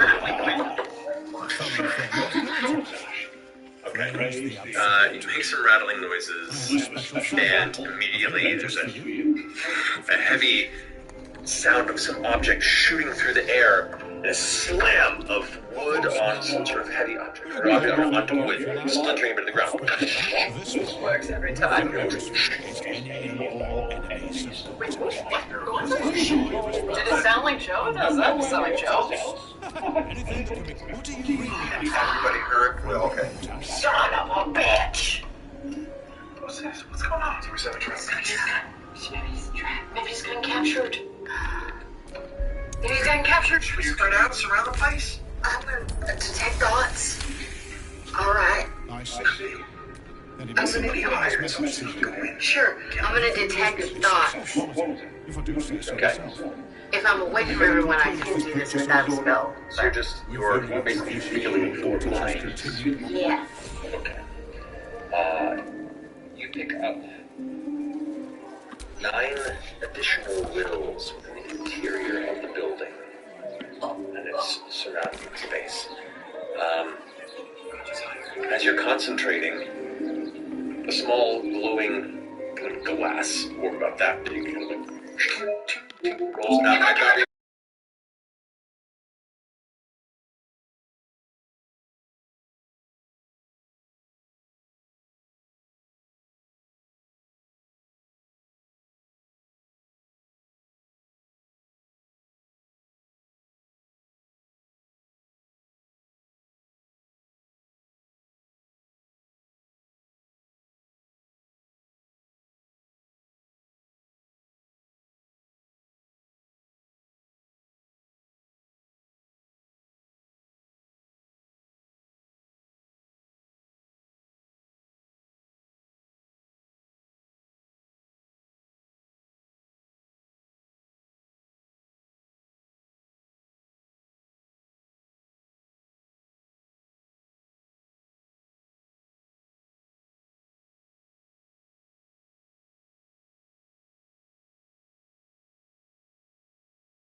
You're too close. Do you want to leave?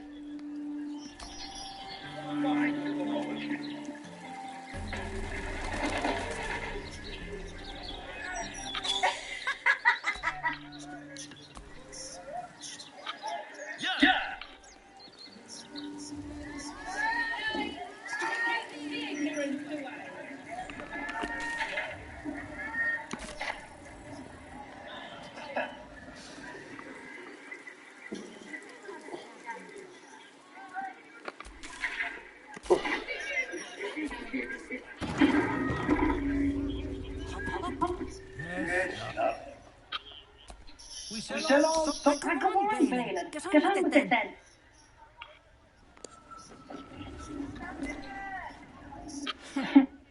It's noble stock is why the customers came. We We were were actually actually arses in enough without without it. Too Too bad my worthless fella fella couldn't get one one simple simple thing thing right in his life. He's He's wrecking my head is all. Couldn't be more delight. Go on then.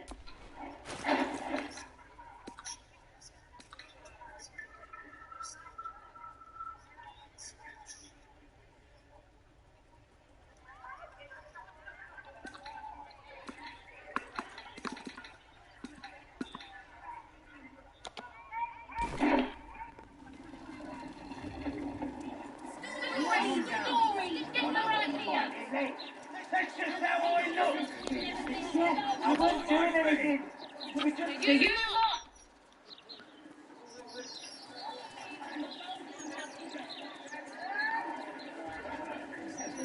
lot. God is busy with it.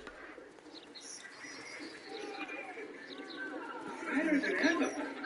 All the articles about cults and war. All right.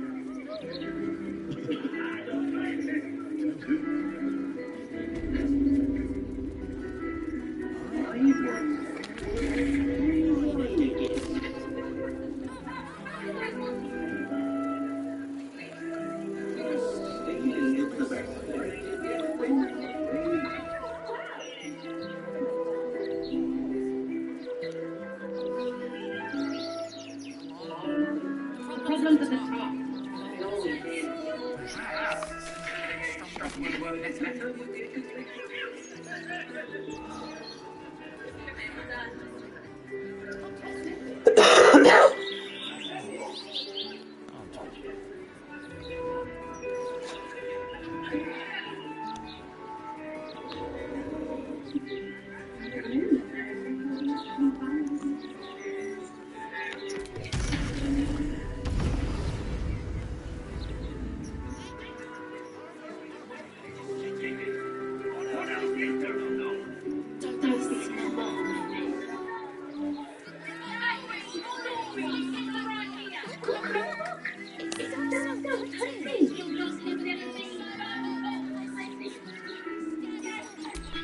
At your command.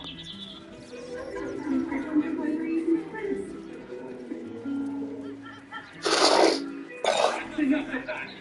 Lord Gortash has everything under control.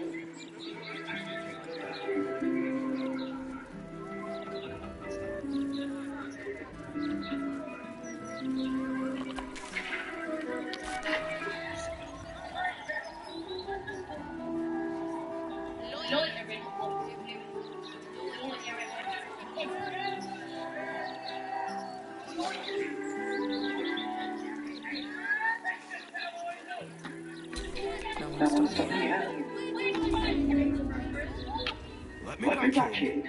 I'll bring Lorroakan out here, you see.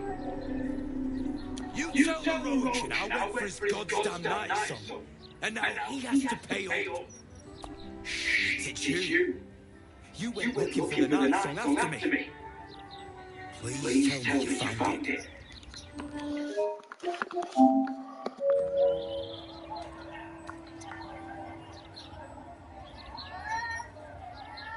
Anathema. Hells. Don't forget, I'm the one who gave you that contract. I want my cut.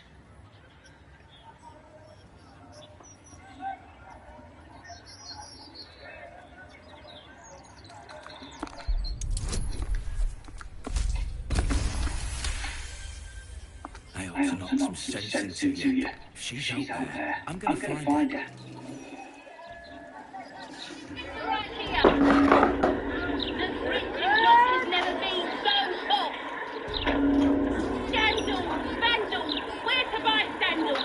It's all here in the Baldurs Gazette. A gazette today keeps the ignorance away.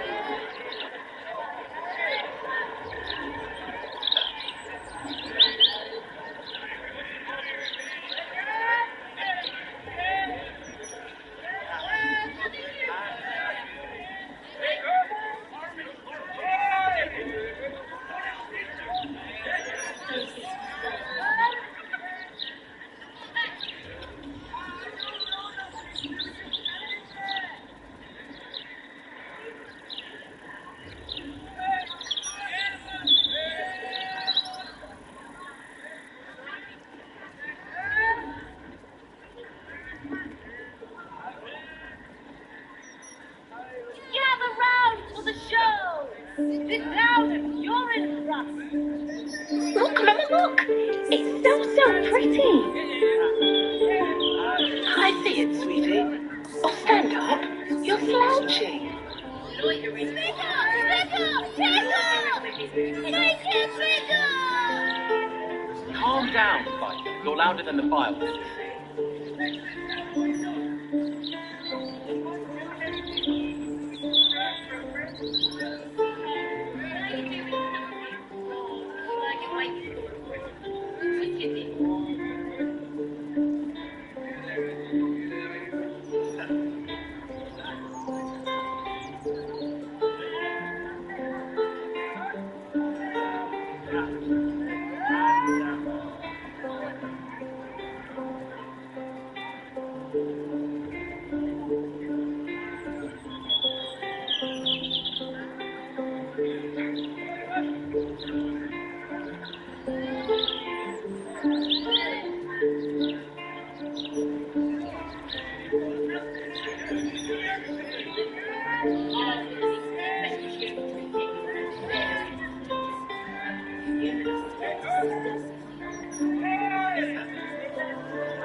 Look! It's so pretty! I see it, sweetie. Oh, stand up. You're slouching. Bigger! Make it bigger! Calm down, Ffion. You're louder than the fireworks.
Look!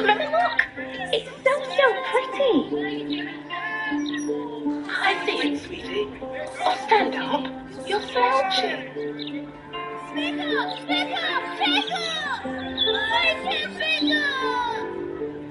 Calm down, Ffion. You're louder than the file.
Whatever magic powers they are is beyond your knowledge.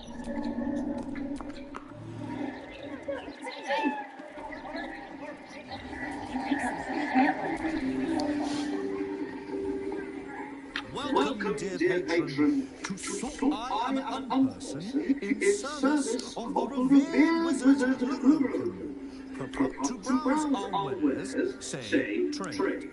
To provide information about the Night Soul, if you are a city official here to collect dues, say taxes. For all other inquiries, say other. The provision of information that leads to the retrieval of the Night Soul is worth a great deal to my. Please proceed upstairs. Thank you.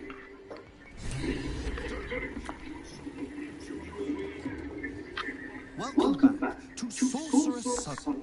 You're sure to find what you're looking for.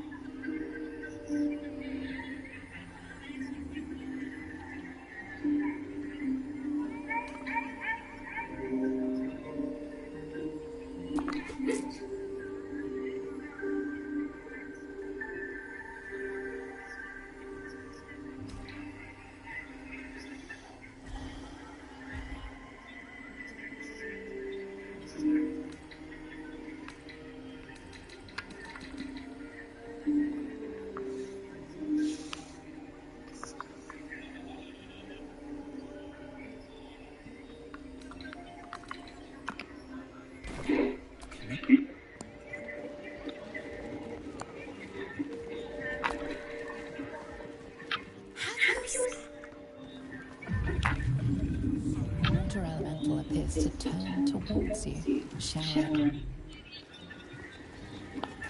They made a fire. Do you think that's a newborn zombie gazes at you hungrily? Apologies. I'm with a customer.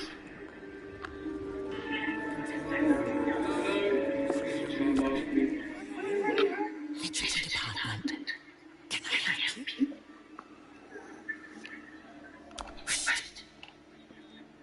These books are sensitive. They prefer an environment of quiet reverence.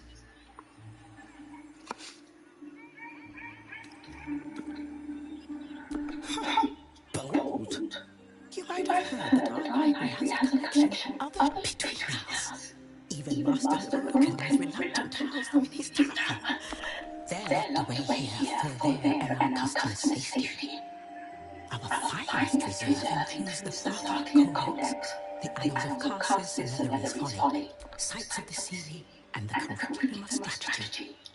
Do any of those interest you?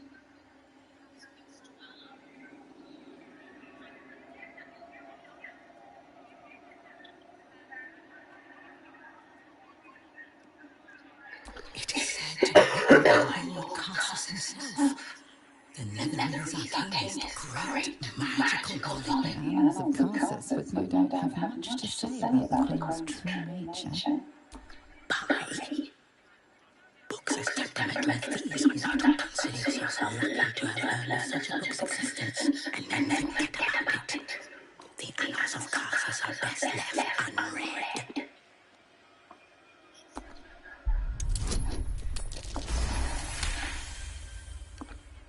Customers, the only way to gain access to the vault is through my office.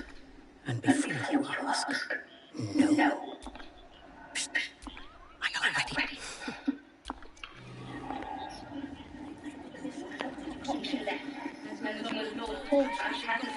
Would you like 5 minutes browsing?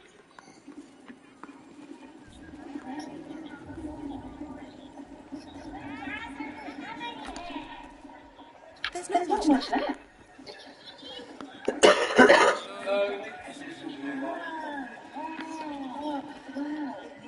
Welcome, dear patron. If you have information about the Night Song, great riches await. Let your knowledge dictate. The Night Song is an ancient potion that allows its drinker to become irresistibly attractive to man and God alike. The Night Song is a druidic staff that allows its bearer command over an army of ancient beasts.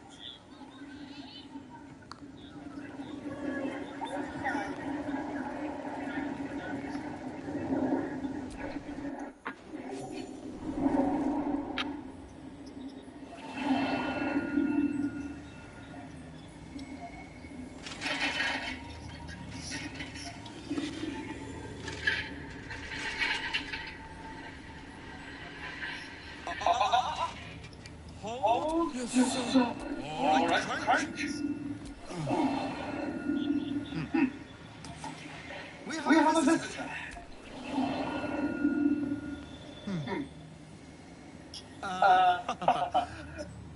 I see no Night Song.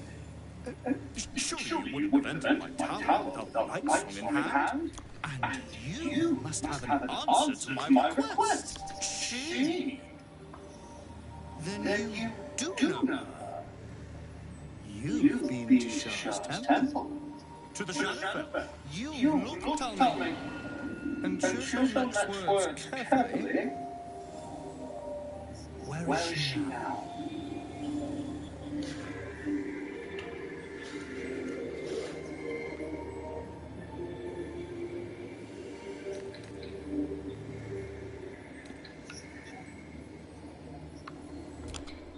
I'm beautiful, isn't it? Worth more than your life too. I bought it from a Kalashite warlock. Very little of his soul left in him. It can bind the celestials to the wearer's service with a snap of the fingers. And this can keep her in place. Forever.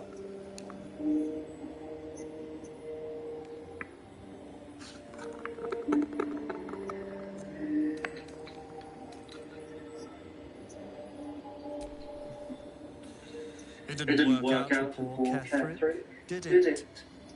He was a fool. A desperate mercenary. The Night Song will be put to a grand purpose, equalizing man and God. Whoever helps me attain that which I seek will be greatly rewarded.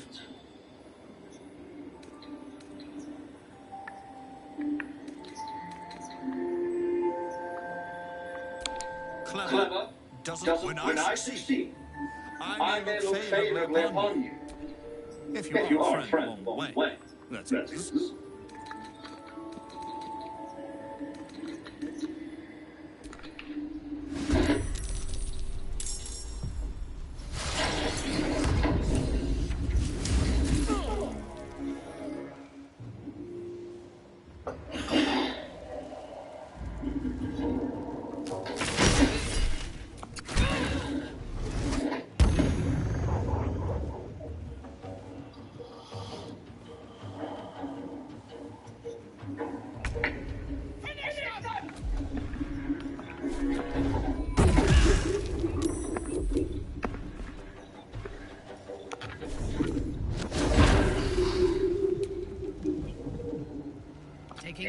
position.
Still on my feet.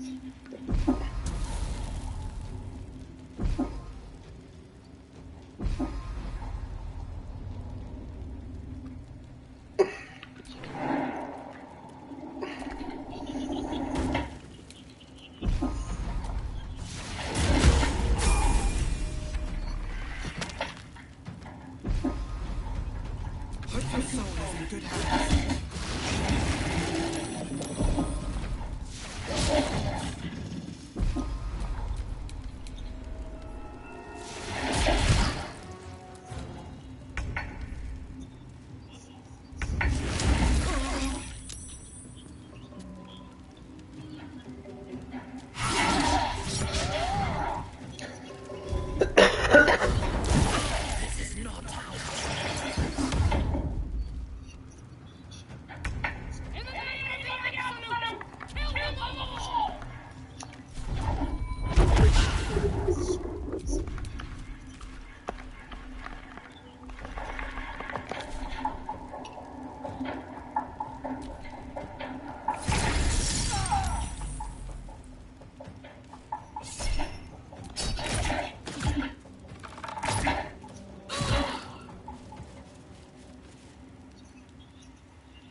moment.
The only way out is through.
reverse wound.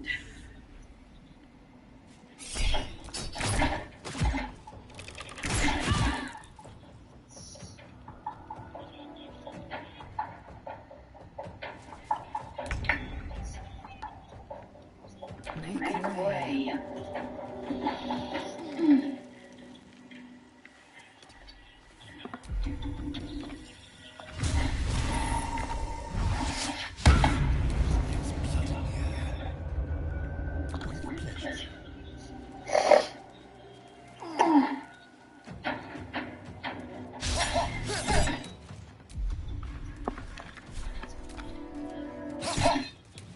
What now?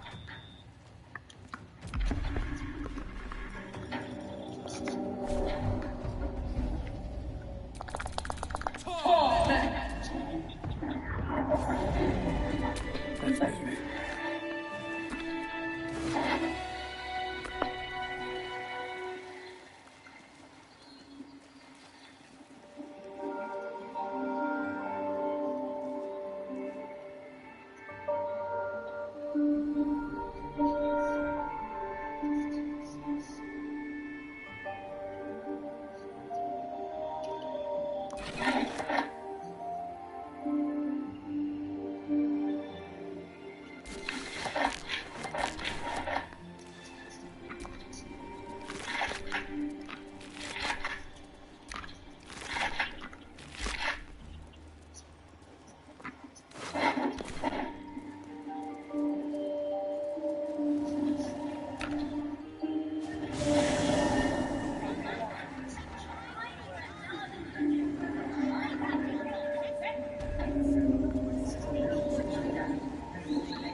The night song is a priceless ruby from a realm beyond our own.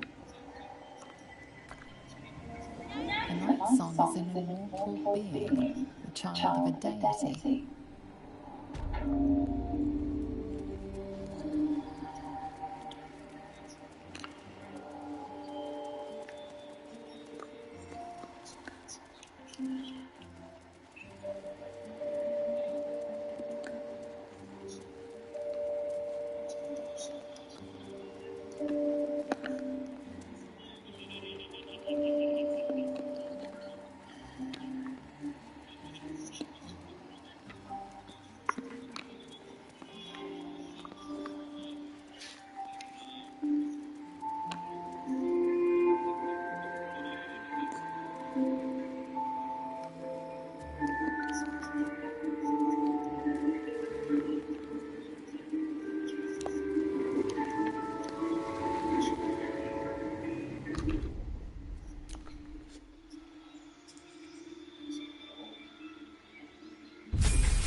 Time to see what's new horrors waiting for us.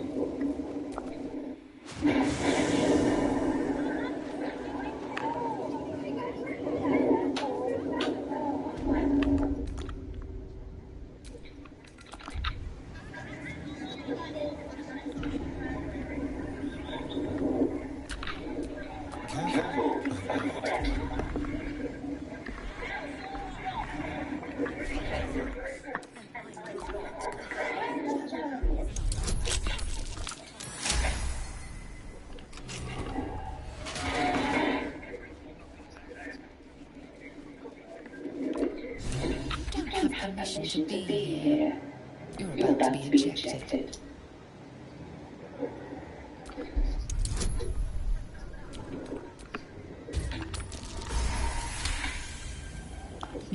granted.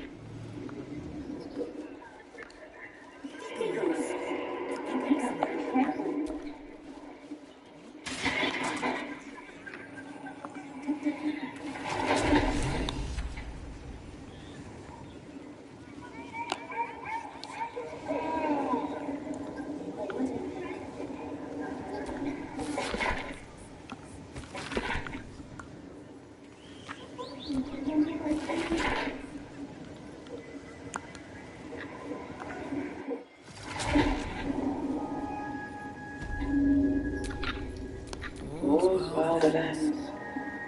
Not as bad as it could have.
No entry events. Trespassers will be disintegrated. Master Lorroakan. With pleasure.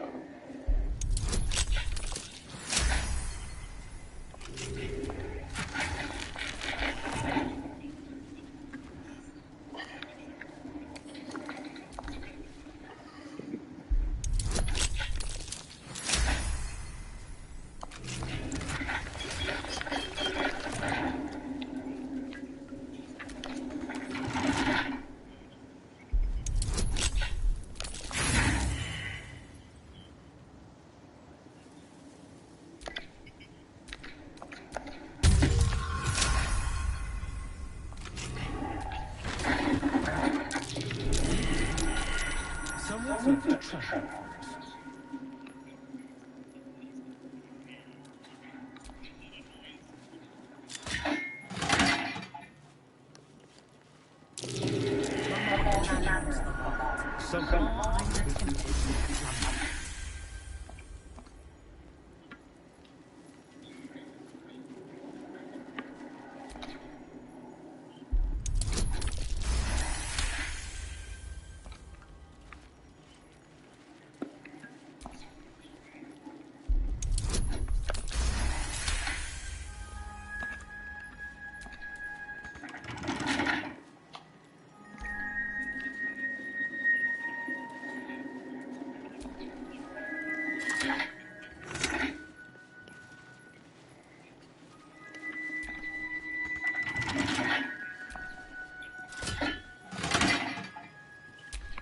Still breathing, despite everything.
Someone doesn't like visitors.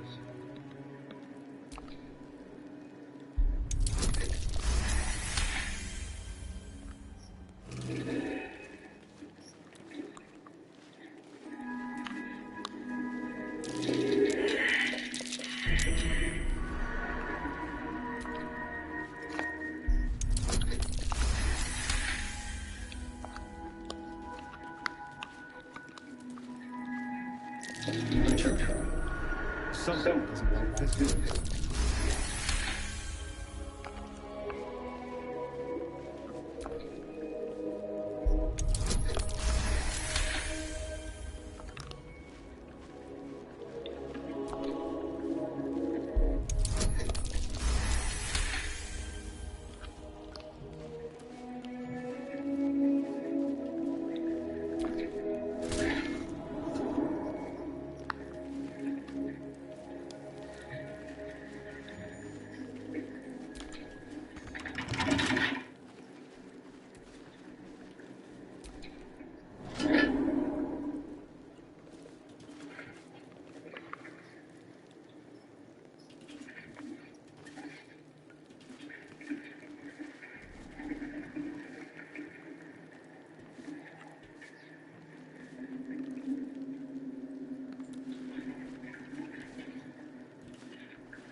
Someone's left a trap.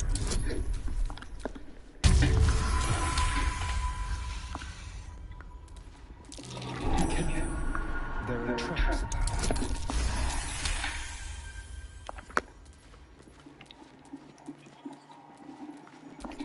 Unlock hereby the path to the cultists' vault.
Unlock hereby the path to the Amonster Vault.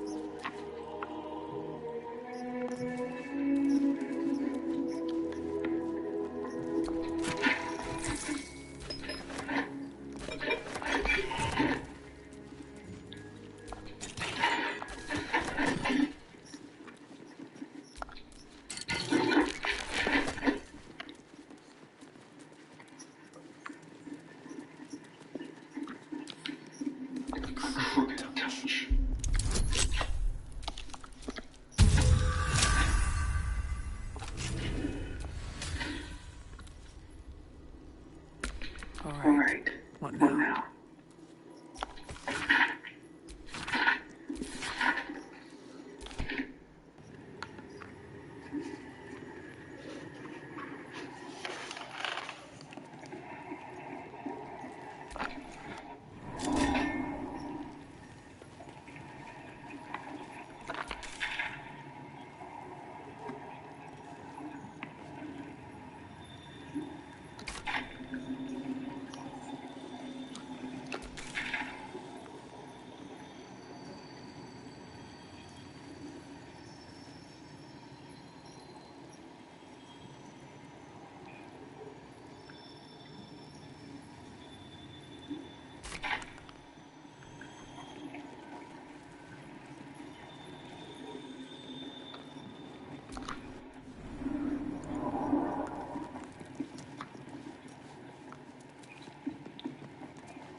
Let's get going.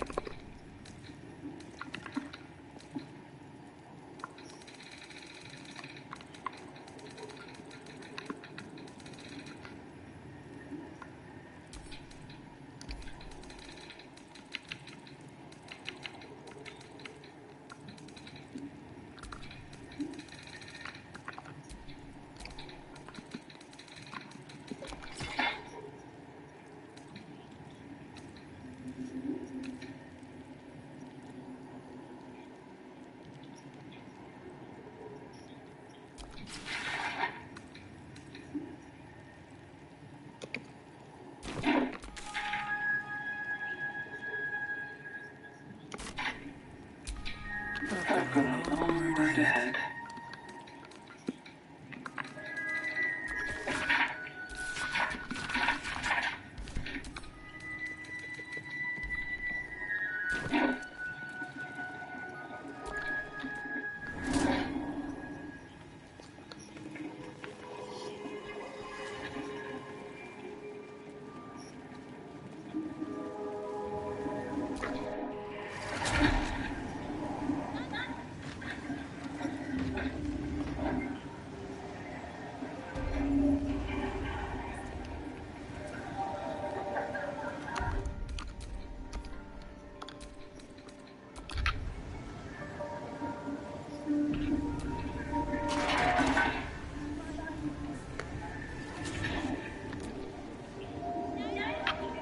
Welcome back. Let your knowledge.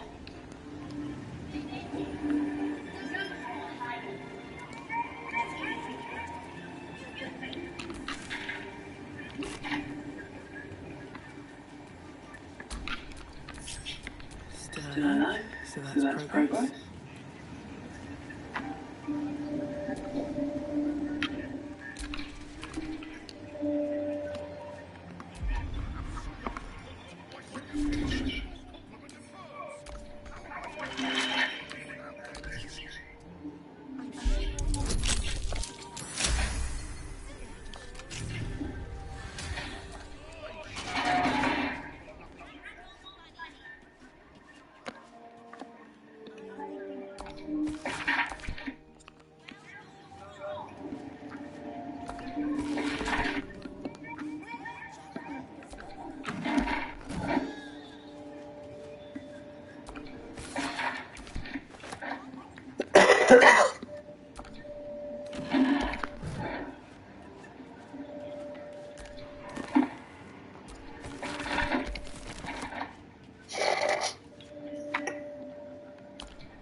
These things have stayed interesting.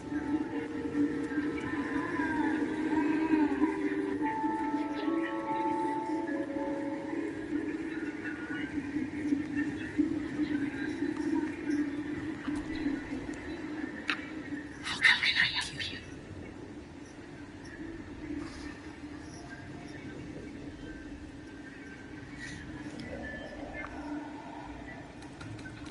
What would you like to know?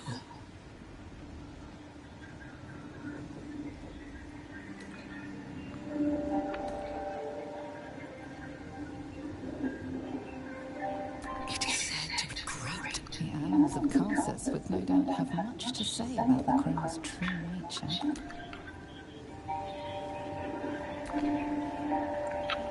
How can I help you? The same as I always done. Ideally, knowledge, not proprietors. Quietly getting on. Into the bin where it belongs. Look what you go with the clown in your own town. Come back when you've cobbled together some manners and are prepared to pay for the damages. That's better. Scrolls, parchments, codices, tomes. Take a look and see what calls you.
That's Gortash, isn't it?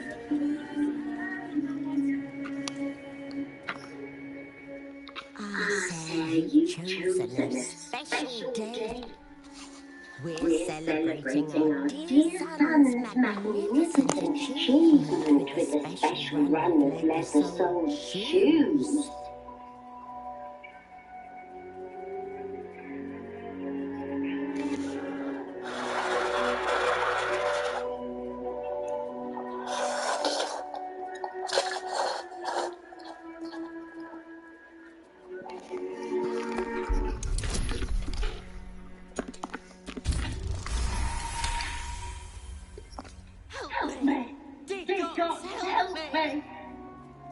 Your tadpole squirms. These people are infected with the parasite, but something is off.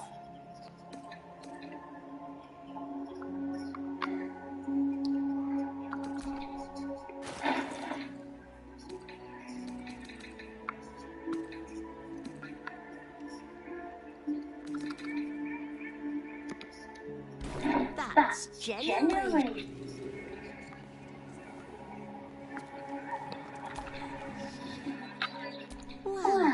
You search her mind. The psionic forces that control her are different. Help me. God, help me. Andrew's ruined my mind. He's taken my body. I should have slammed the door in his face, but I let him in and he ran. I'm here, but I can't speak. I can't act. I'm trapped. He said he wanted still bitter after all these years, but we had debts, world ending debts, trying to keep this. Then a warlock offered us a pretty penny for him for service. He was a smart boy, too smart. It was give him up. What choice did we have? We got human disagree everything, but we don't deserve this torment. You're the first person who's found the real meaning once. There has to be another way. I deserve to live again. I deserve my own life. Your tadpole lashes and recoils. My goodness, what?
Who's next?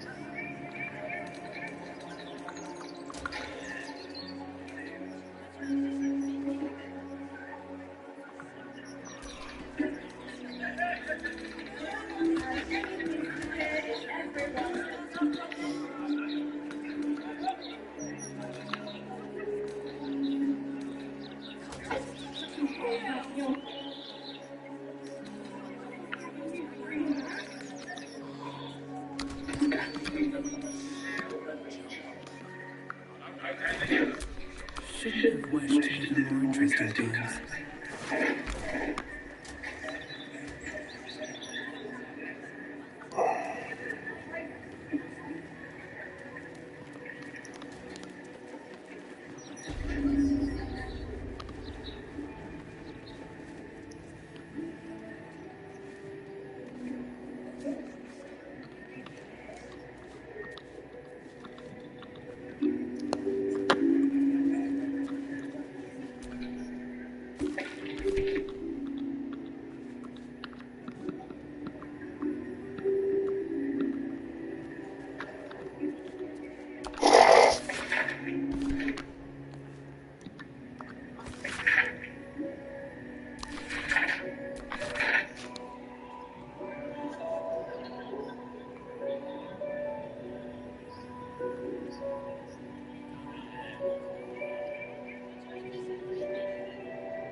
Please stand still for evaluation.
An intruder.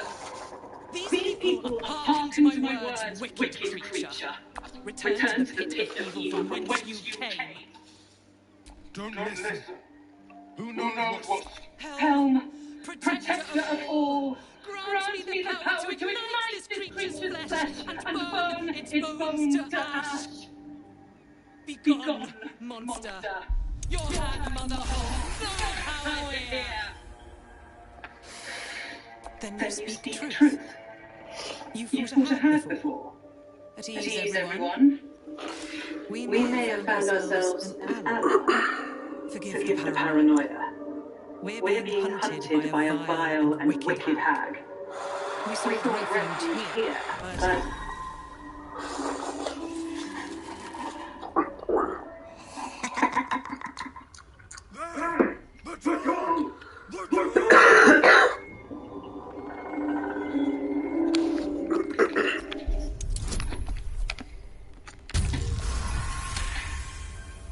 Magic infuses every thread, allowing the doll to teleport, curse, and do harm. However, with the right spell, it could be negated. Blast it all! We need to find it before it hexes us. Spread out! Tear the house apart if you have to.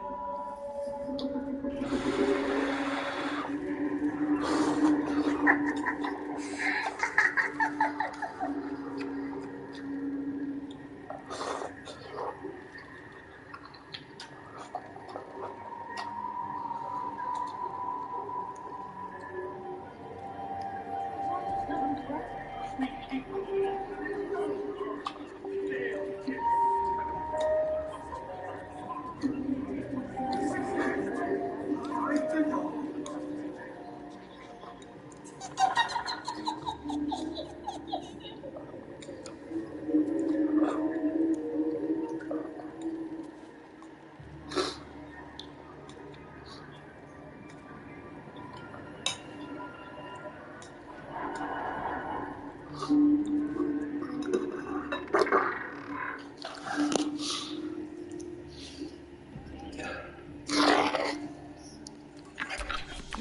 a dull moment. Convenient. You showing up like this. Upstairs, downstairs. Where's the door? No. You don't. The stairs. The hug. No.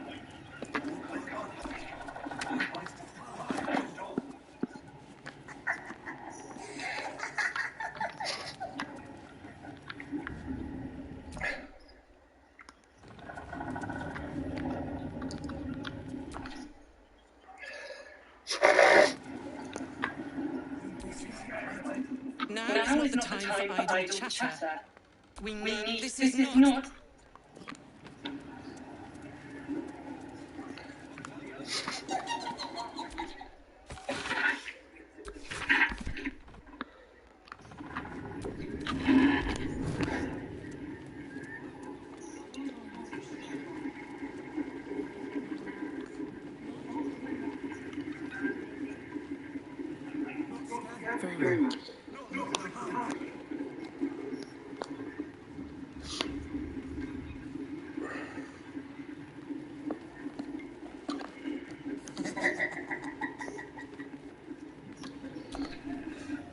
The doll. Grabbing it will likely do nothing. I have to negate its magic.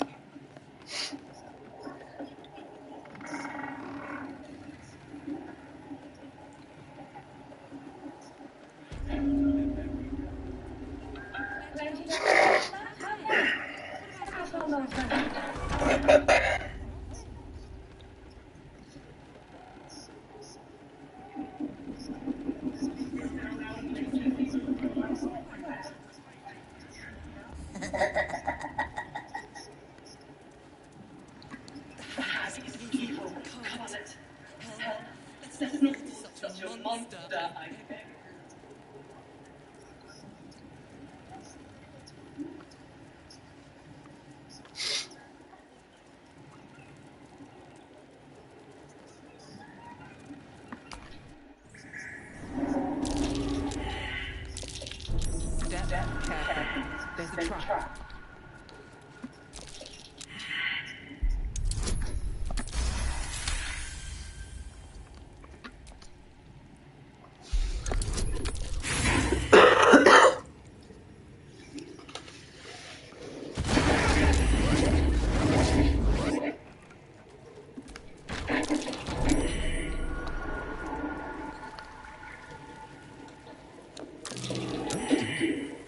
Someone's left a trap for us.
Someone doesn't like visitors.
Everything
The hug!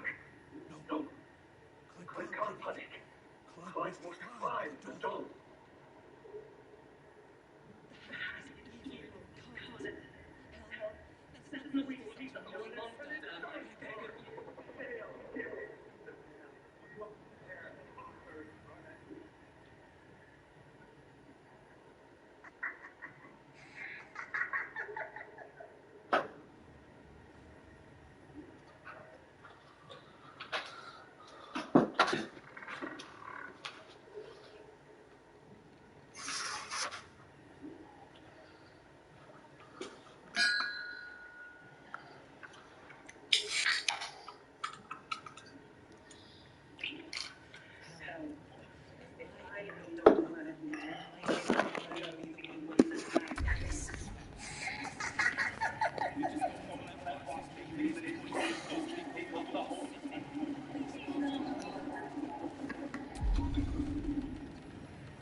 Look ahead.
The doll.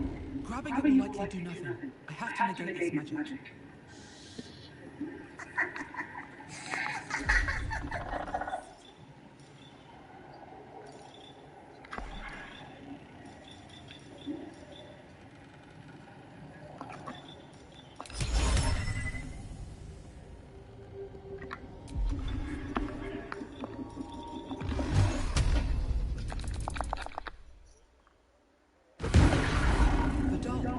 Grabbing it will likely do nothing. I have to negate its magic.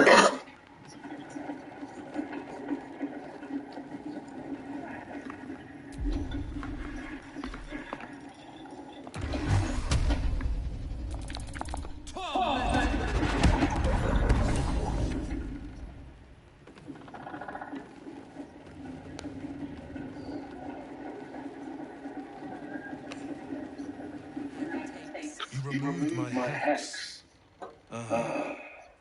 That's annoying. I wanted to play a little longer. Auntie likes her toys broken. She's not going to be happy I had to get my hands dirty. They want to hurt Auntie. They have the book. I will die before I let anyone touch a hair on her head. Huh. You have no idea.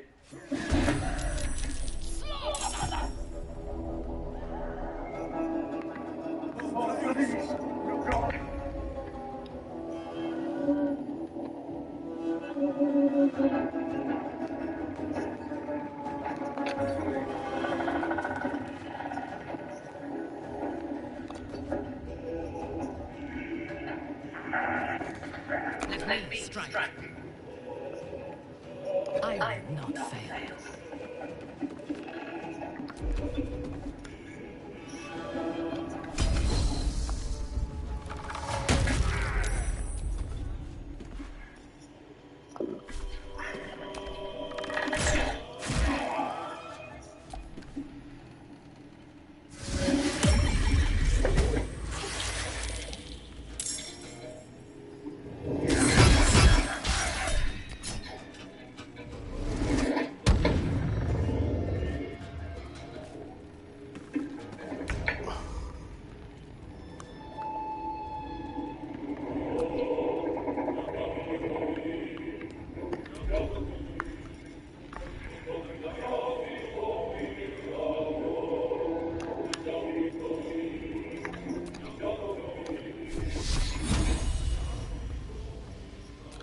Can't even catch my breath.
Victims await.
Ready for battle.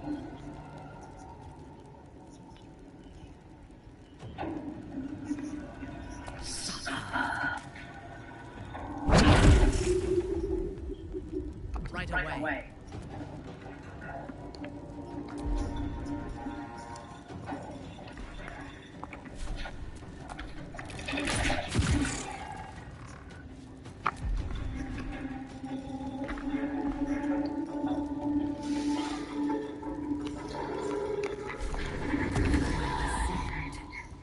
On the move.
The dragon was a red cap. Clad in red coats. That's right. Clyde must get rid of it. But the cleric said, Clyde doesn't know. But as long as Clyde... It's in a safe in the back. Clyde doesn't know what it is. Oh, get it away from...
Wicked don't.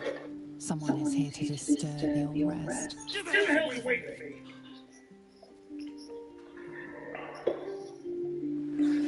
me! Peace, brother.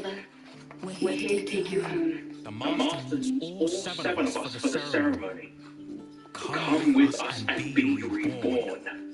We'll live again.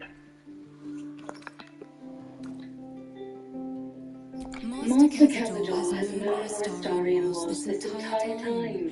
He knew the right. I'm well aware of what the Master needs.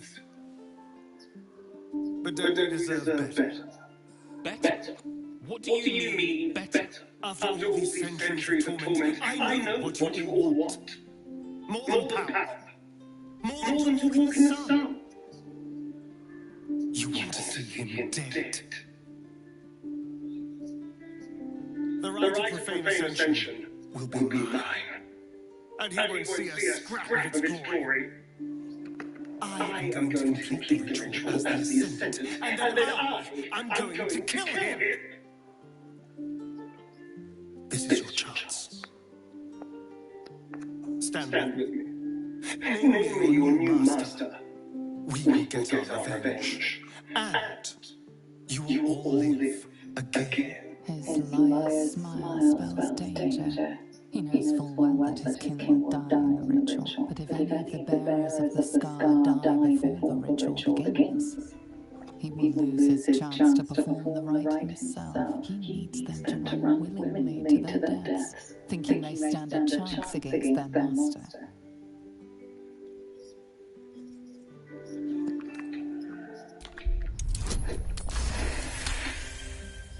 You're free of him.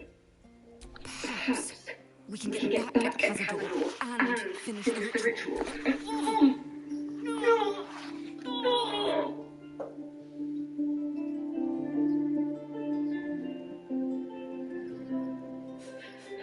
The bond holds. He owns us. We have no...